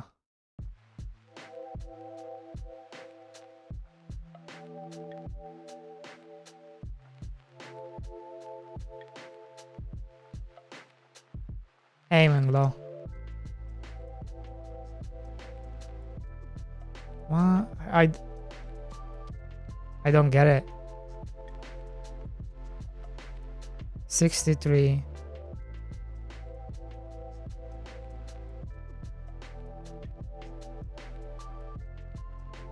Why is it being dumb?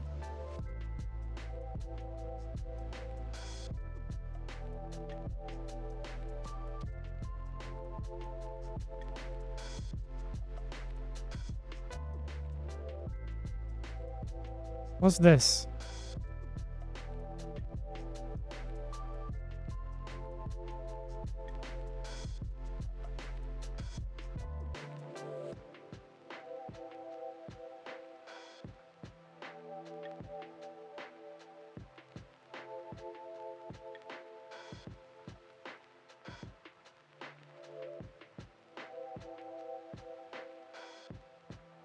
I don't know.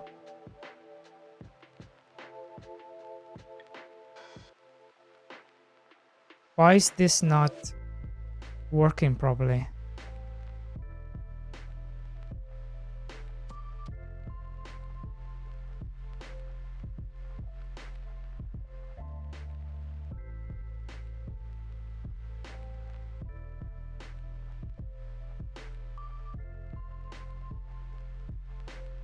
Wait a second.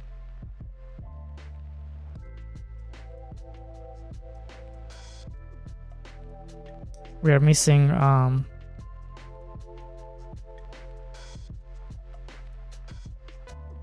there's a half-seas here. That's the problem.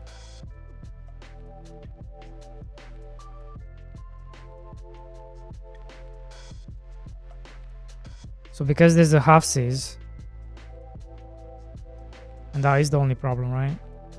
Yes.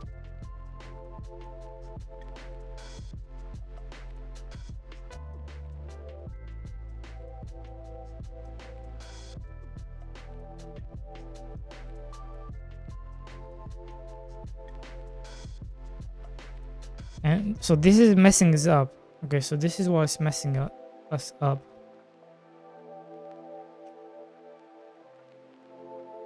That will mess us up.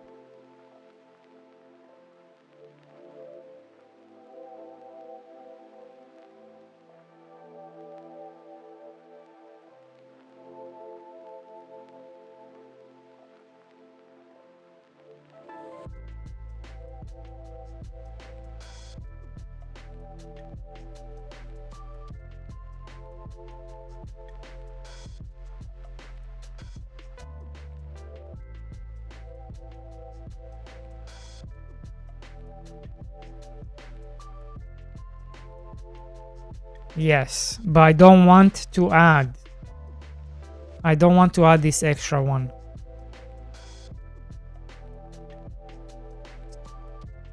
Because then my sprite sheet is not 2K by 2K. If I add an extra 32. Not is it 32? Yes. I cannot be adding an extra 32.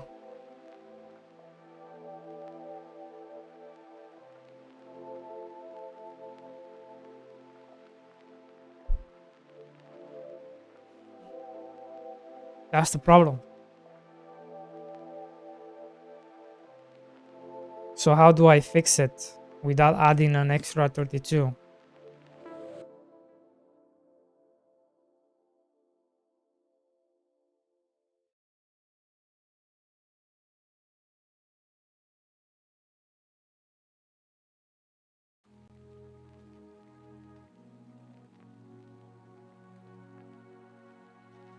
I don't want to use an animate sprite, no.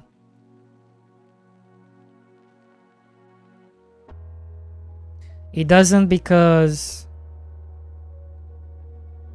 Why? Because my system is not set up to use animate sprite.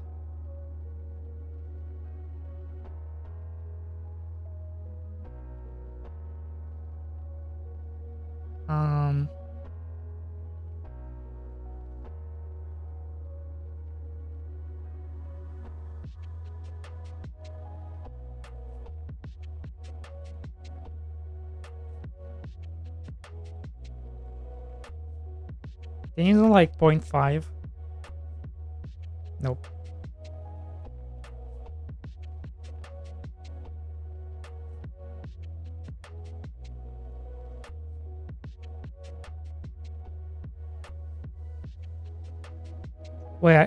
Wait, maybe this is a way to fix it.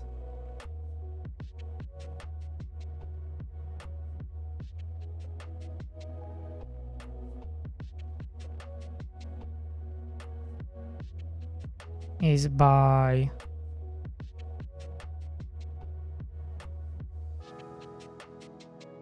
just moving it one up.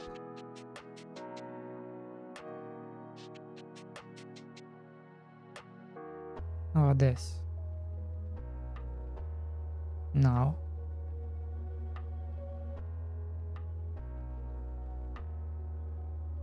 How about this? No.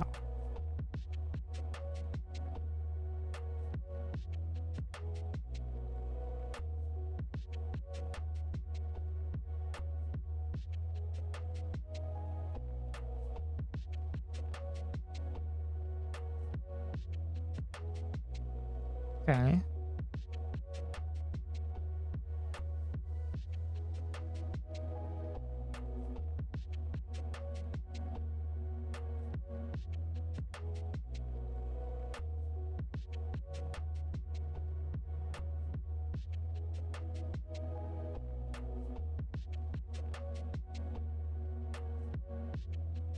There we go.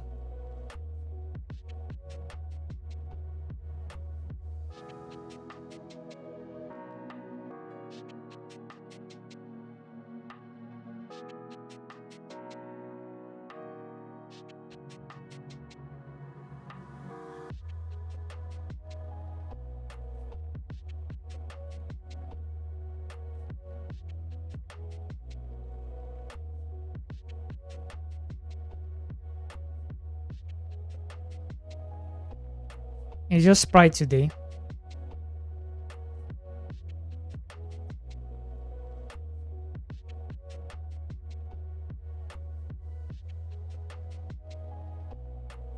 It's sprite 2D, but you still have to give it the H frame and the V frame. You can't just put the frames in. That doesn't do anything. If you don't give it the correct slices, which our slices are not great.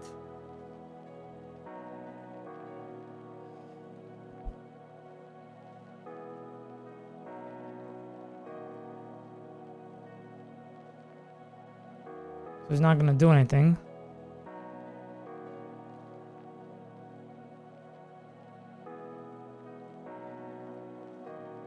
But yeah, this is some wanky ass stuff. Very wanky.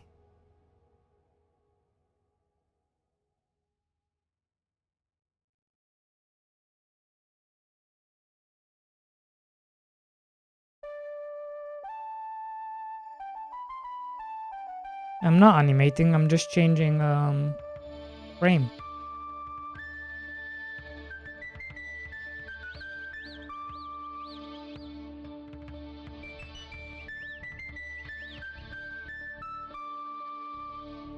Just changing frames.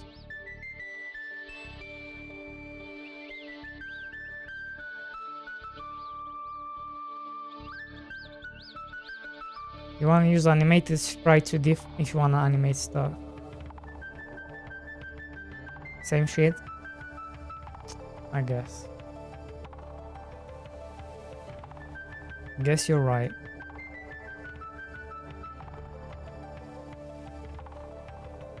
What happened here?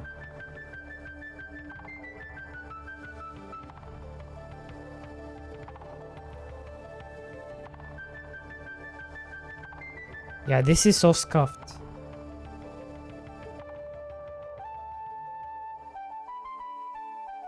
This is so scuffed.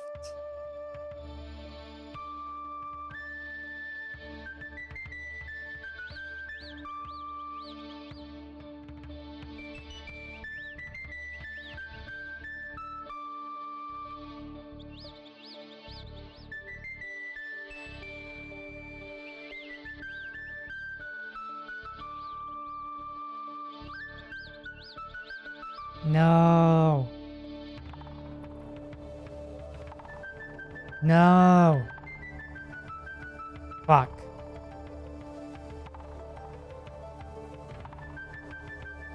It doesn't like that.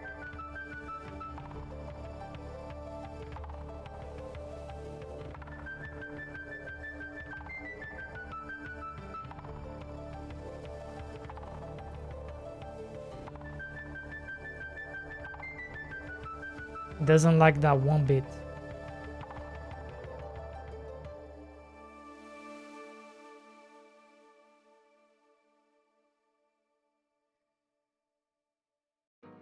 Ah, son of a gun.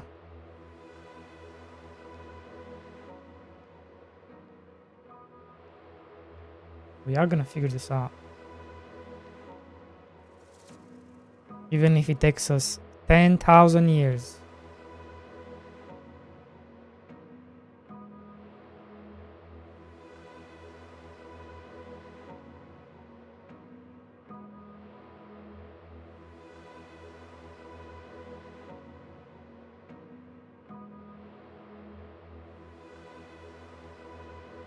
Huh?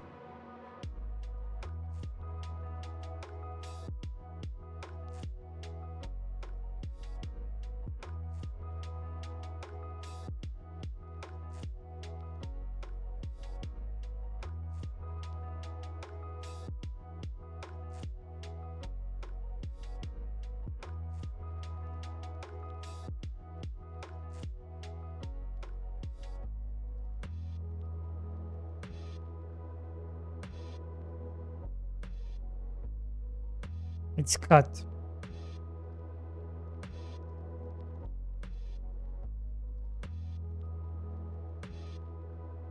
Still cut.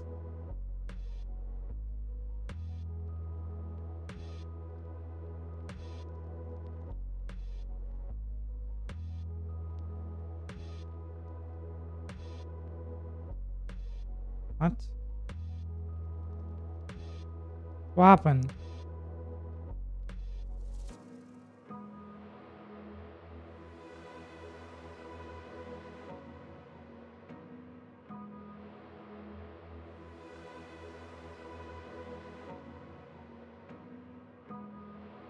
Okay. Now the question is,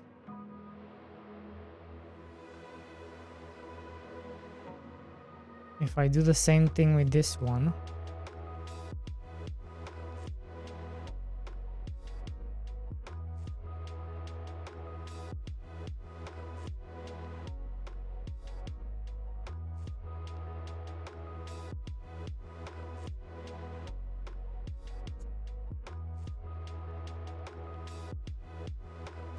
it's almost like I have to move 1 pixel down each time.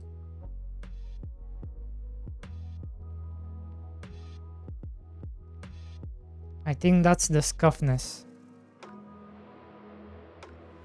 So this needs to come down by 1 pixel.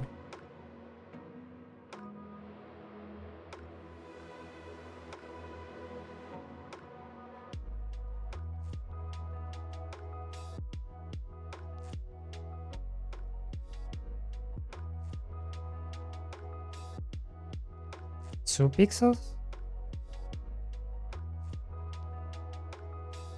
No, it needs to go up by 1 pixel. Now it needs to come down.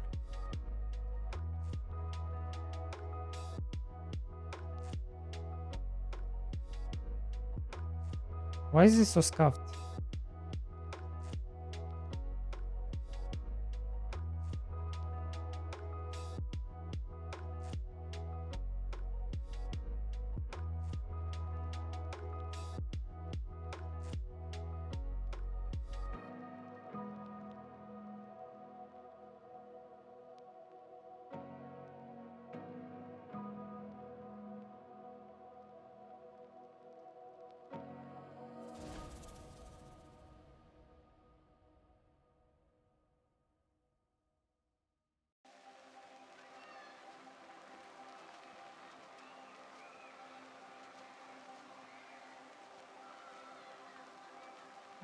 I don't get it.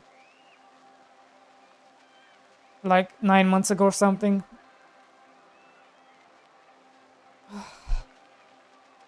Maybe more. I've lost track of time. 4 months plus however months I've been streaming. Plus 190 days.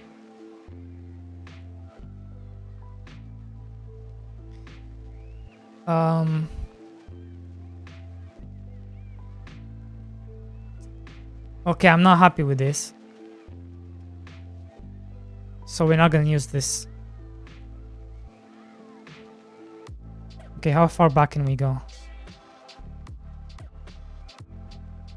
Just go back the way it was.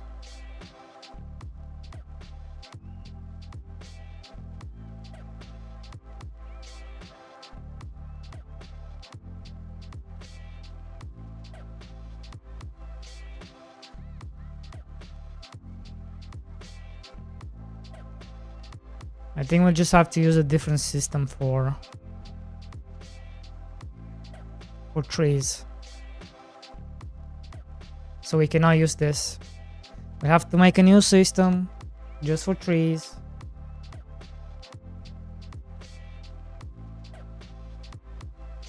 New folder, trees. Then going to duplicate you.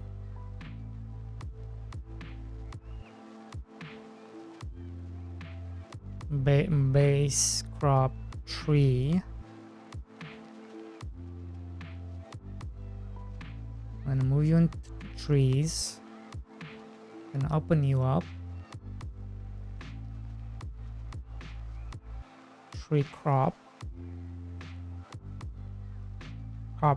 tree.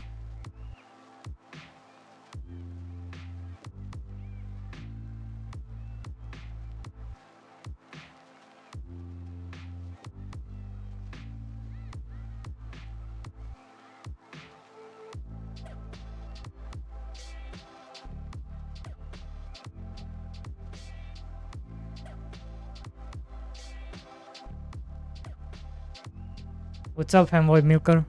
8 bits, how you doing?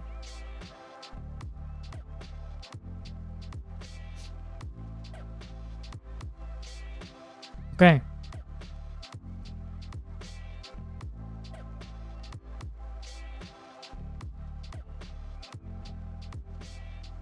We cannot use Sprite 2D. If I cannot use Sprite 2D,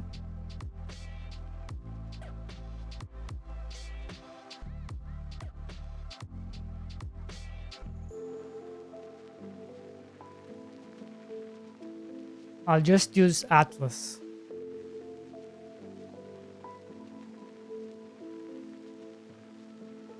Atlas texture.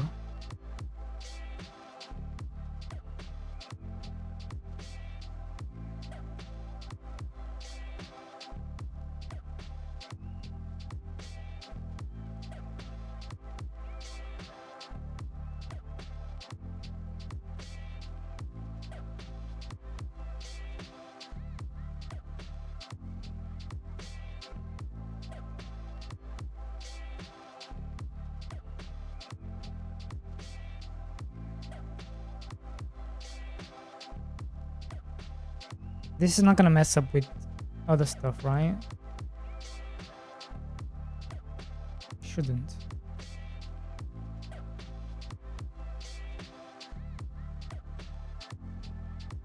Okay.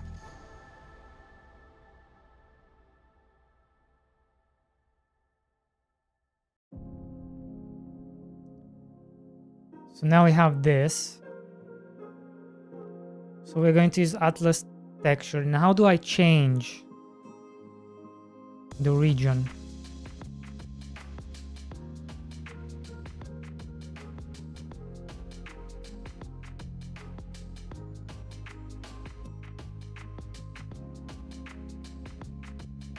We're gonna have to move it by 32, right? So plus 32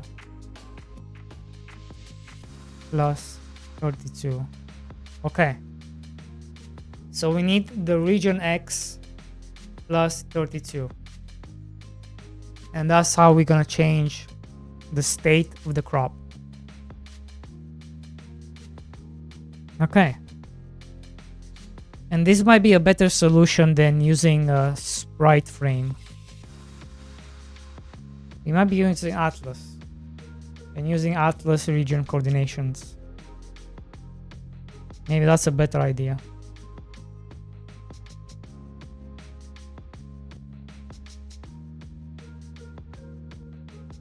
There we go.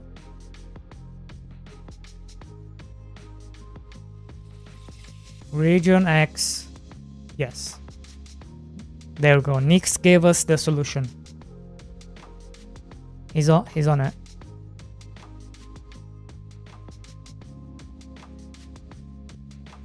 It almost took us 4 hours to figure out. 4 rounds.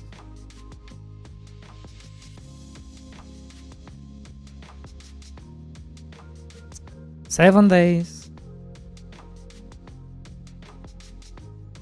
10,000 years.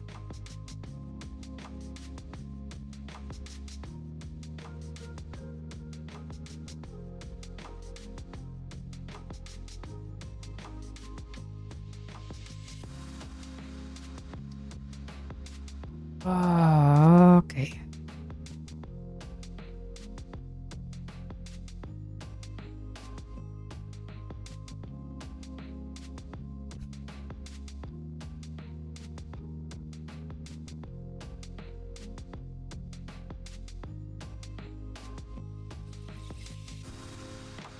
I'm trying to figure out if I want to use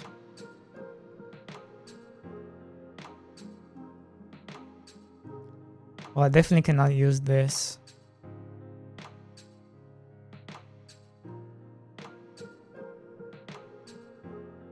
Because I do have a sprite 2D.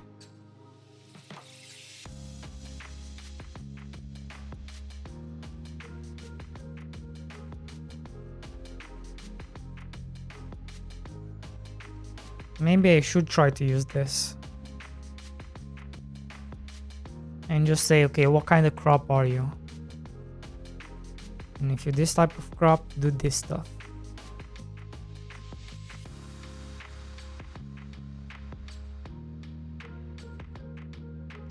This will have to change.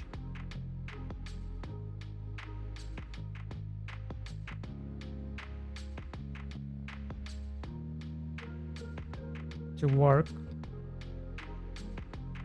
with a tree.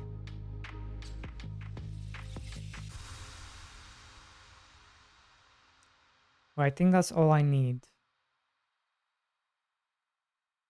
Growth straight plus growth sprite -1.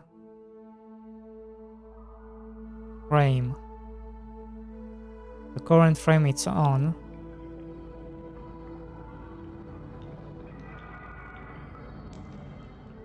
So for us this would be different. Do I try to use the same thing?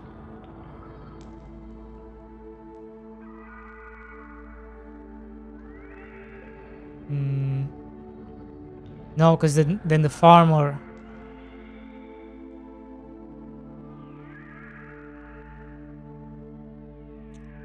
might want to plant this. Yeah, I think we have to make a new system.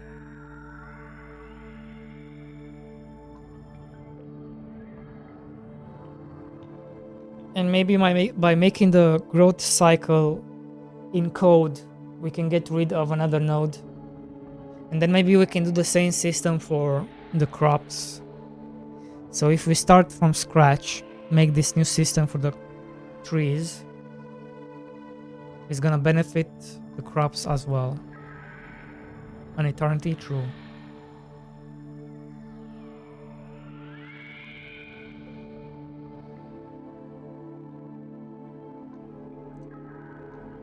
True.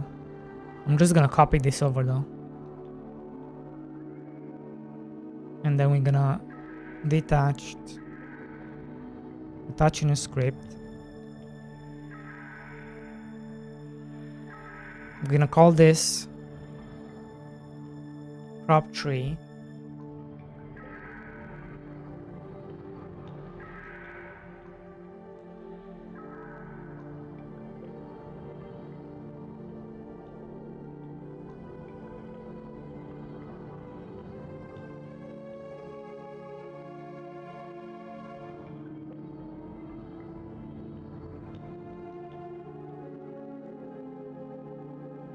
Why does the crop need a collision?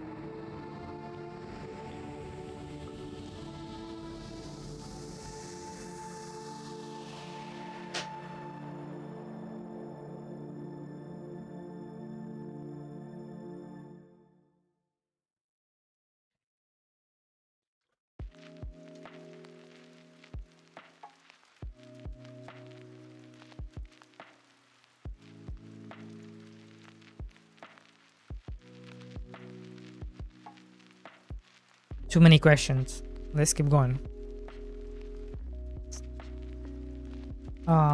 Okay. This can stay.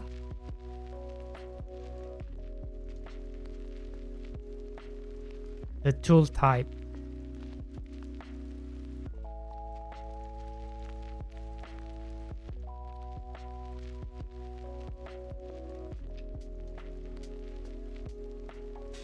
Why is this so convoluted?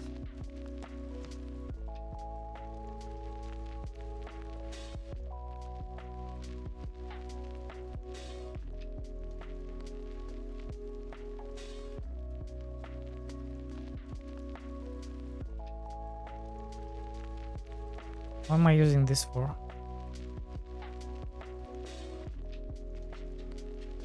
No idea. Okay, you know what? I'm gonna get rid of you. Because I have no idea what you are.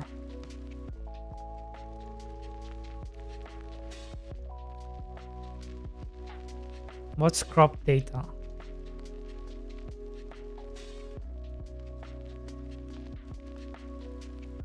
Potato. It's just the item.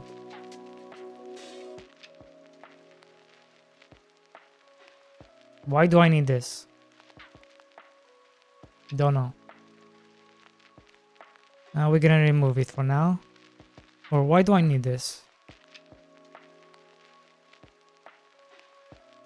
To set up the price.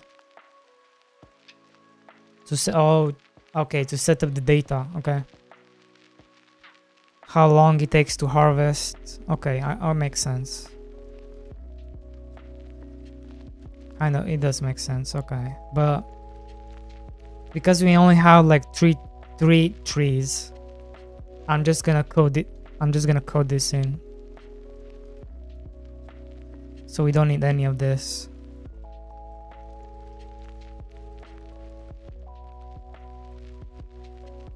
There's only like 3 trees.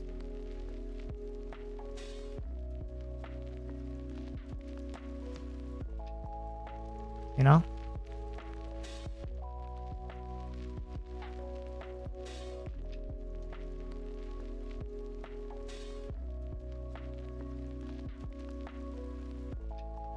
We need to simplify all this.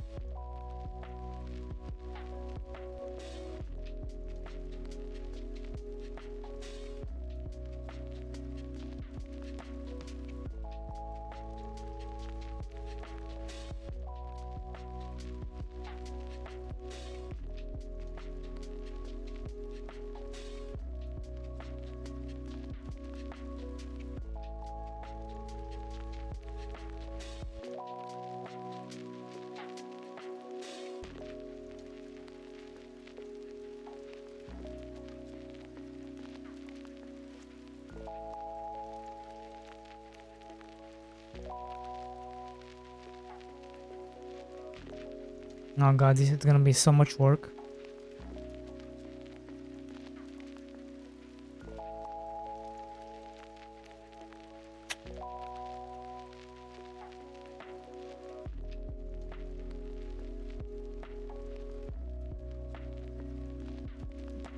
So much work.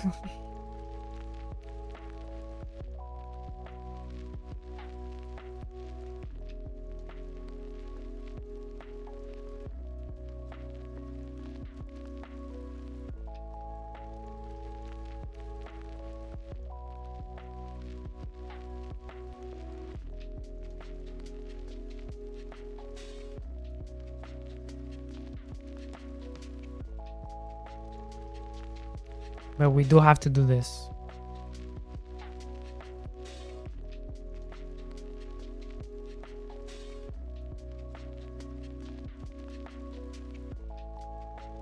Hey, Captain Onosa, how goes?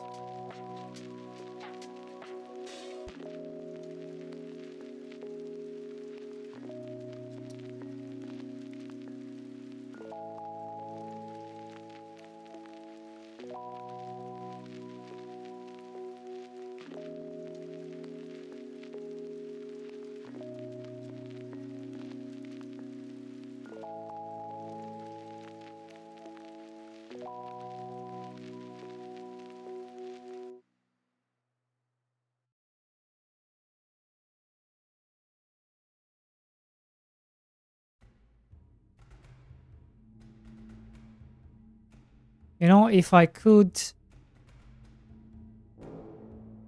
get rid of everything.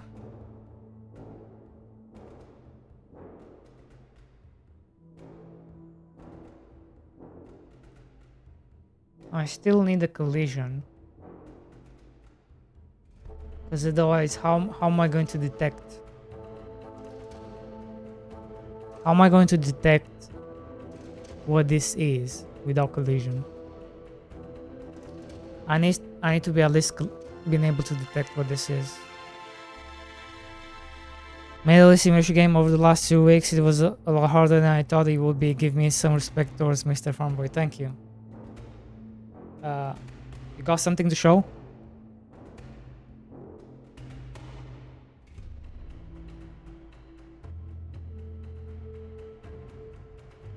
I've been refreshing this every day.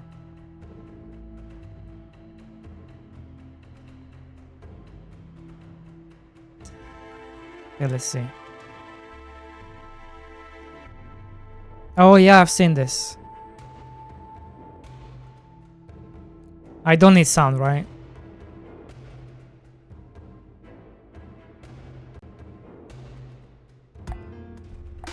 Because I really don't... Do I really need sound?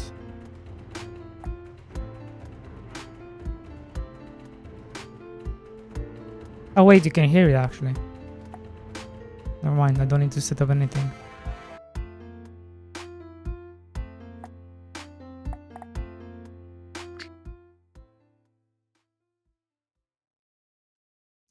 Drag the beehive. Wait, how did you do this?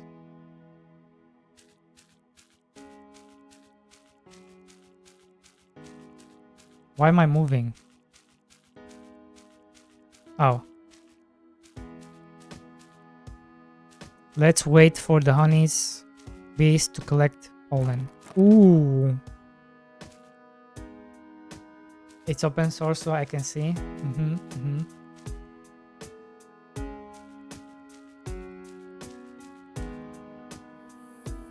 To collect pollen. Damn.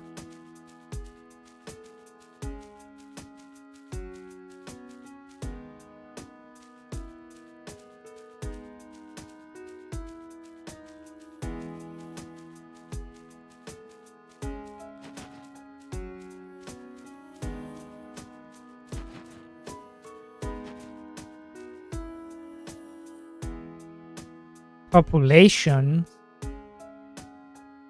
What you mean population 2000?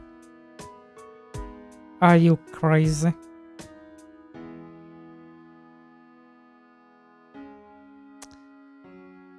I am wondering how you did.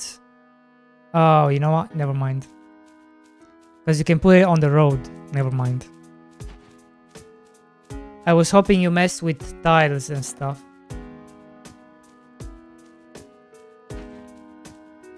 But I think these are scenes.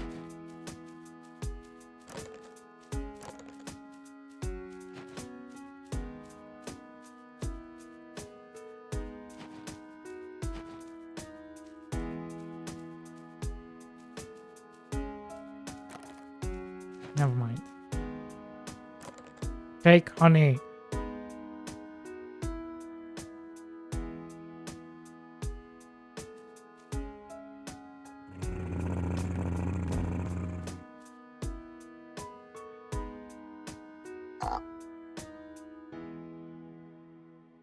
What's this?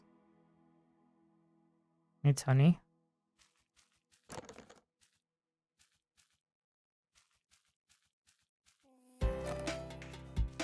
Oh my god.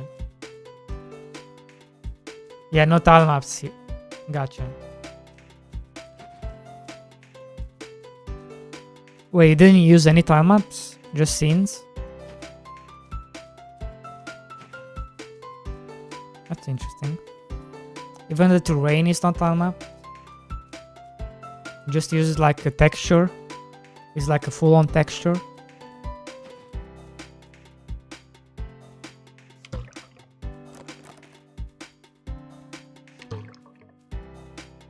Needs more honey. Wait, should I be selling this? Yeah. That's right.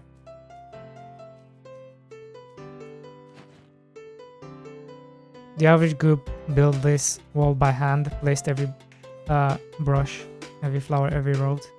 Nice.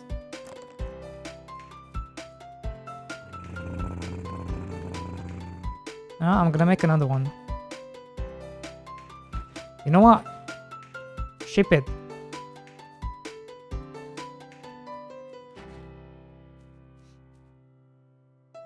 Polish it up a bit and then ship it.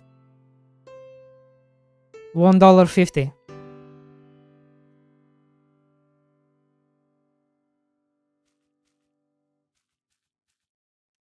Take honey. Use honey. Take V-Bucks.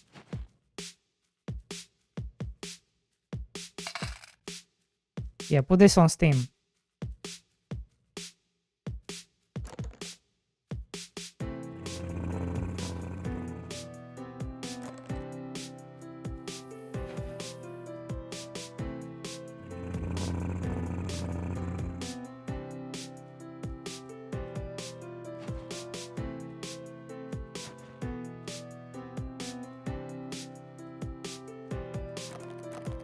Oh, when I'm collecting rubbish, I get money. Nice. That's a good touch. Cleaning the environment for the bees. Yeah, so just polish it up a bit. Like if you're serious about this.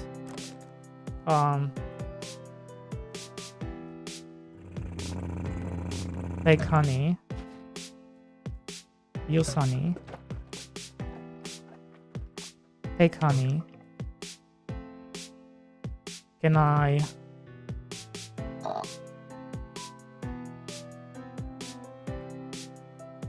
use honey? Take honey. Use honey. Yeah, I'm getting addicted.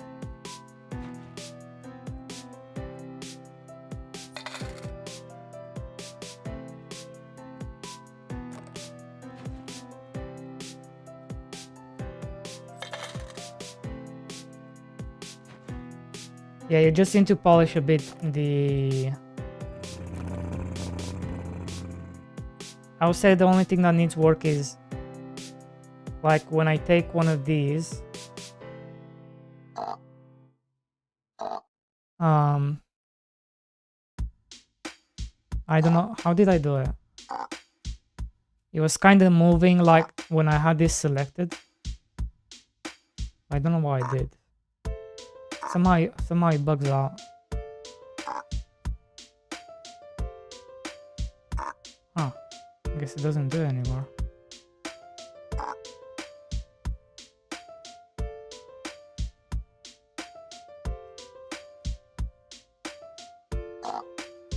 How did I bug it before?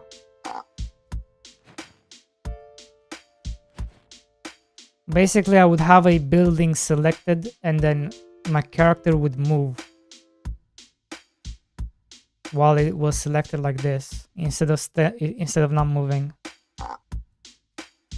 I don't know how I triggered that. I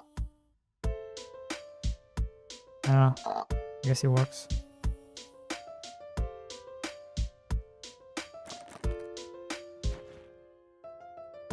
Oh my god.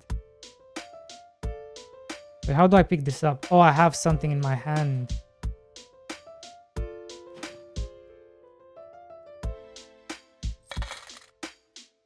Maybe now it's gonna do it.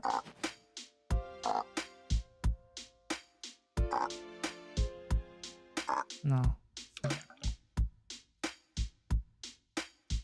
My hands are full. Wait, what do I have in my hand?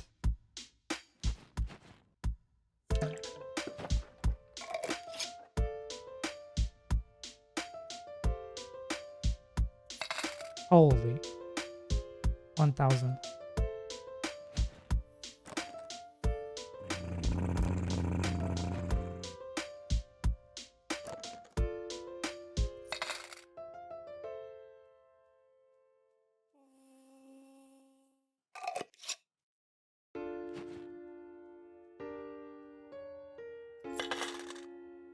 Soon.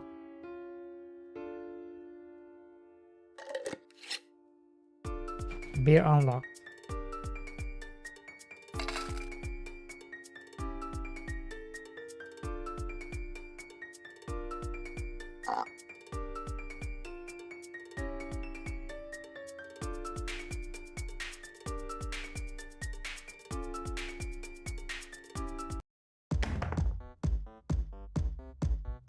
New songs unlocked.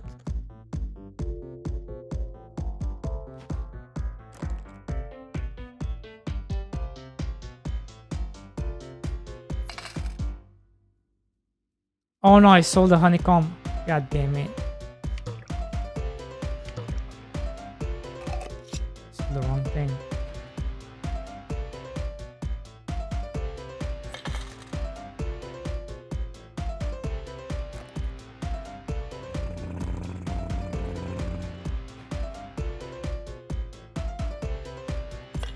Yeah. Now the end game begins. Oh, there's more? Oh.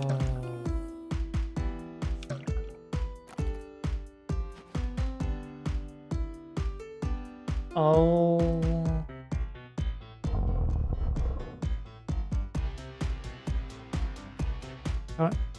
Turning gold. What? Wait.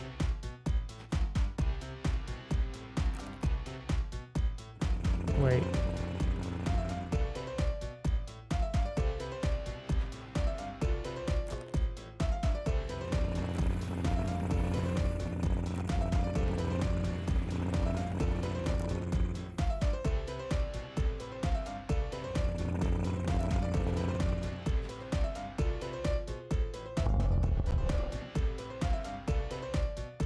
It's gonna turn into gold, isn't it?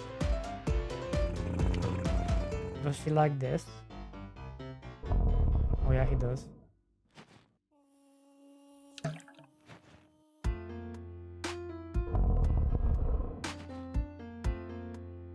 Yeah, he does.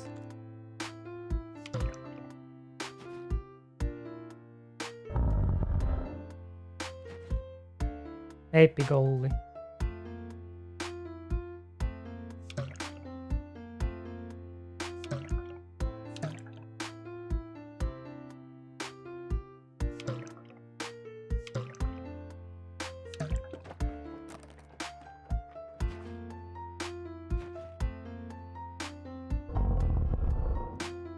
So that's 2%.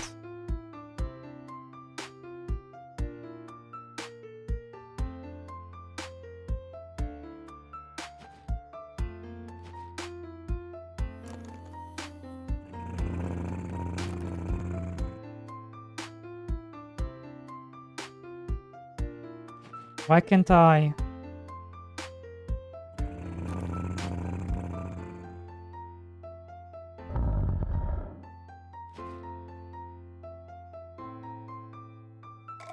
How much is this? 7%.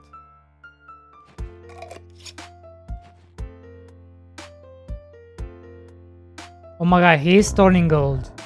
Look.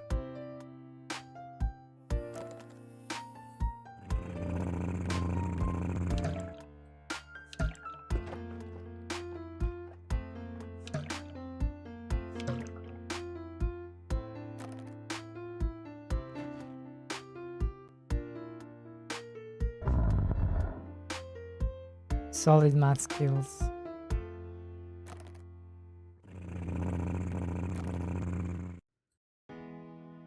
Oh no.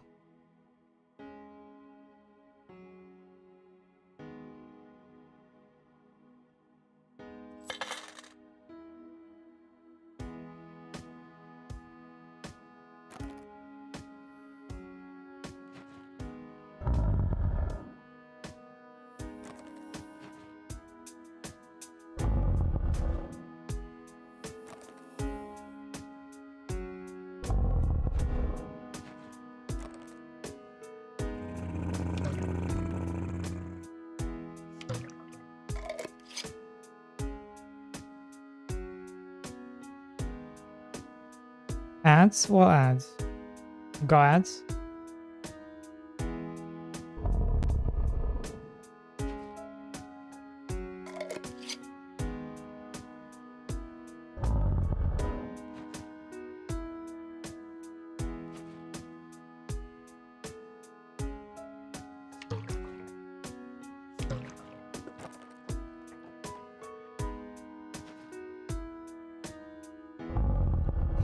So what's the plan here?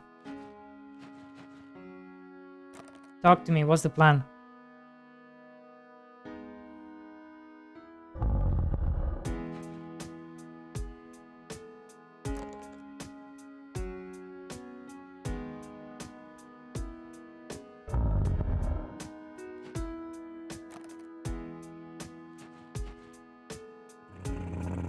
Now there's ads.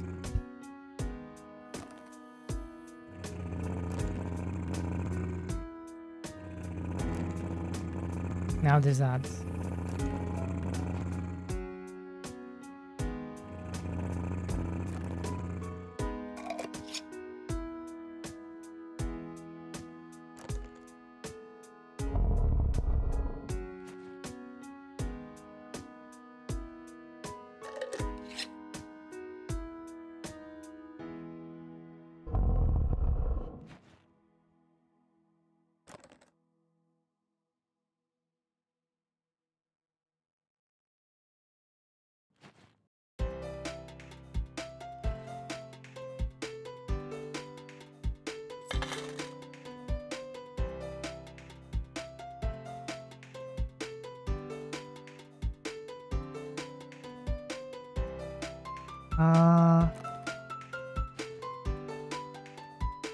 Why can't I?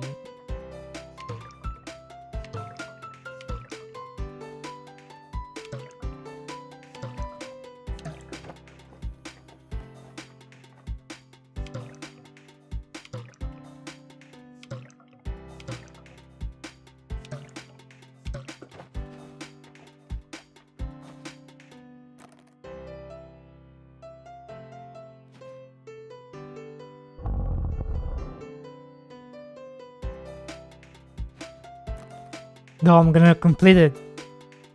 I'm gonna complete it. I'm gonna complete it.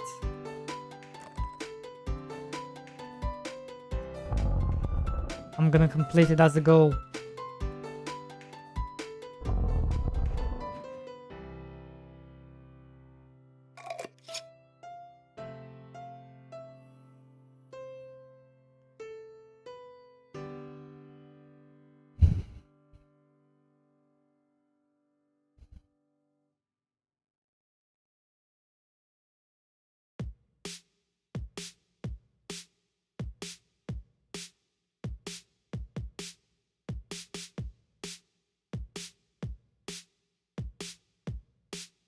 Are you back?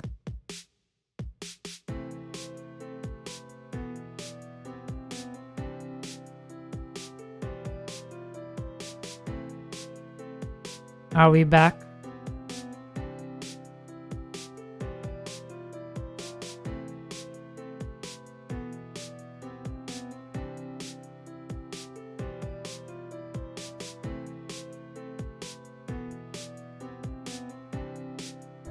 Okay.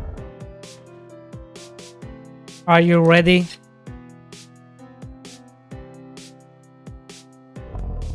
One more.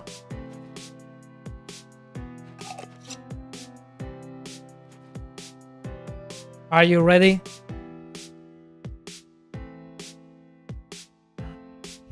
Here we go.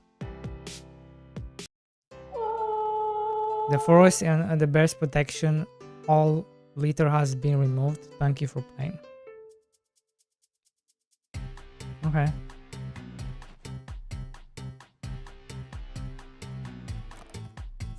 Okay. Very cool. Now here's what you do.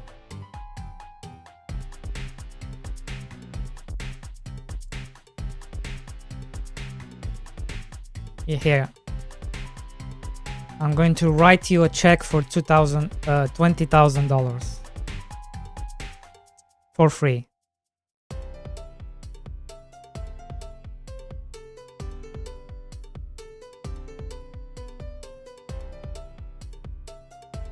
Here's what you do.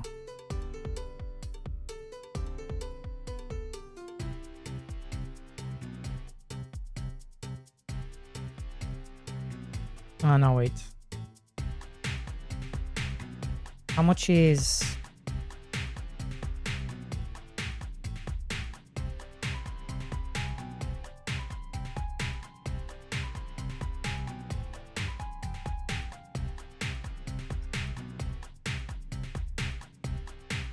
Hold on, I'm bad at math. Hold on.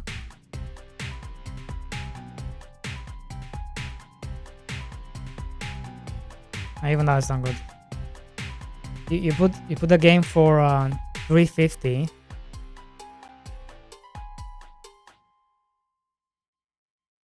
With a discount.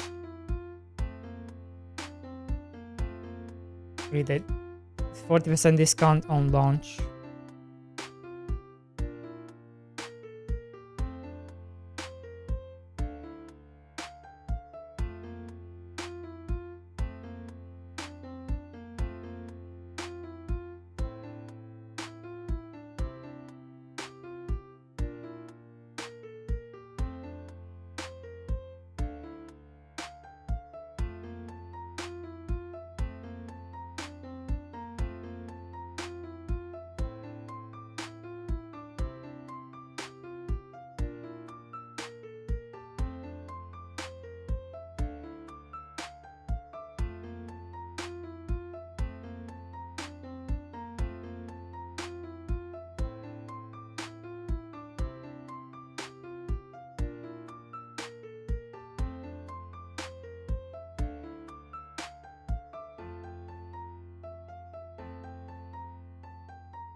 This is what you do.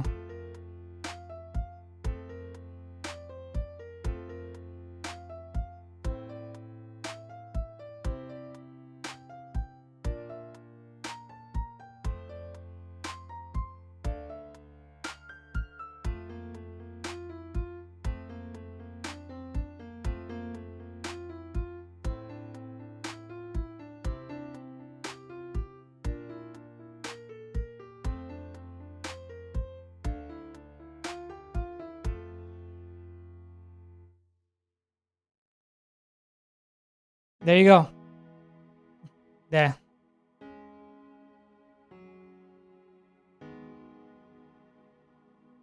That's all you have to do.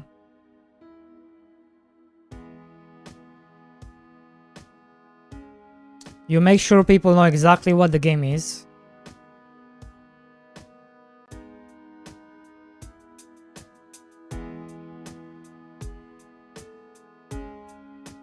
There's no...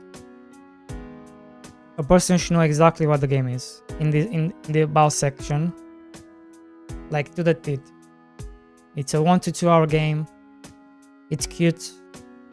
It's for kids. Can be for kids. Has great music.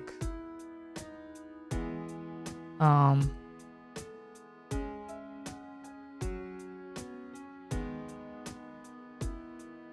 that's it. What are the things you can do? Steam Cloud controller you can probably do. Make sure you use the correct tags. Don't use any big tags. Use really small tags, like cozy, cute, stuff like that. Automation, you can use automation.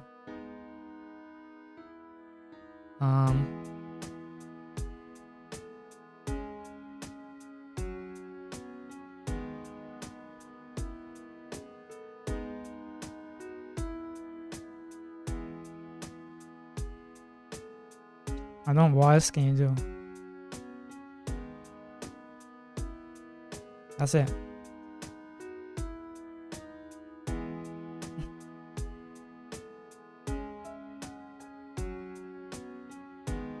No, no, no, no, no, no, no, no, no, no, no, no. No, don't add more things. No, you stop here. No. You stop here. No. You move on. Stop trying to add things. You just polish it up. Those small little polishes. Make sure when you try to put stuff down, it doesn't move the character. Stuff like that. You don't add more things. You add the exit button, stuff like that. Polish. No more stuff.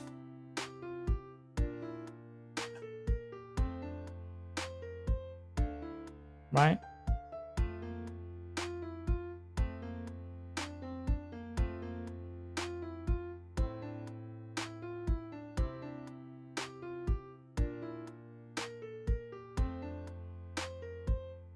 Do it.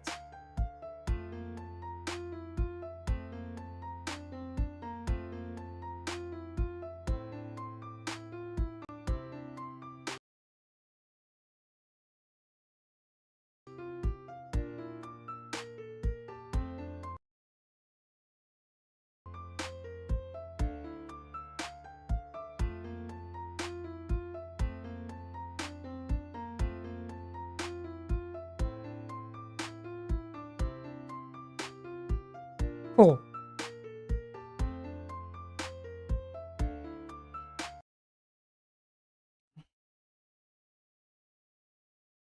Cool.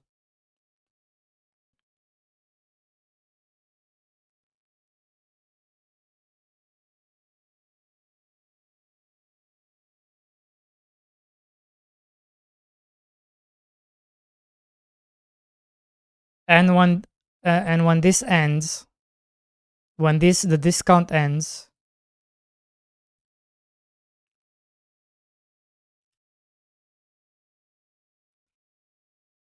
you switch, you change price to 150. And that's it.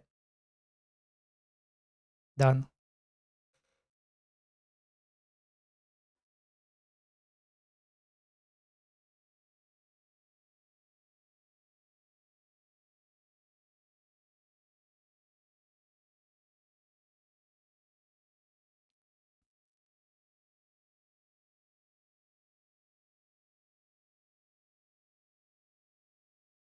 Done.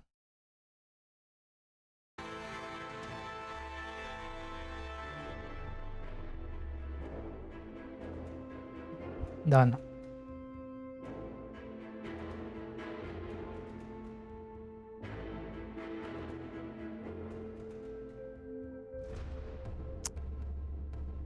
Well, you put the price lower than the discount. I don't know, Matt. Listen, this price needs to be 1.5. I don't know what the base needs to be. I don't know math. I'm not a math genius. Whatever ends up being 1.5, right? And when the discount is over, you switch it to 1.5. You make the base price 1.5. There you go.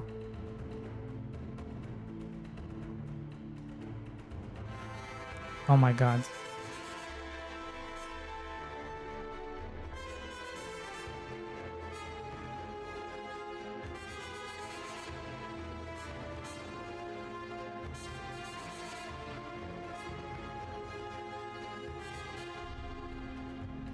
And if you don't want to do it, I'll do it for you.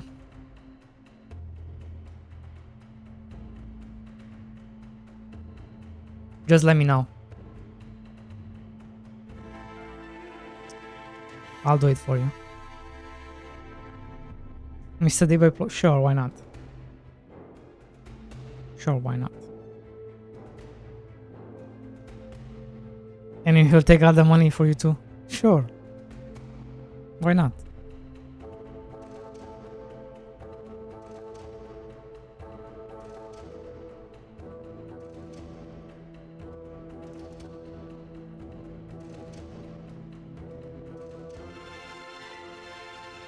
What's this?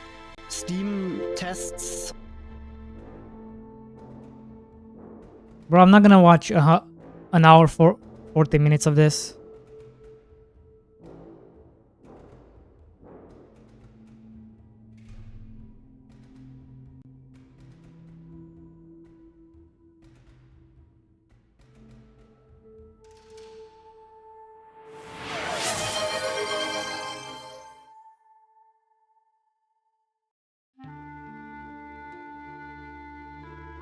There you go. What? Where's my comment? Steam tests. Oh, there you go. Make sure you up my comment.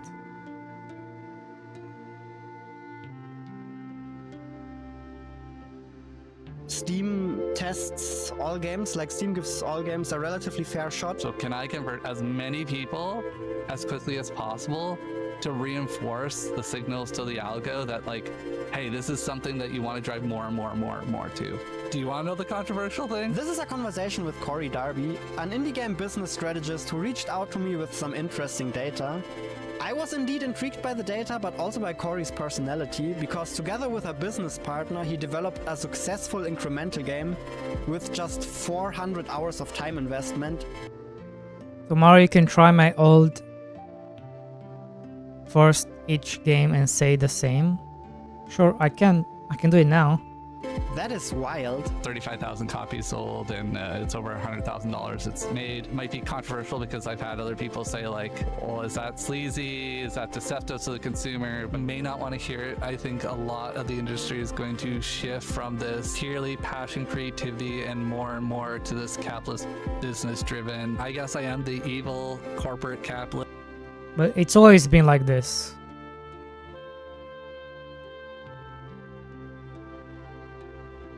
But it's always been like this.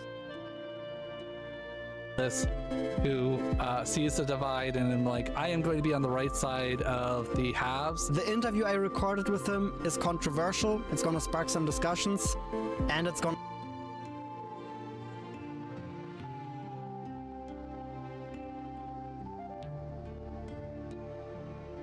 It's always been like this though.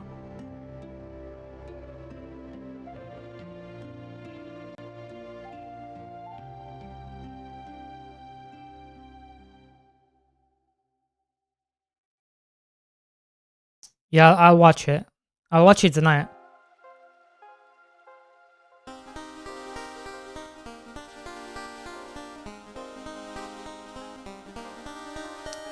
This looks familiar. Why does it look familiar?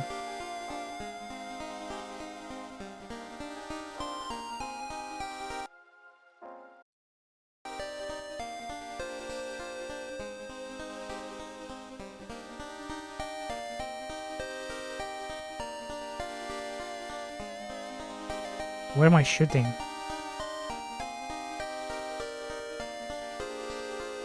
Why am I shooting stars?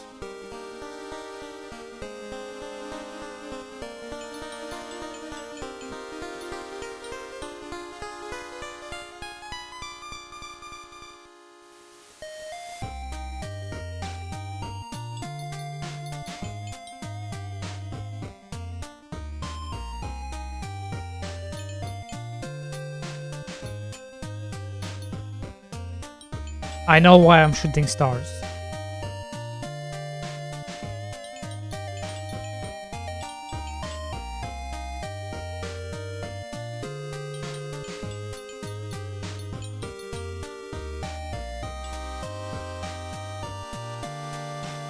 What's this?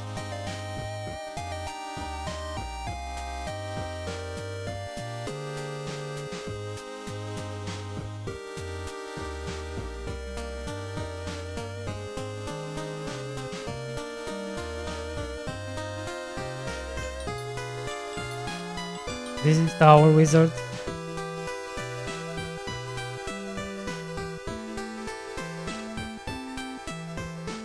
I don't know, I never played it.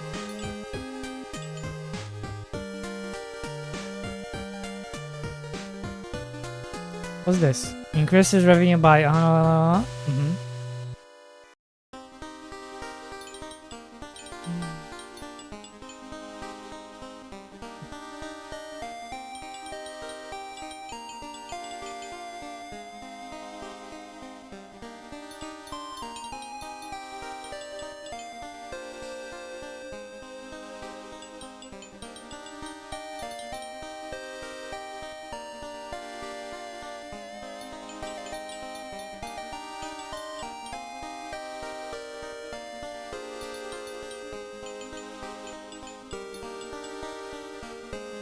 Is there a reason why I have to click generate? Is there a reason why I have to click generate portal? Yes? Okay.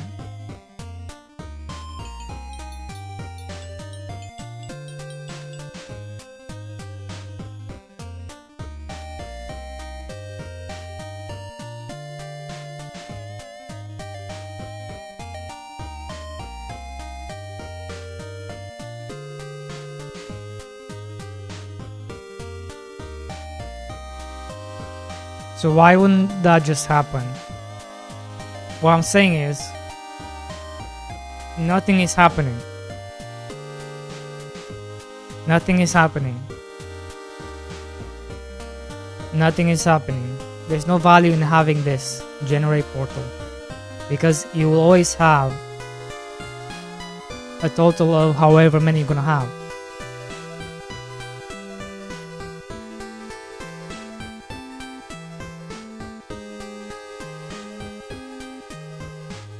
Oh, so the portals, this is gonna go away, right? I won't have to click generate.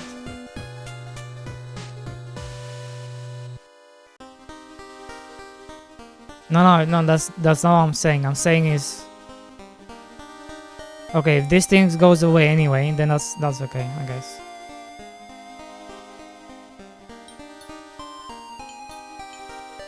If I don't have to.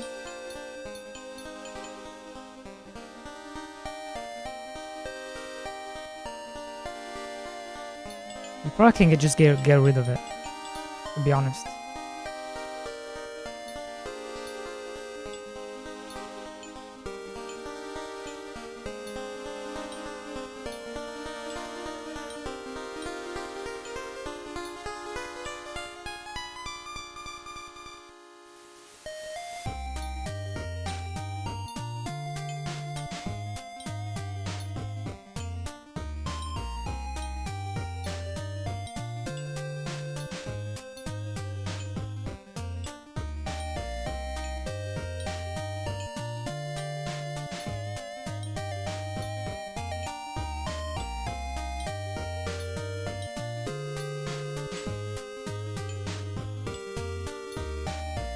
Decrease auto spell cooldown.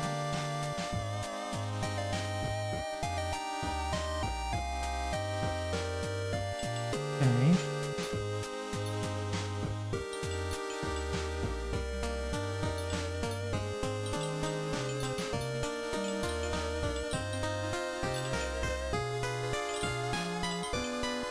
See why it ends up happening? I'm just spam clicking where the button is. I think you can get rid of this entirely. I don't think you need it.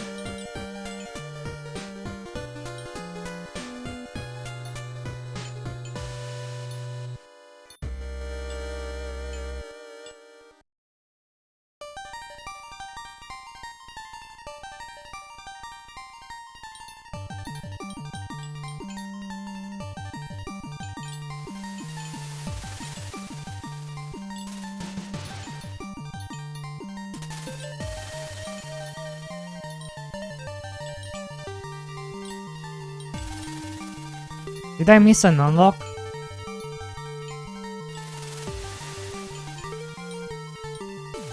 No.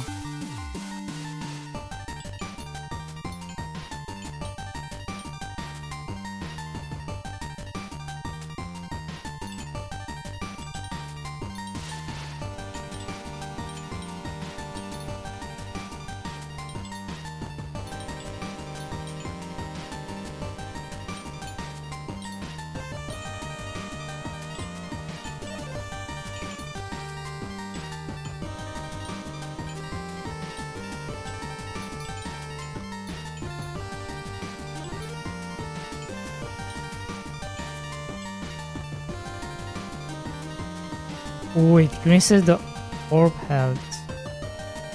Interesting.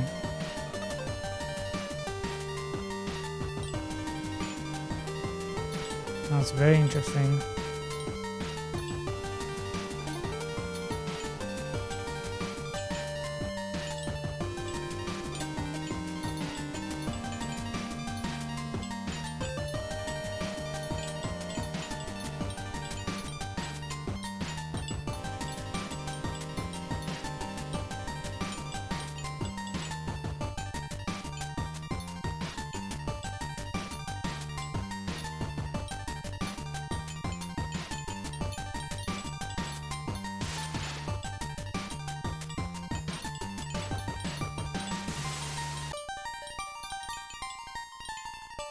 I think I can get another shooter now. So what's this? Two of them at the same time. Oh, interesting. Okay.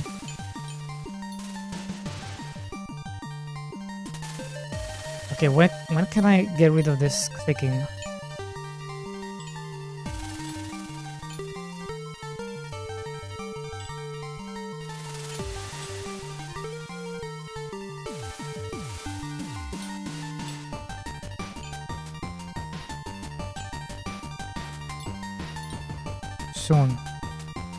Soon TM.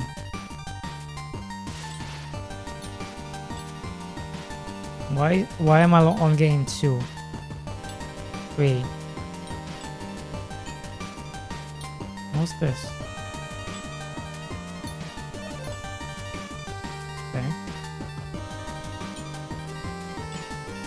Okay. Okay, here we go. Now we're talking.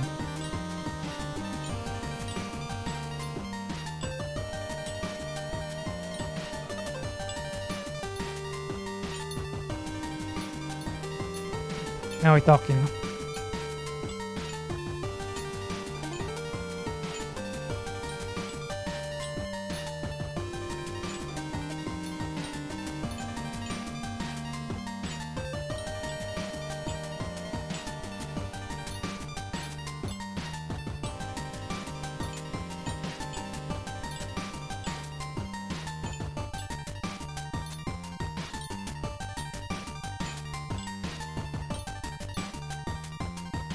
I'm trying to make this faster.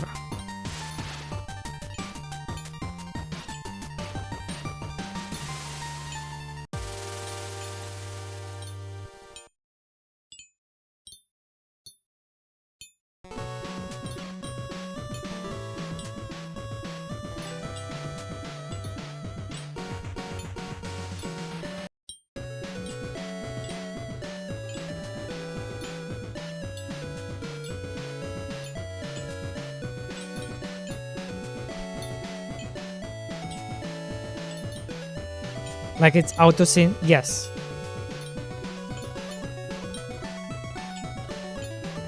I don't think you need to generate portals. I think that's one less thing you have to worry about. That being said, I'm not really a clicker gamer.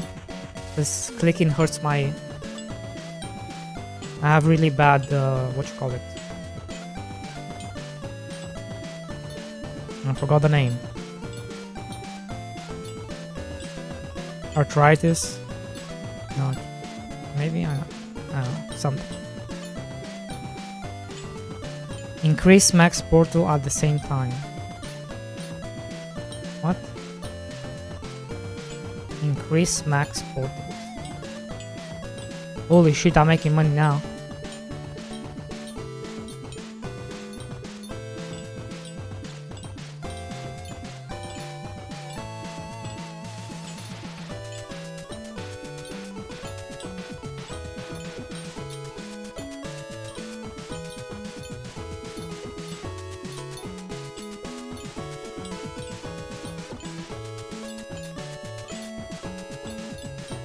What did I unlock?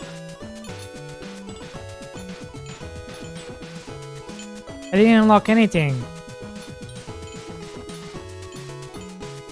I've been lied to.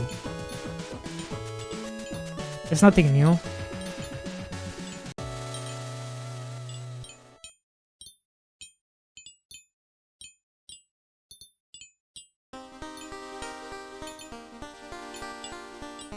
Where's the new stuff?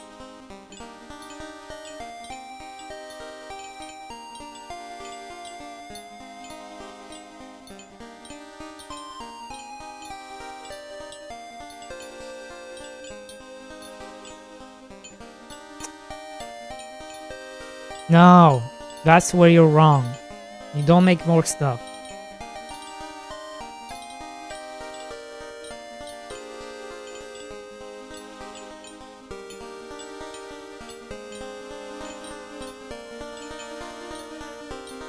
Because that's what's gonna happen. You keep working on it and you're never going to release it.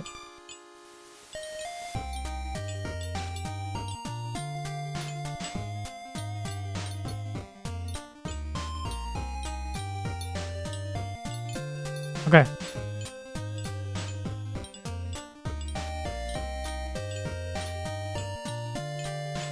No, you don't need the skill tree. Okay.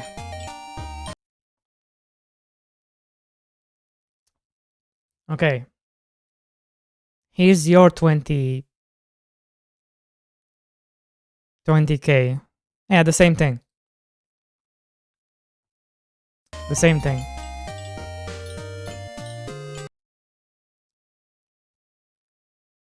But for yours, for your game, you have to have a minimum of 2 hours. It cannot be 1 to 2. It has to be a minimum.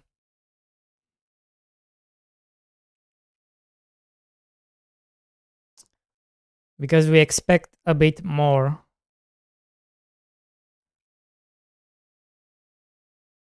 from clicker incremental games. So the minimum needs to be 2 hours. And it's the same thing.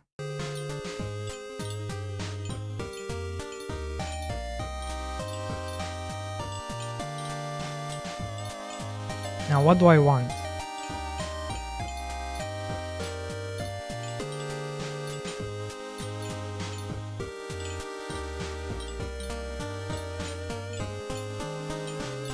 I feel like I need more damage.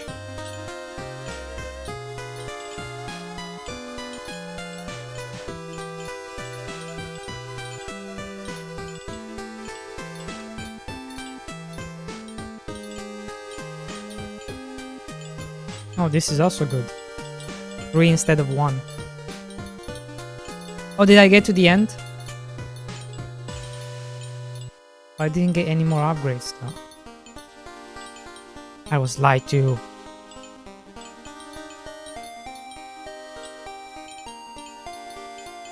Oh, there they are. What the heck? Critical chance.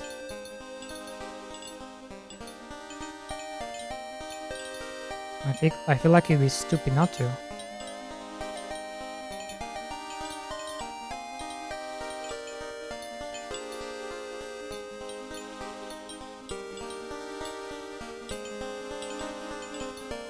Critical damage.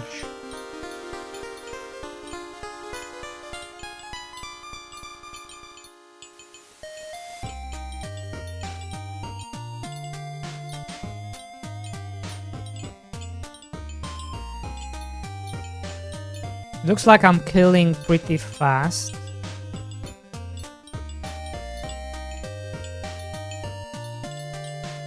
I don't know if this is gonna help.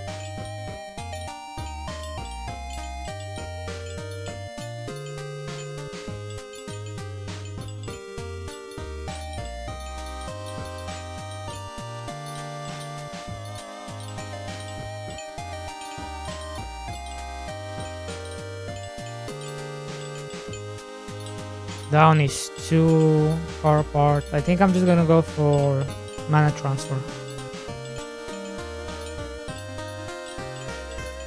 I think mana transfer is the way to go, right?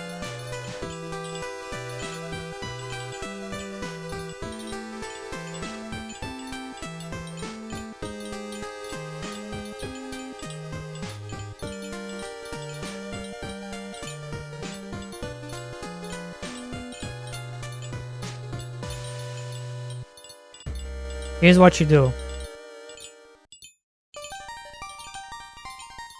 Because this is pretty annoying. I'm not a big fan of this. Having this window in the middle. Not a huge fan of that.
Son of a bitch.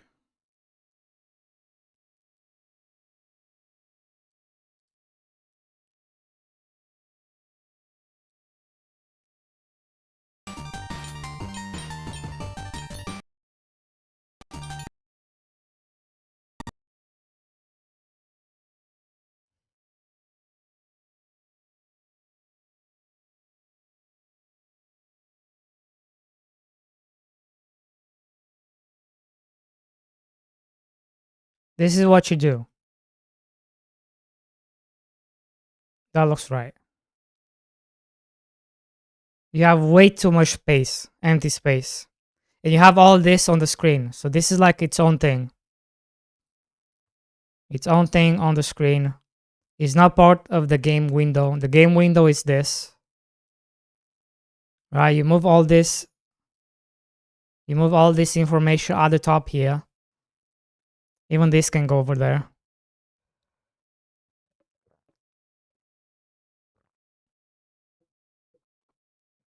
Done. Same strategy. Same strategy. Minus make sure it's 2 hours. Don't add. I guess you can add skill tree, but I don't think you need to.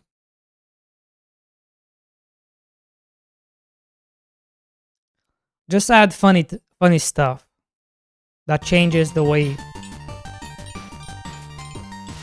You don't need a skill tree. Just add funny things. The way the mage shoots different things.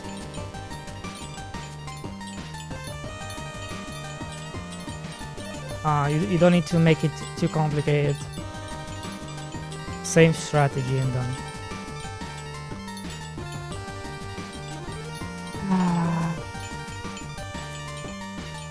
You're welcome.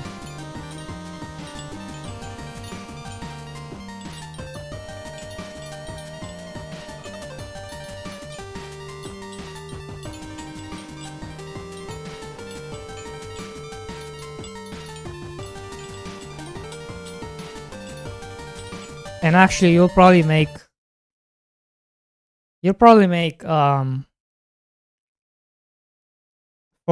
40K plus. You'll probably be making 40K plus.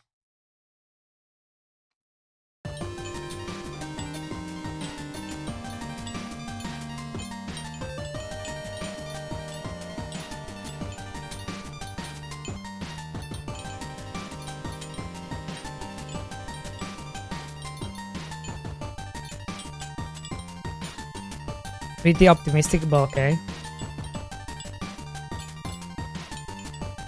Okay.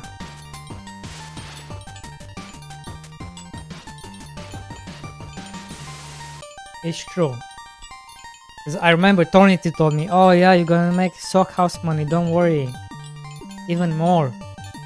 Never happened. He lied. He lied.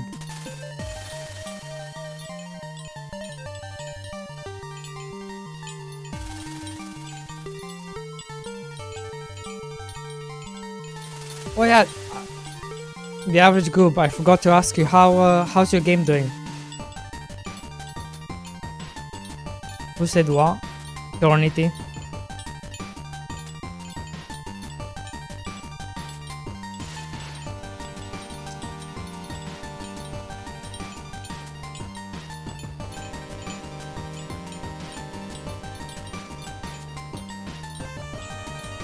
Tornity. The guy that comes and goes. The guy in the video.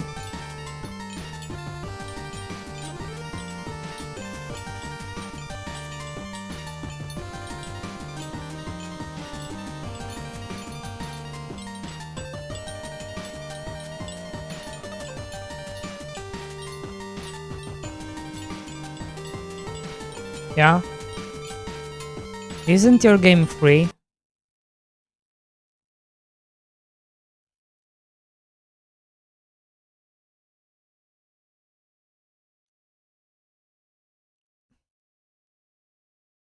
Yeah.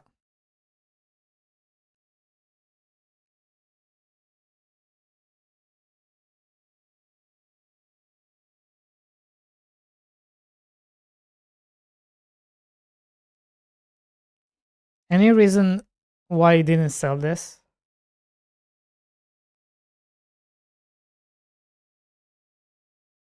Is there a reason why?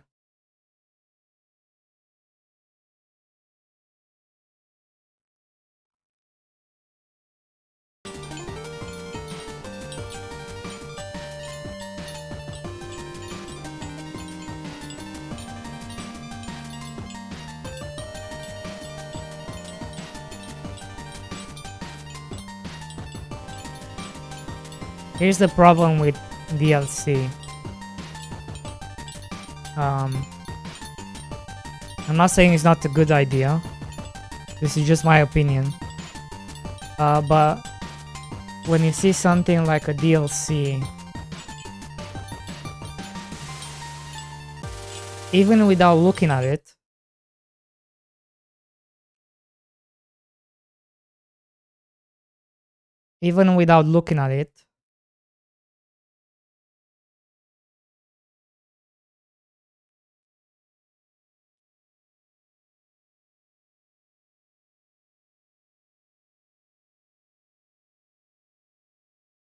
what's a good example?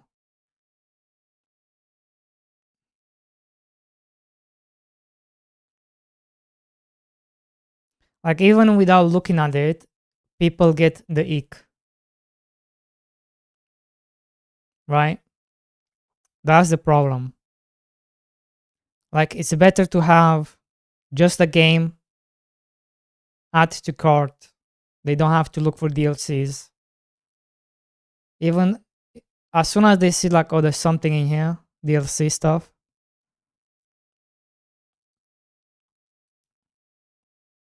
a lot of people do get the ick.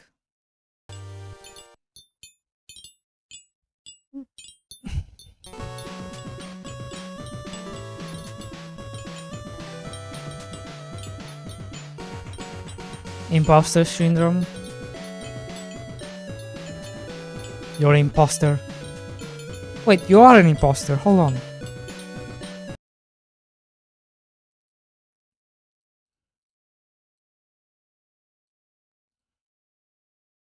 Wait, Vibe Clicker, this is my game. Why do you have my game on your account? Why do you have my game on your account? I want to check. 50% for using my game. Yeah, damn imposter. Hey Flannel Bird, how's it going?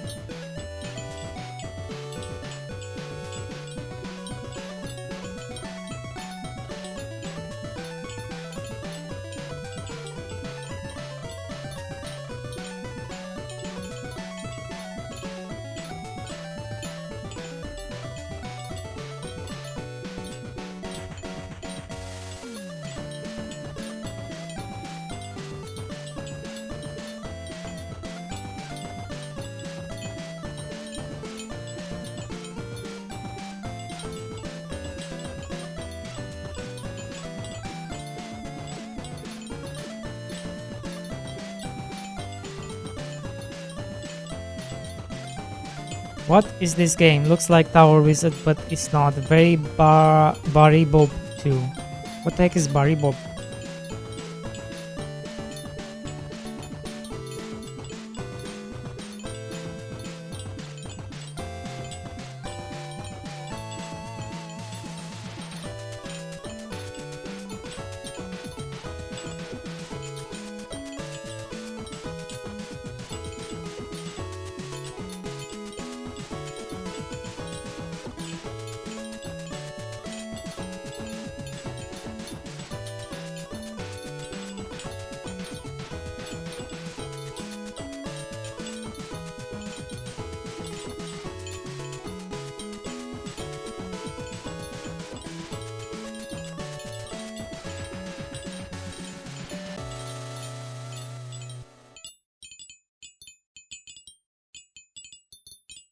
Is there like end? Is there like a max on these things, or they gone forever?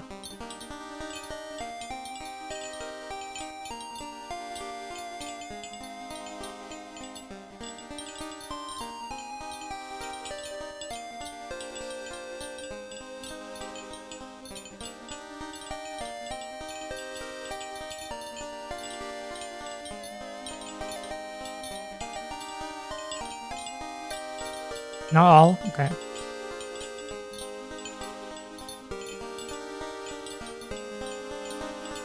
But yeah, you can do this, bro. Do it. Do it now. And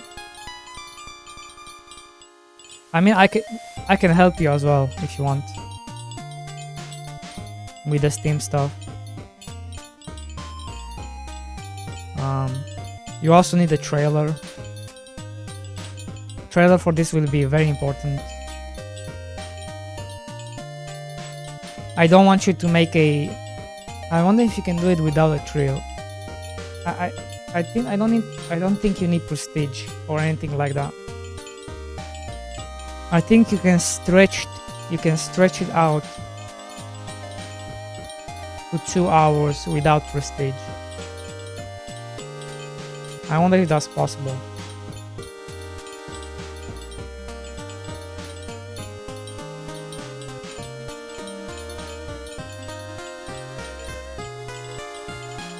Some ideas would be like different type of wands and what they shoot out. That could add up a lot of time. You wanting to have different ones, which will cost a bunch.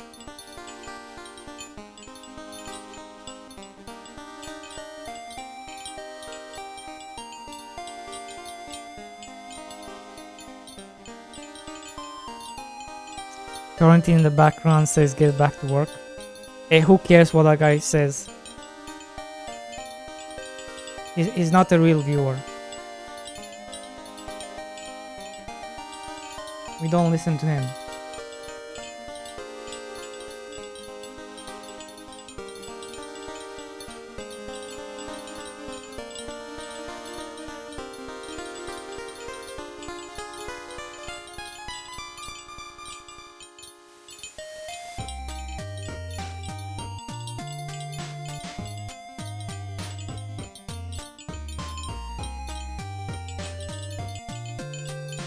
Yeah, I lost, but it's also really cool, right? You kind of lose track of time. You just your brain is working.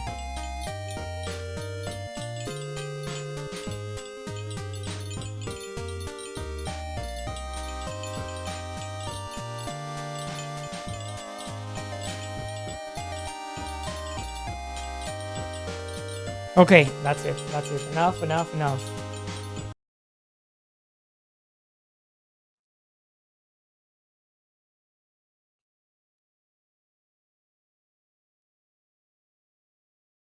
I mean, it looks like you know what you're doing, and I think there's potential here.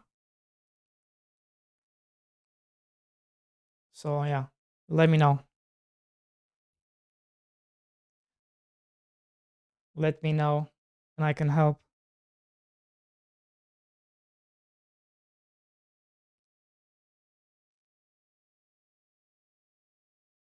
But yeah, definitely do this for sure.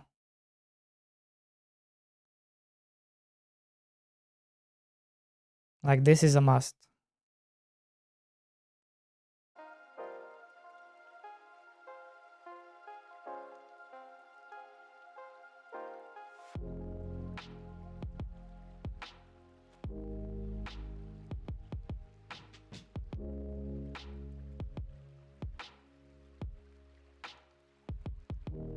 It's got update for to ship boys.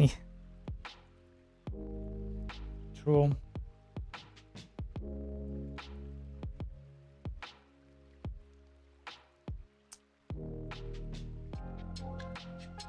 Okay, let me just get rid of this stuff. I'm thinking of just removing everything.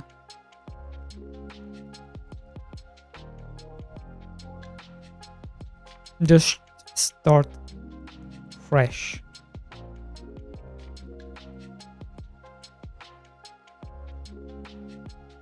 Okay.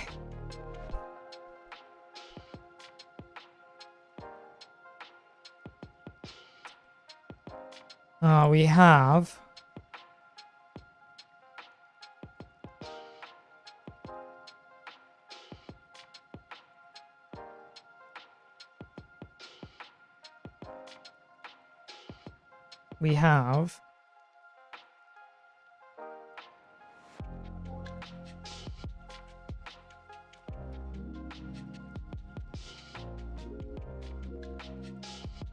what do we have?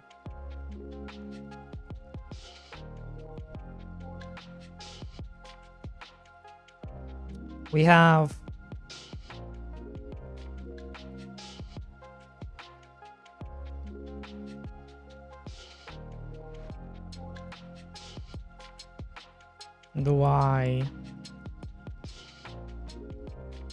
do I go with states?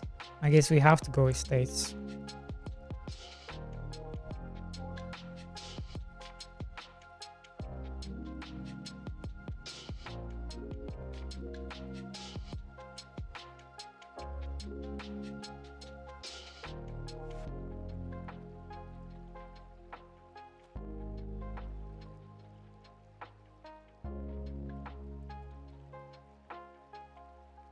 Wanted to finish Act 2 and then go for my current game development.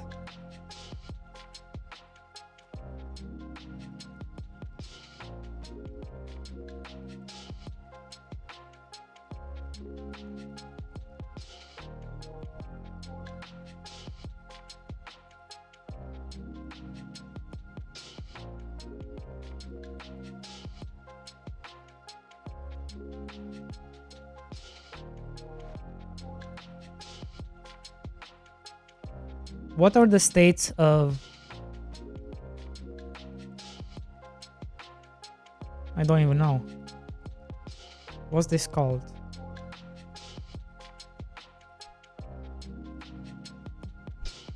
Oh, I think it's said in the folder what it's called.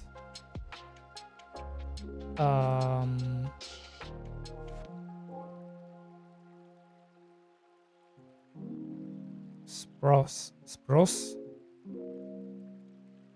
What the heck is a spross?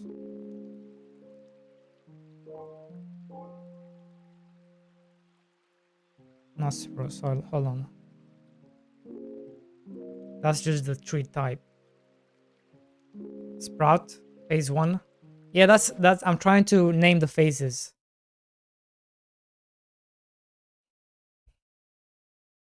You know what? You're right. Why are we trying to name things?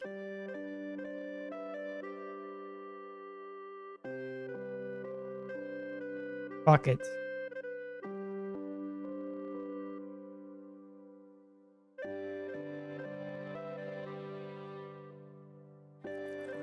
There.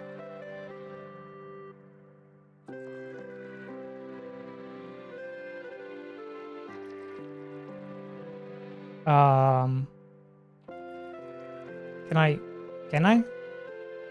I guess I can. Can I do this? I guess I can.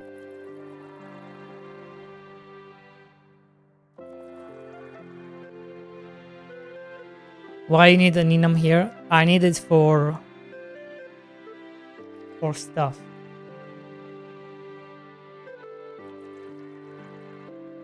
Because I may need to check what state is in, right?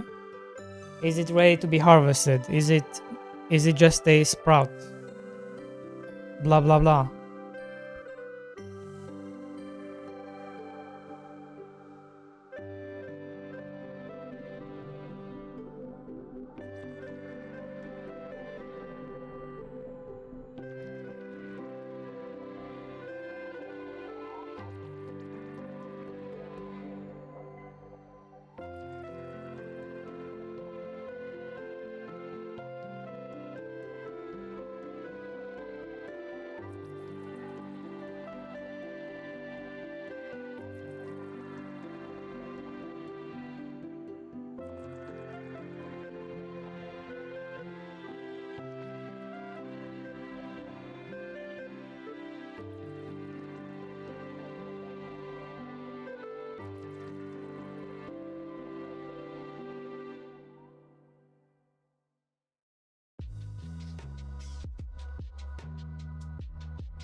Strange name, I know. Flamerax, welcome in.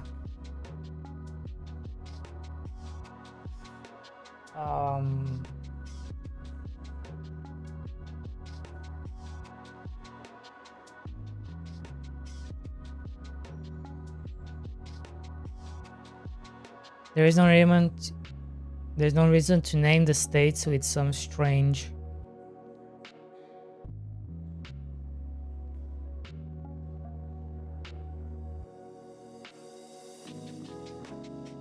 You can check.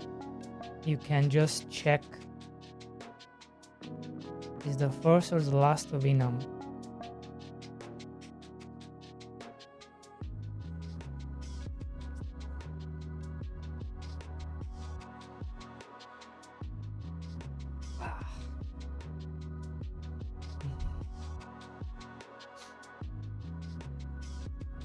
Okay.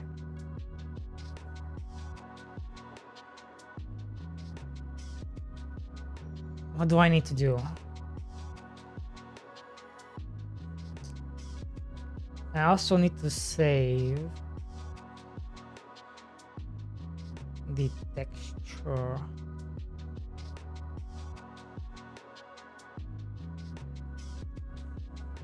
The region. Can I just save?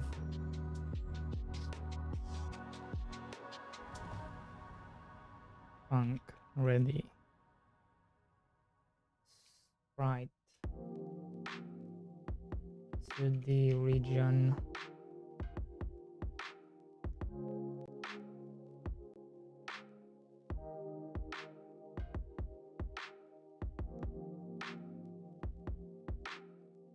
Is there a way to get only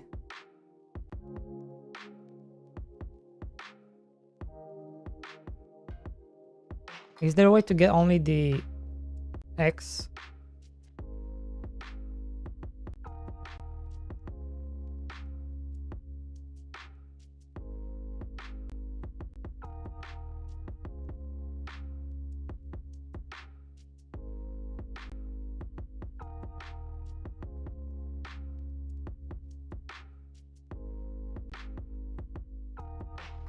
You're back?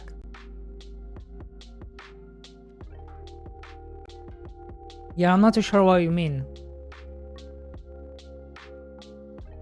There's no reason to name the states. I'm not too sure what you mean by that.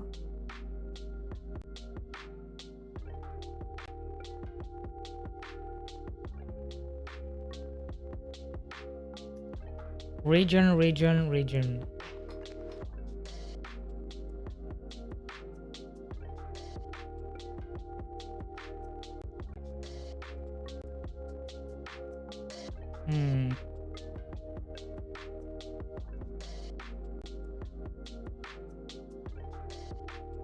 There's no way to just edit the region's X, is there? I actually have to get the region, then edit the rect2 of the region,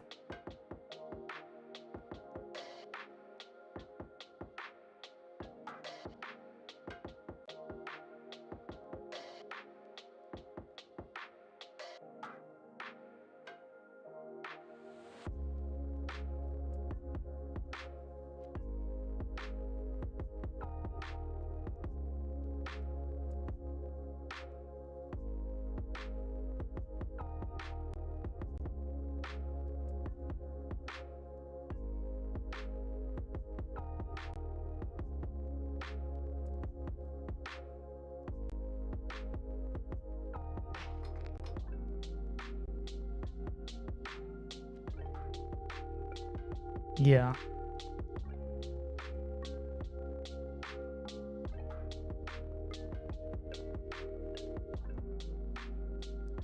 I have to edit this.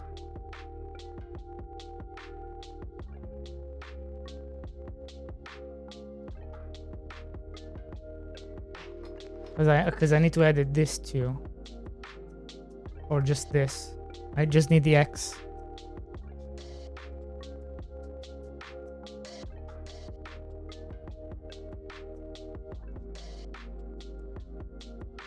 That's a bummer.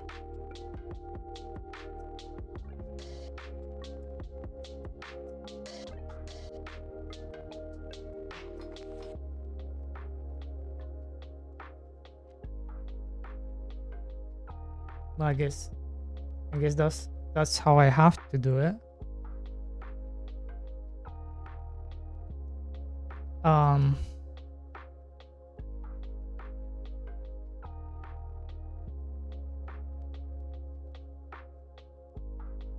Original starting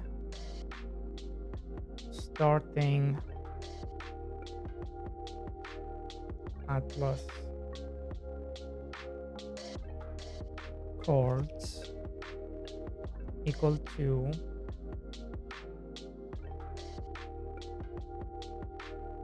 rect2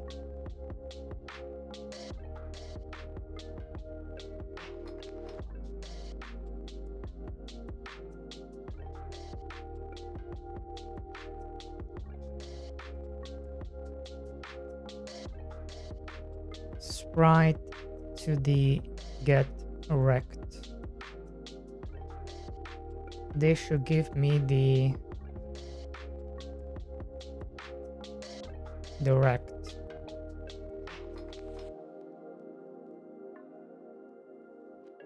And we can always go back to this and we make sure we don't change this.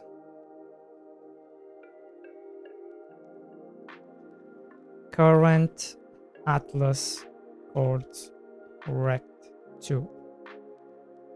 And we also need a current one, which will change based on, so it's going to look something like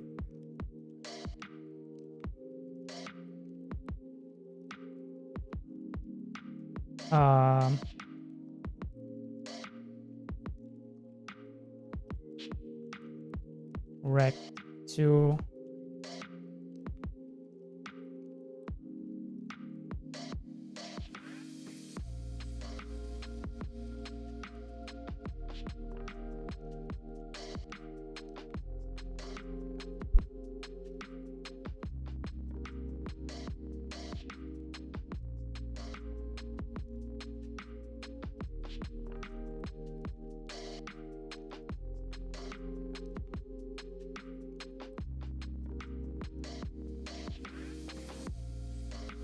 Can I not get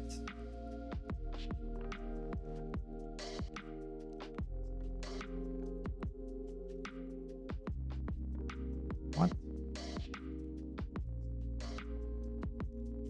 Can I not get the X?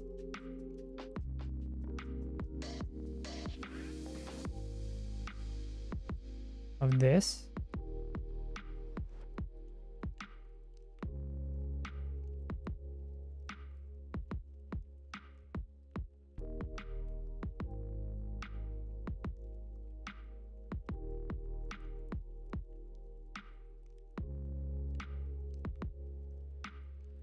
If this is a rect2, it should have an X. And it should have an I.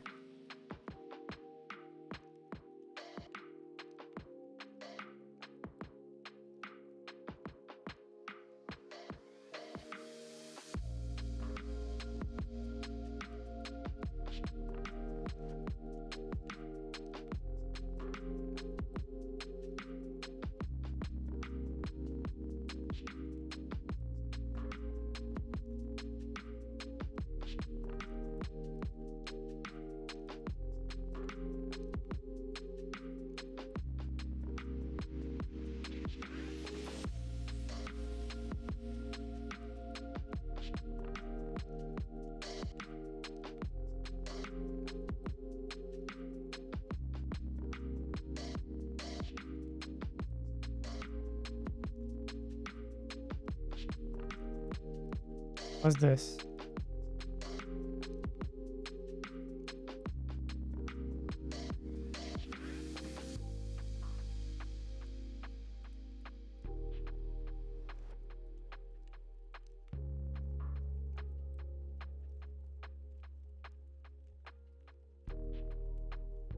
maybe I can use grow side. Grow side.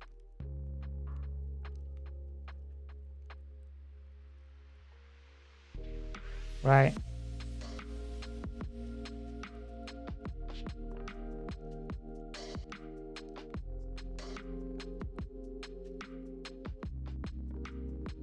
Right.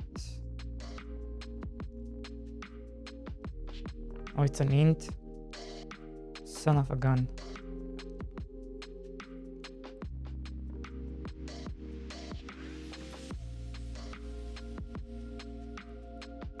How do I know?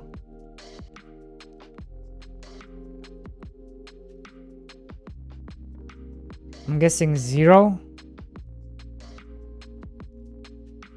1. Because 1 is right. Right. By 32. Yeah.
I was saying you can set the current phase to the first state by doing enum.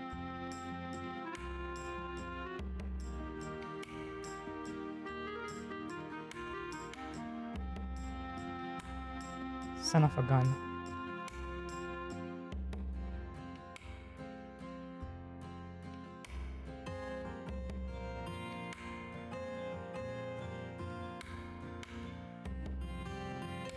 Current phase to the first state by doing enum phase.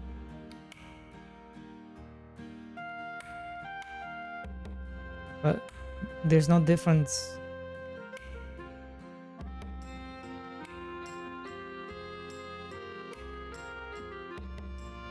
It's not working.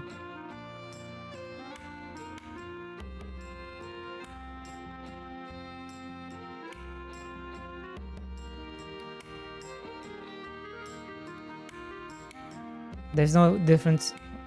It's the same thing though.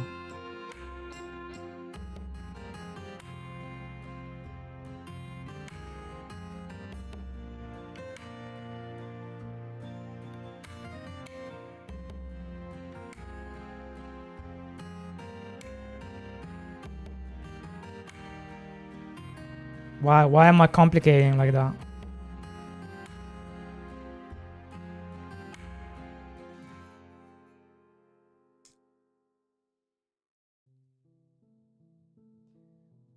Huh.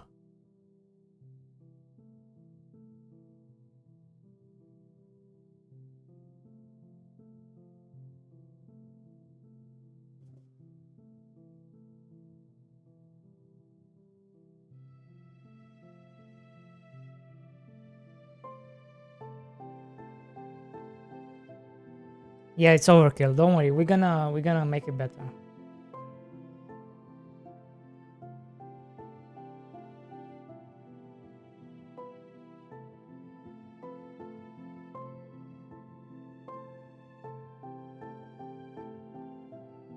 Wait, what the what?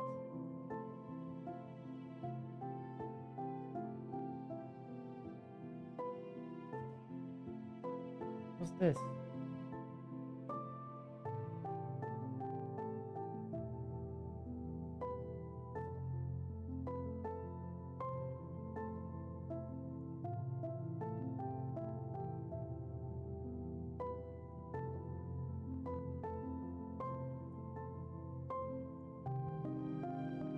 It's not giving me the correct stuff here.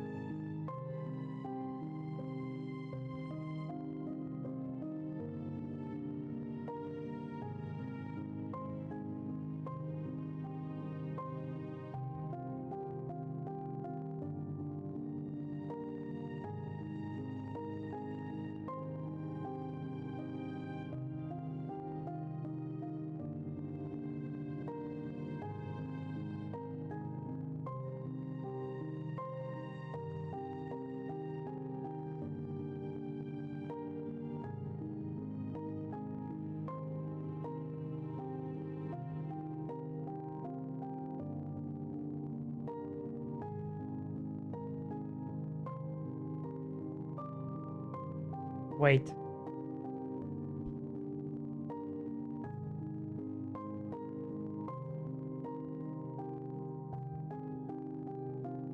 Can I remember get? Is this not the same thing?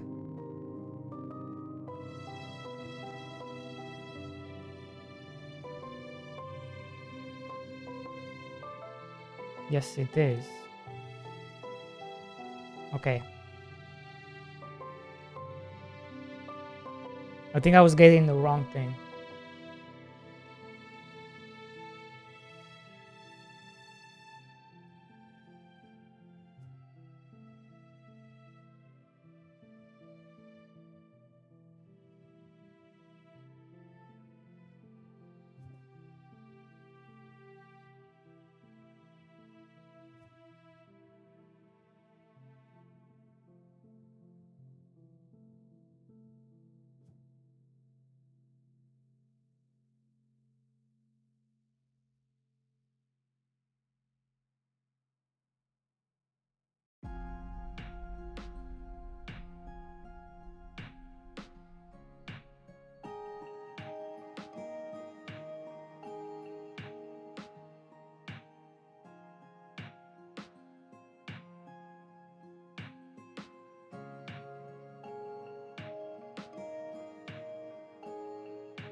Okay.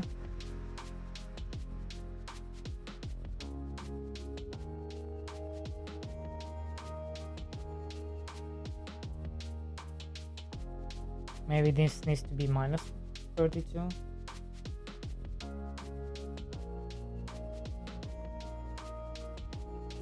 I don't know, guys. I've never done this before.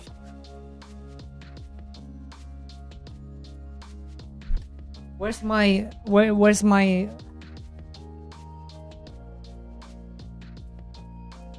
tree? Oh, because I hid it. I hid the tree.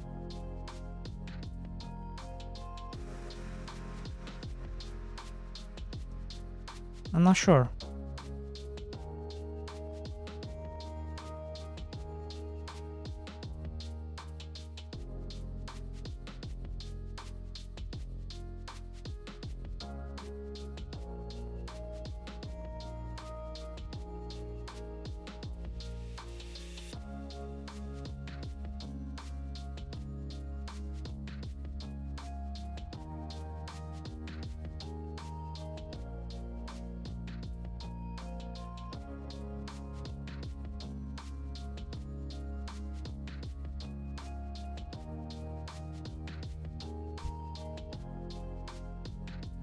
Anyone have any ideas as to why am I not getting the correct region?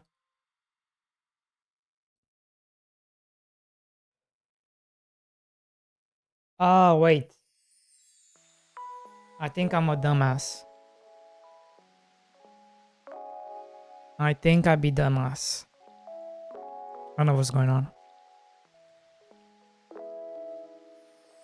I know what's going on.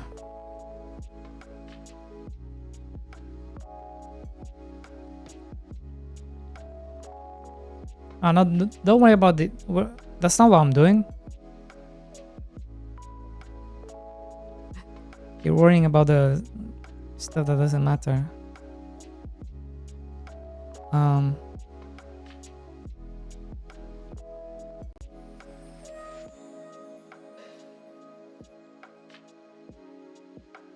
Okay. Okay, I think I know what's happening. So it's not sprite 2D, it's texture. Texture. This. And then it's texture region rect. Because we don't care about the sprite itself. We care about the texture. Right? Wait. There's also region here.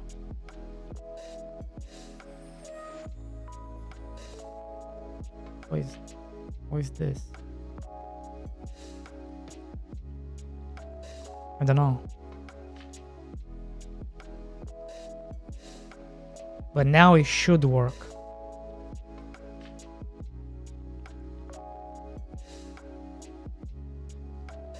And it doesn't. Are you serious?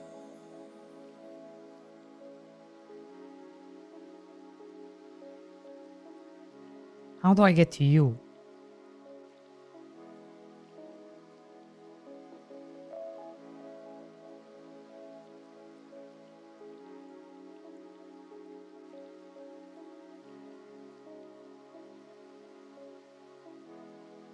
There's no way.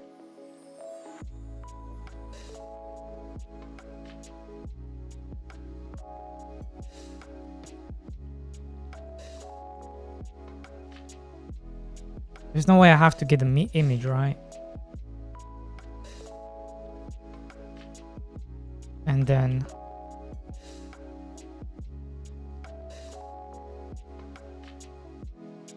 no.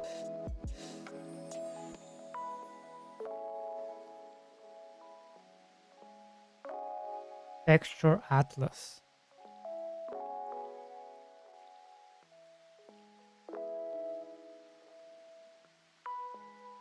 The region should be part of the texture.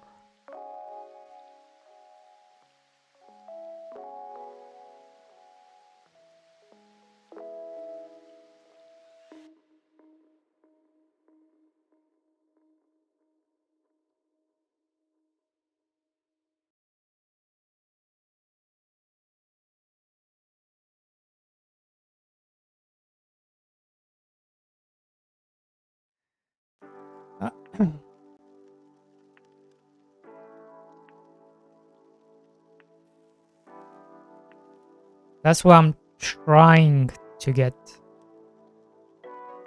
That's what I'm trying to do.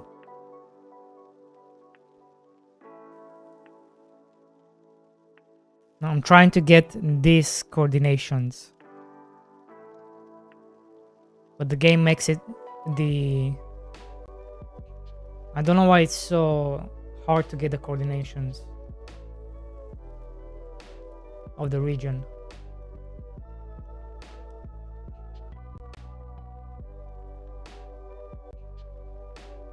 Maybe? I don't know.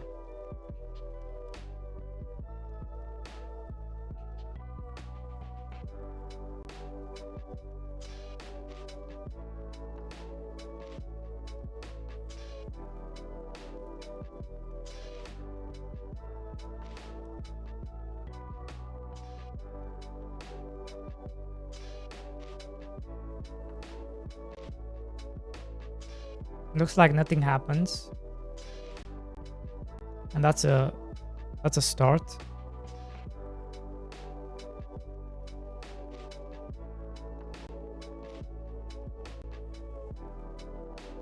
Yes. That's it. That's what we want.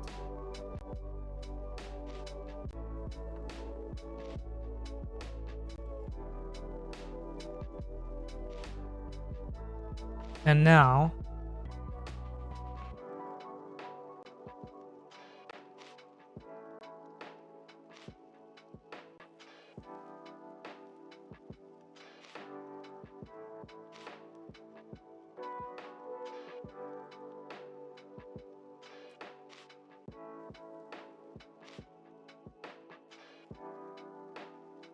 I need to figure out this.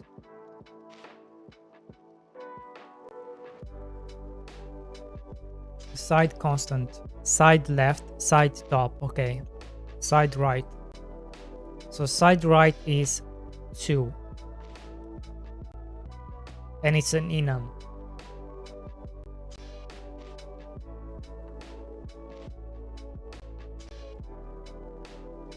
Can I do side? Oh, I can.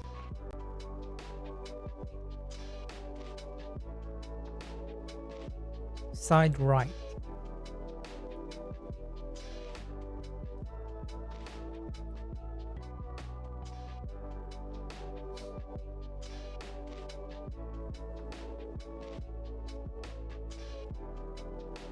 That's not what?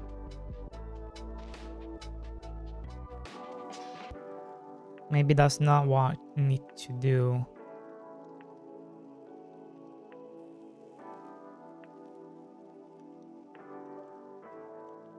Maybe that's not it.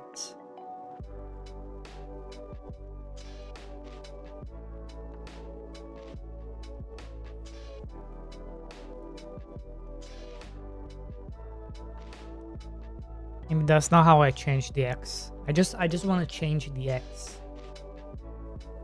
Is that too much to ask?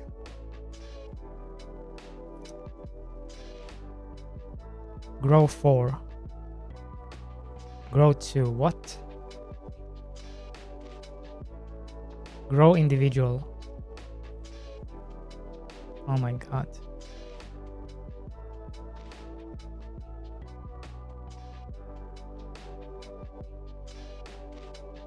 But if it's the right side, doesn't that mean it would be...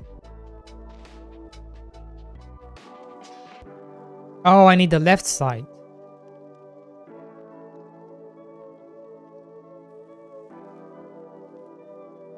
Needs to be the left side. Because left is X. Y is top. W is right. H is down. I think.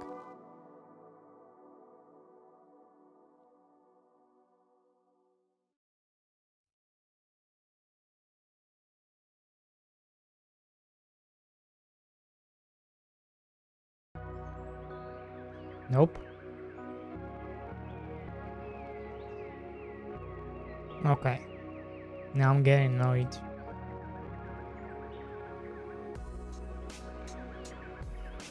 Now I'd be annoyed.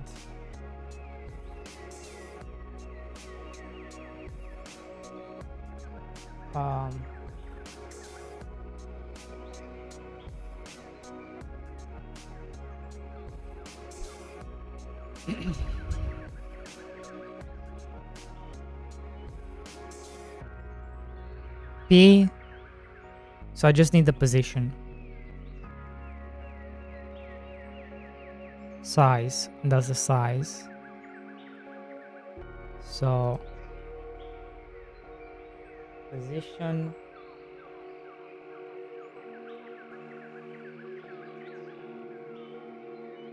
I just need to change the position. Equal to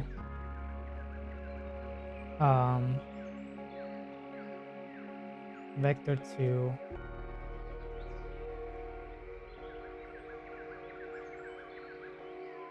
x y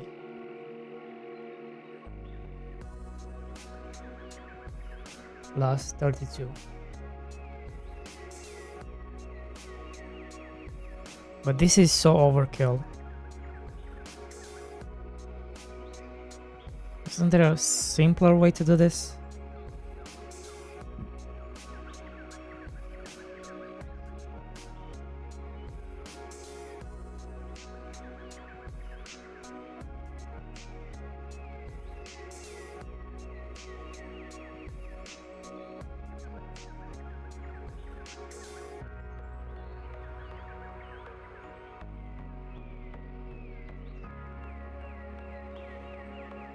There's nothing else I can do. It looks like this is how you have to do it. You have to change the position of the coordination, of the atlas coordinations. And then you get them, and then you set them.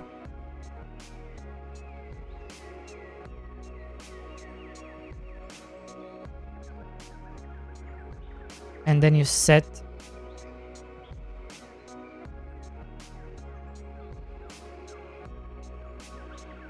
if I only need this, then I don't need this.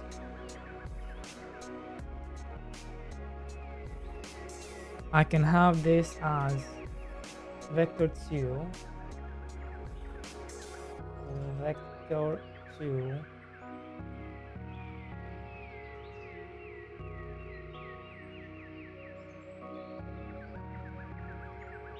position,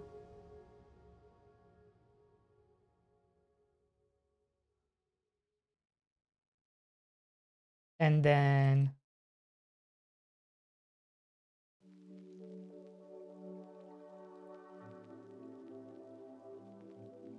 like this,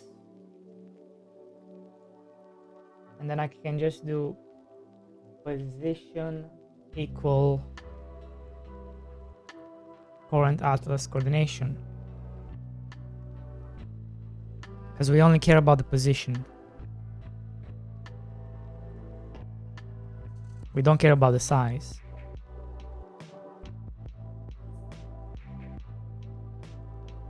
There we go. The tree is growing.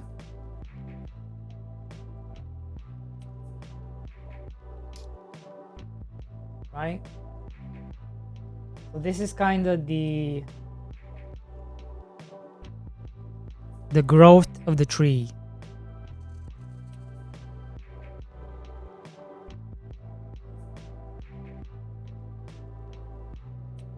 Look.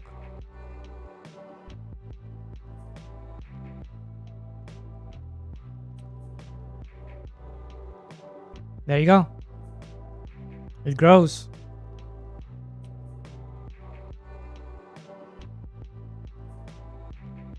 There you have it.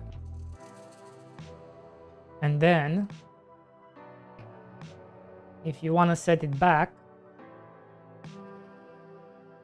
you can set it back to the starting atlas coordinations.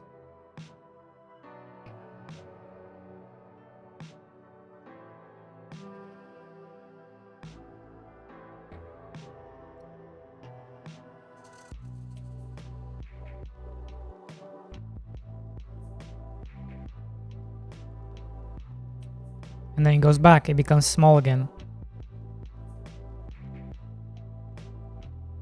Isn't that cool? Very cool. Very nice.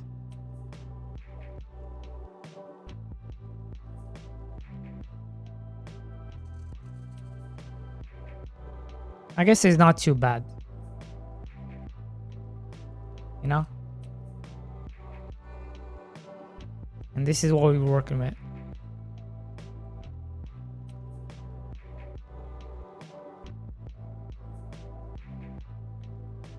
Now, I want to eat. Every game starts with an idea, and it's probably no surprise that I got mine from my houseplants. When I first got into this hobby, I was actually amazed by how resilient they can be. Some can grow without soil, they can regrow from almost nothing, and best of all, they can clone themselves. Many houseplants can reproduce without seeds, and there are many different propagation techniques available. But what fascinated me most is how some can push out these tiny baby versions of themselves. You can see this here with my spider plant, and also this money plant, which has now had so many babies I don't know what to do with them. Trying to grow my collection through propagation was surprisingly addictive, and that's what sparked the idea for my game. I had this clear vision for a grid-based system where plants naturally multiply across tiles. But to make it into a full game, there has to be some sort of other elements to the gameplay too. I kinda wanted to do something similar to the game Slime Rancher, except with plants instead of slimes. So my plan for the game was something like this. Explore to find new plants, clone I actually them, want to do that as sell well. them, upgrade your gear, and then the cycle continues in a positive feedback loop. I still wasn't sure of all the details, like how the selling mechanic could work and how the story should go, but I felt like I had enough ideas to get started in the meantime. And with that in mind, I began drawing the first visuals for the game. At first, I wasn't sure what art style to go with. I tried minimalistic pixel art without outlines, and even considered using 3D to get some nice shadows. But between struggling with my early attempts and being really inspired by other artists, I eventually landed on this more outlined style. It still looked a bit silly, but I was happy with the direction it was going, and so I decided to move on for now.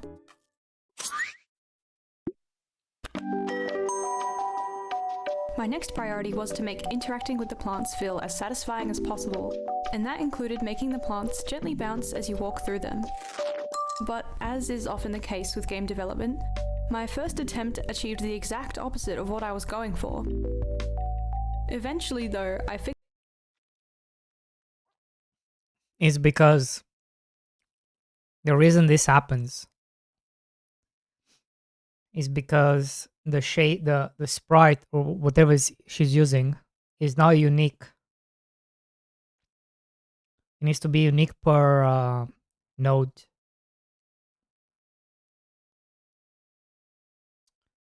Local to scene. Somewhere in there it needs to be local to scene. fixed it by ticking this one checkbox. Oh, there you go. Local to scene is the shader. And finally, it was starting to look right. I also had a specific vision for how picking the plants would go. The sprite would stretch slightly, a satisfying pop sound would play, and as it rises up, you'd be able to see the roots. These little touches, along with a wind sway effect and an outline shader, meant I had to create quite a few custom shaders, but I think the result was worth the effort. Next, I needed to make sure the plants were actually collected, instead of just vanishing into thin air. And for that, I needed an inventory system. Taking inspiration from Slime Rancher again, I decided to keep things simple and have a hotbar only. Players could start with just a few slots and maybe unlock more over time.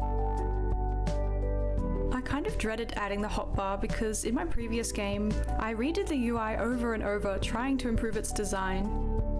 So to avoid the same pains, I tried to think about it a bit more carefully before diving into the implementation. These are the guidelines I came up with. I guess something to point out is that I wanted to avoid using brown tones if possible, mostly because I'm trying to distinguish this game from the plethora of farming sims already out there. So I decided to go with a white theme, which eventually evolved into this. The next thing I wanted to work on was a greenhouse. The greenhouse could be a designated space where the plants could multiply. Otherwise, the entire world could become completely overrun. My first attempts at drawing the greenhouse were not great, but eventually I decided to abandon the tile-based approach and just draw the building as one large sprite. I actually modeled a rough version in Blender to use as a reference.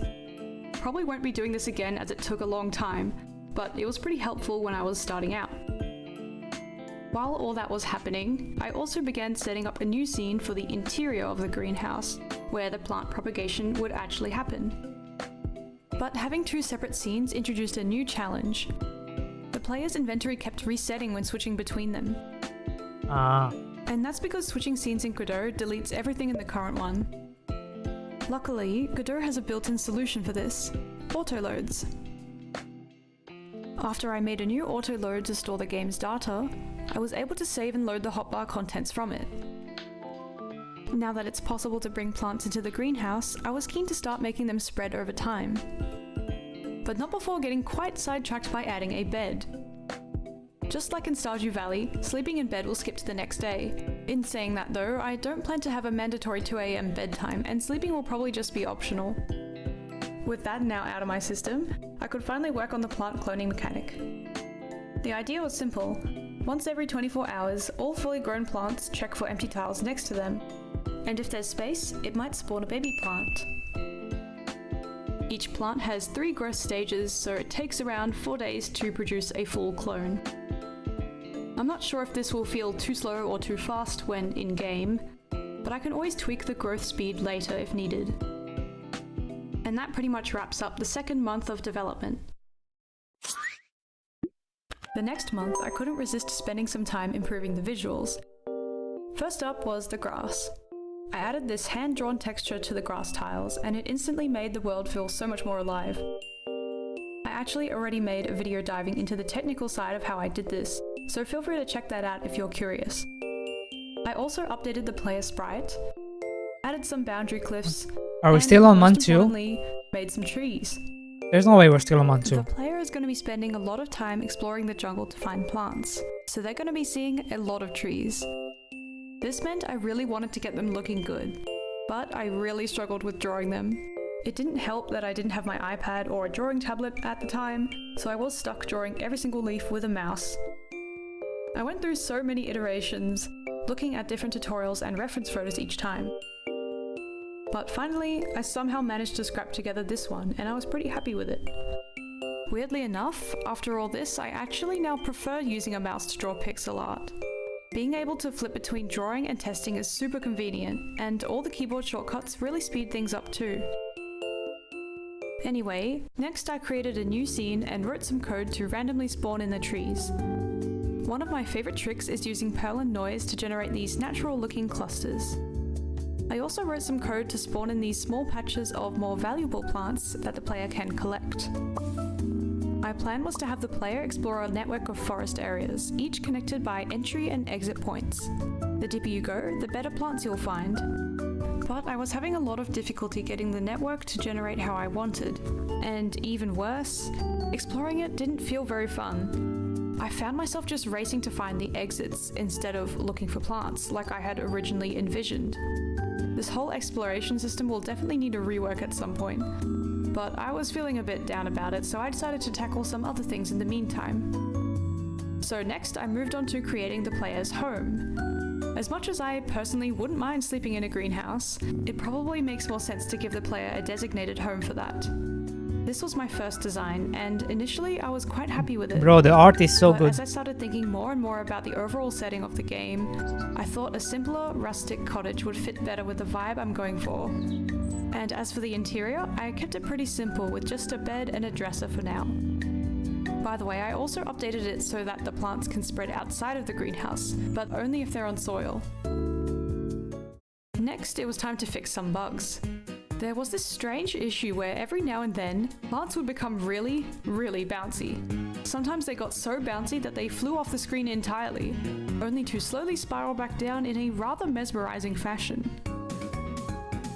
I thought it was happening randomly, but eventually I realized it was actually caused by something quite unexpected: clicking outside the game window.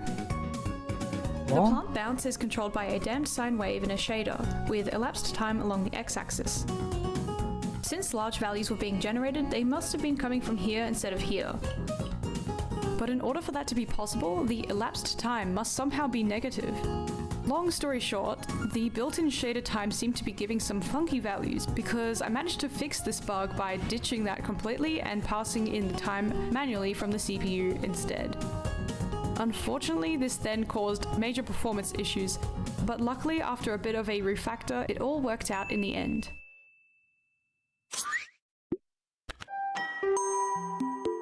So, to recap, the game now has a rudimentary way to collect plants, and they can be brought back to the home area or greenhouse to be cloned. Yeah. But there was still one big piece missing. There was no way to sell them. So I thought it would be fun to introduce a bit of shop management into the game. I started by creating a new interior scene. The idea is that you begin with a small shop containing a few empty plots I'm calling plant displays. To sell a plant, you simply place it on a display, and sometime later, a customer will come and buy it. The customers aren't implemented yet, but my plan is to eventually have NPCs wandering around the shop. However, I don't want players to feel like they have to babysit the shop. Standing at a register isn't exactly exciting gameplay, so instead, customers will just leave money on the counter, and players can collect it whenever they return from their adventures. The only thing you really need to worry about is keeping the shop fully stocked with plants. Because space is limited, there's also a bit of strategy involved in deciding which plants to sell. And to simulate customer demand and to encourage variety, I added a cap on how many of each plant type can be sold per day. I also added functionality to rearrange the plant displays, buy more of them, and upgrade them into tables. Why tables? Well, while I was implementing the shop, I came up with an idea for a shop rating system. Tables, for example, will increase the decor stat of your shop, which boosts your overall rating. A higher rating means more customers and thus more sales each day. Yeah. The other stats that influence the rating are variety and stock, meaning the player should aim to have a variety of plants and they should avoid having empty plots. I'm so excited about how this whole shop rating system came together. It will definitely need a bit more balancing, but I hope it adds an interesting bit of strategy.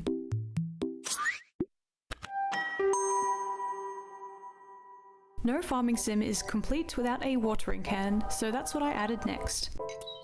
Firstly, I updated the leftmost hotbar slot to be a dedicated tool slot. Right now, there are just two tools, the default hand and the watering can, which you can toggle between using the tab key. Instead of having to click each tile to water individually, I like the idea. I wanted to try something a little different. So I configured this particle stream that can be toggled on and off by clicking, and you can simply hover over the areas you want to water. Oh, that's cool. These wet patches form on the ground, and a fun side effect is that you can make little drawings with them. Of course, watering wouldn't add much if it didn't affect plant growth, so I updated the plants to only grow if they've been watered within the last 24 hours. I keep track of the time last saved in each plant so that when it gets unloaded and loaded again, the game can simulate the growth that should have happened in that time. So no matter what's loaded or where you are, it feels like the plants grow at a consistent rate. Since watering is critical for plant growth, there also needed to be a clear indication when a plant is thirsty. At first, I experimented with dulling the colours and making them feel stiffer, but the effect was hard to distinguish between plants. So I scrapped that and added these much more obvious water indicators instead. Yep. Over the months, I have slowly been adding more plant species to the game, so here's a quick overview of all the different types so far. In the future, I'd like to add more flowers and succulents, and maybe come up with a few mythical varieties. Yep. If you have any favourite plants, I'd also love to hear your suggestions.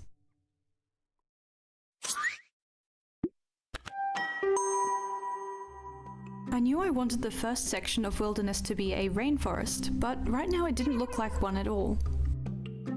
So I added a bunch of new tropical foliage, along with a special windy effect for them. It was getting a bit hard to tell which plants are worth picking and which ones aren't though. So to help make it super obvious, I also added this shine effect. Oh, that's a clever I idea. also spent some time this month on trying to make the procedural rainforest generation more interesting by adding creeks. Some of you might recognize this water shader from my previous project, which I pretty much just copied and pasted over.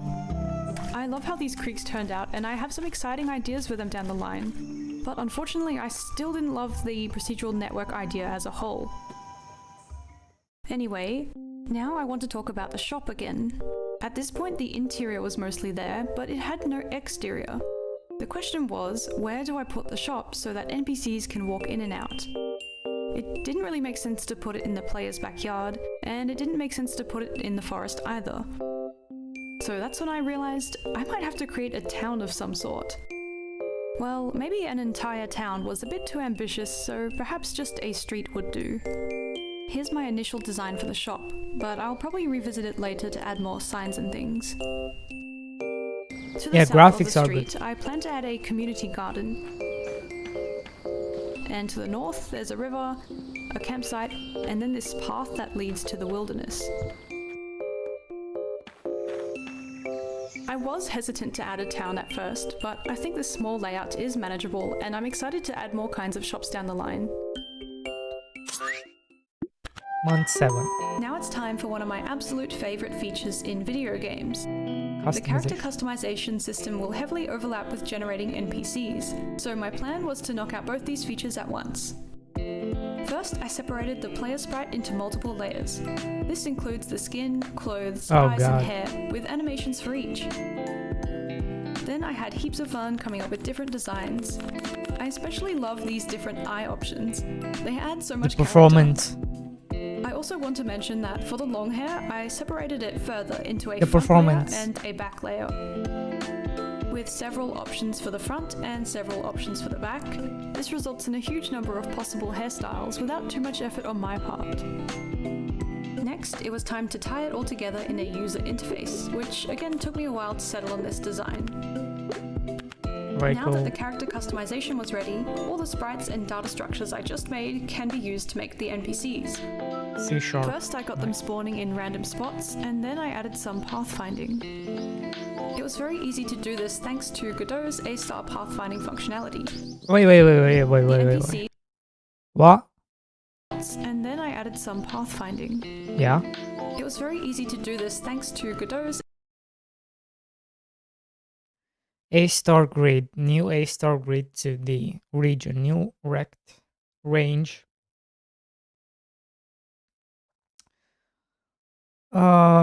A-star, the animal. No, to update A-star. Get nav path from 2. Oh, okay. Interesting. A-star pathfinding functionality. The NPCs now also spawn in the interior of the shop just before they are about to order something. It still looks a bit jank when the plant disappears, but having the NPCs there is better than nothing. I also went the extra mile to enable sitting on benches. A bit of an unnecessary feature perhaps, but being able to interact with these benches and sit next to the townspeople is very satisfying to me. Cool. Nearby the campsite is also the first special NPC, a bag seller. Okay, so the final feature I want to talk about today is biomes and flowers. I really enjoy collecting flowers in other games, especially when you can breed them different colors. Wait, how for do my you breed game, them? I was Wait, that's cool. How do you breed them? thinking maybe different kinds of plants, such as flowers, could be collected from different biomes. More specifically, tropical houseplants could be found in a rainforest, flowers in a meadow, and succulents in a desert. So I began adding new foliage for the meadow biome, and this is how it turned out. I loved the idea of multiple biomes, but I still hated the way they were connected by loading zones. So a few months later, I rewrote all the procedural generation into a more open world style layout, complete with a chunk loading system. I'd like to save the details for a future devlog though, Damn. because there is a lot to unpack there. So, this video only covers up to month 7 of development so far, but I'd love to hear your thoughts. Making a game certainly doesn't happen overnight, and sometimes iterating on features feels like running in Very circles. nice. But it's come a long way since the beginning, and I'm excited to see where it goes from here. I've actually put up a Steam page, so if you're interested, please consider wishlisting. There's many features.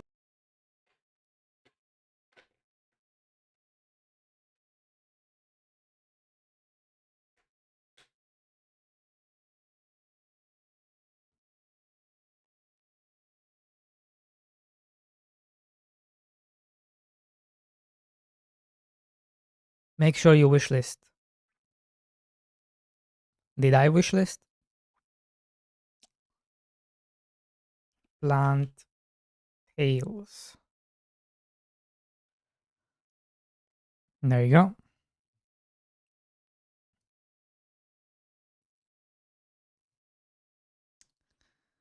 Damn. Okay, I need to know what's this. This intrigues me. Plant. Especially when you can breed them different colors. You can breed different colors. Okay, how does this work? Animal Crossing plant breeding.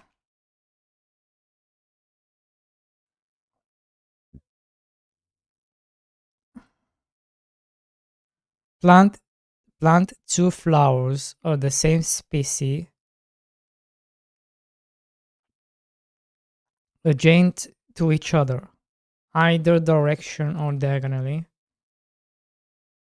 in the pattern that allows space for new flowers to grow. Okay.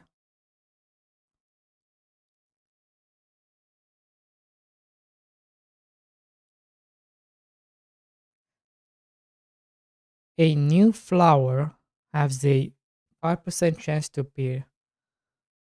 Oh. Dude, that's cool.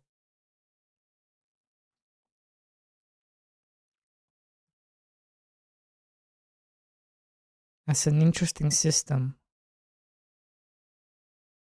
Oh, there's literally like a whole thing going on here.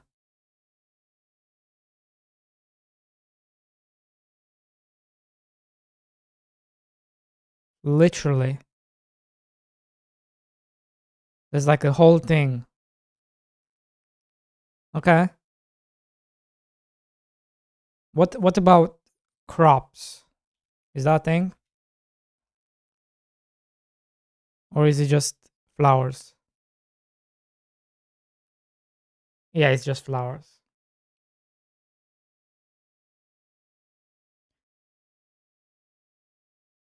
Only flowers can be.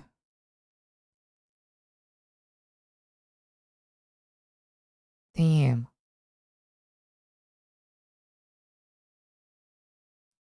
I'm definitely gonna do this. Yeah, I will 100% do this. There's no reason not to. Flower breeding? Okay, what about animal breeding? Do they have animals? No. There's no animals breeding. Okay.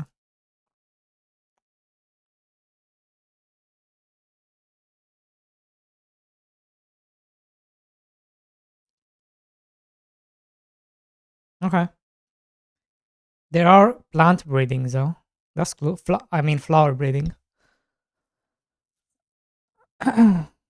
Okay. Okay, we learned something new.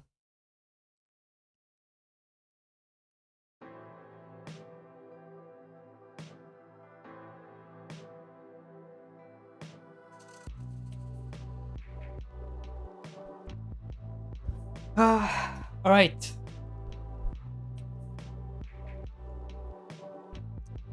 Ladies and gentlemen.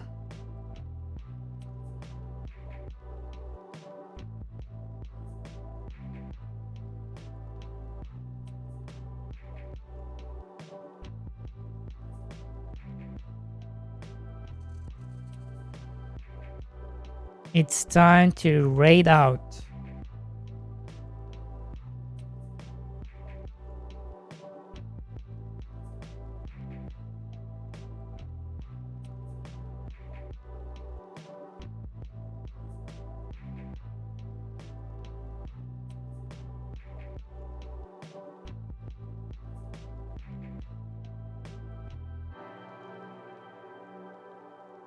Who shall we raid?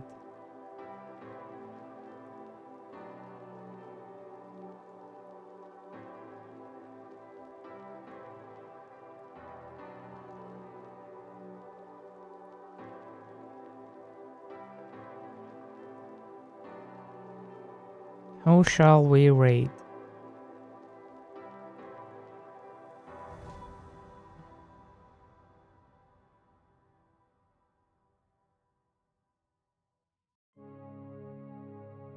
Let me know if you have any recommendations.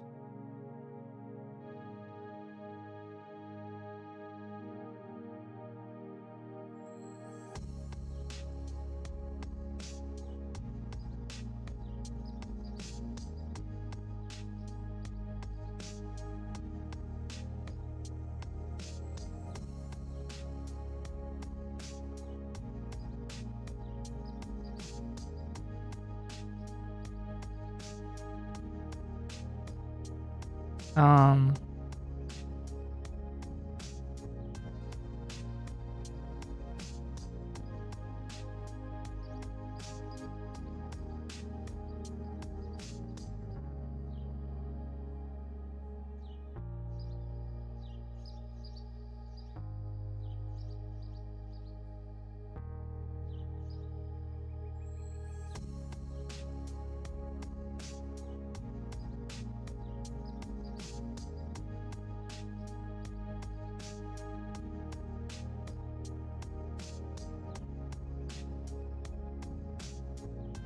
Sorcery just started.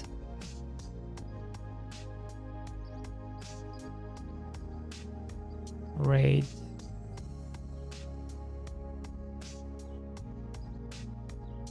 Raid. Okay, guys. Thank you so much for hanging around. Wait, you cannot see me. God damn it. Right, here I am.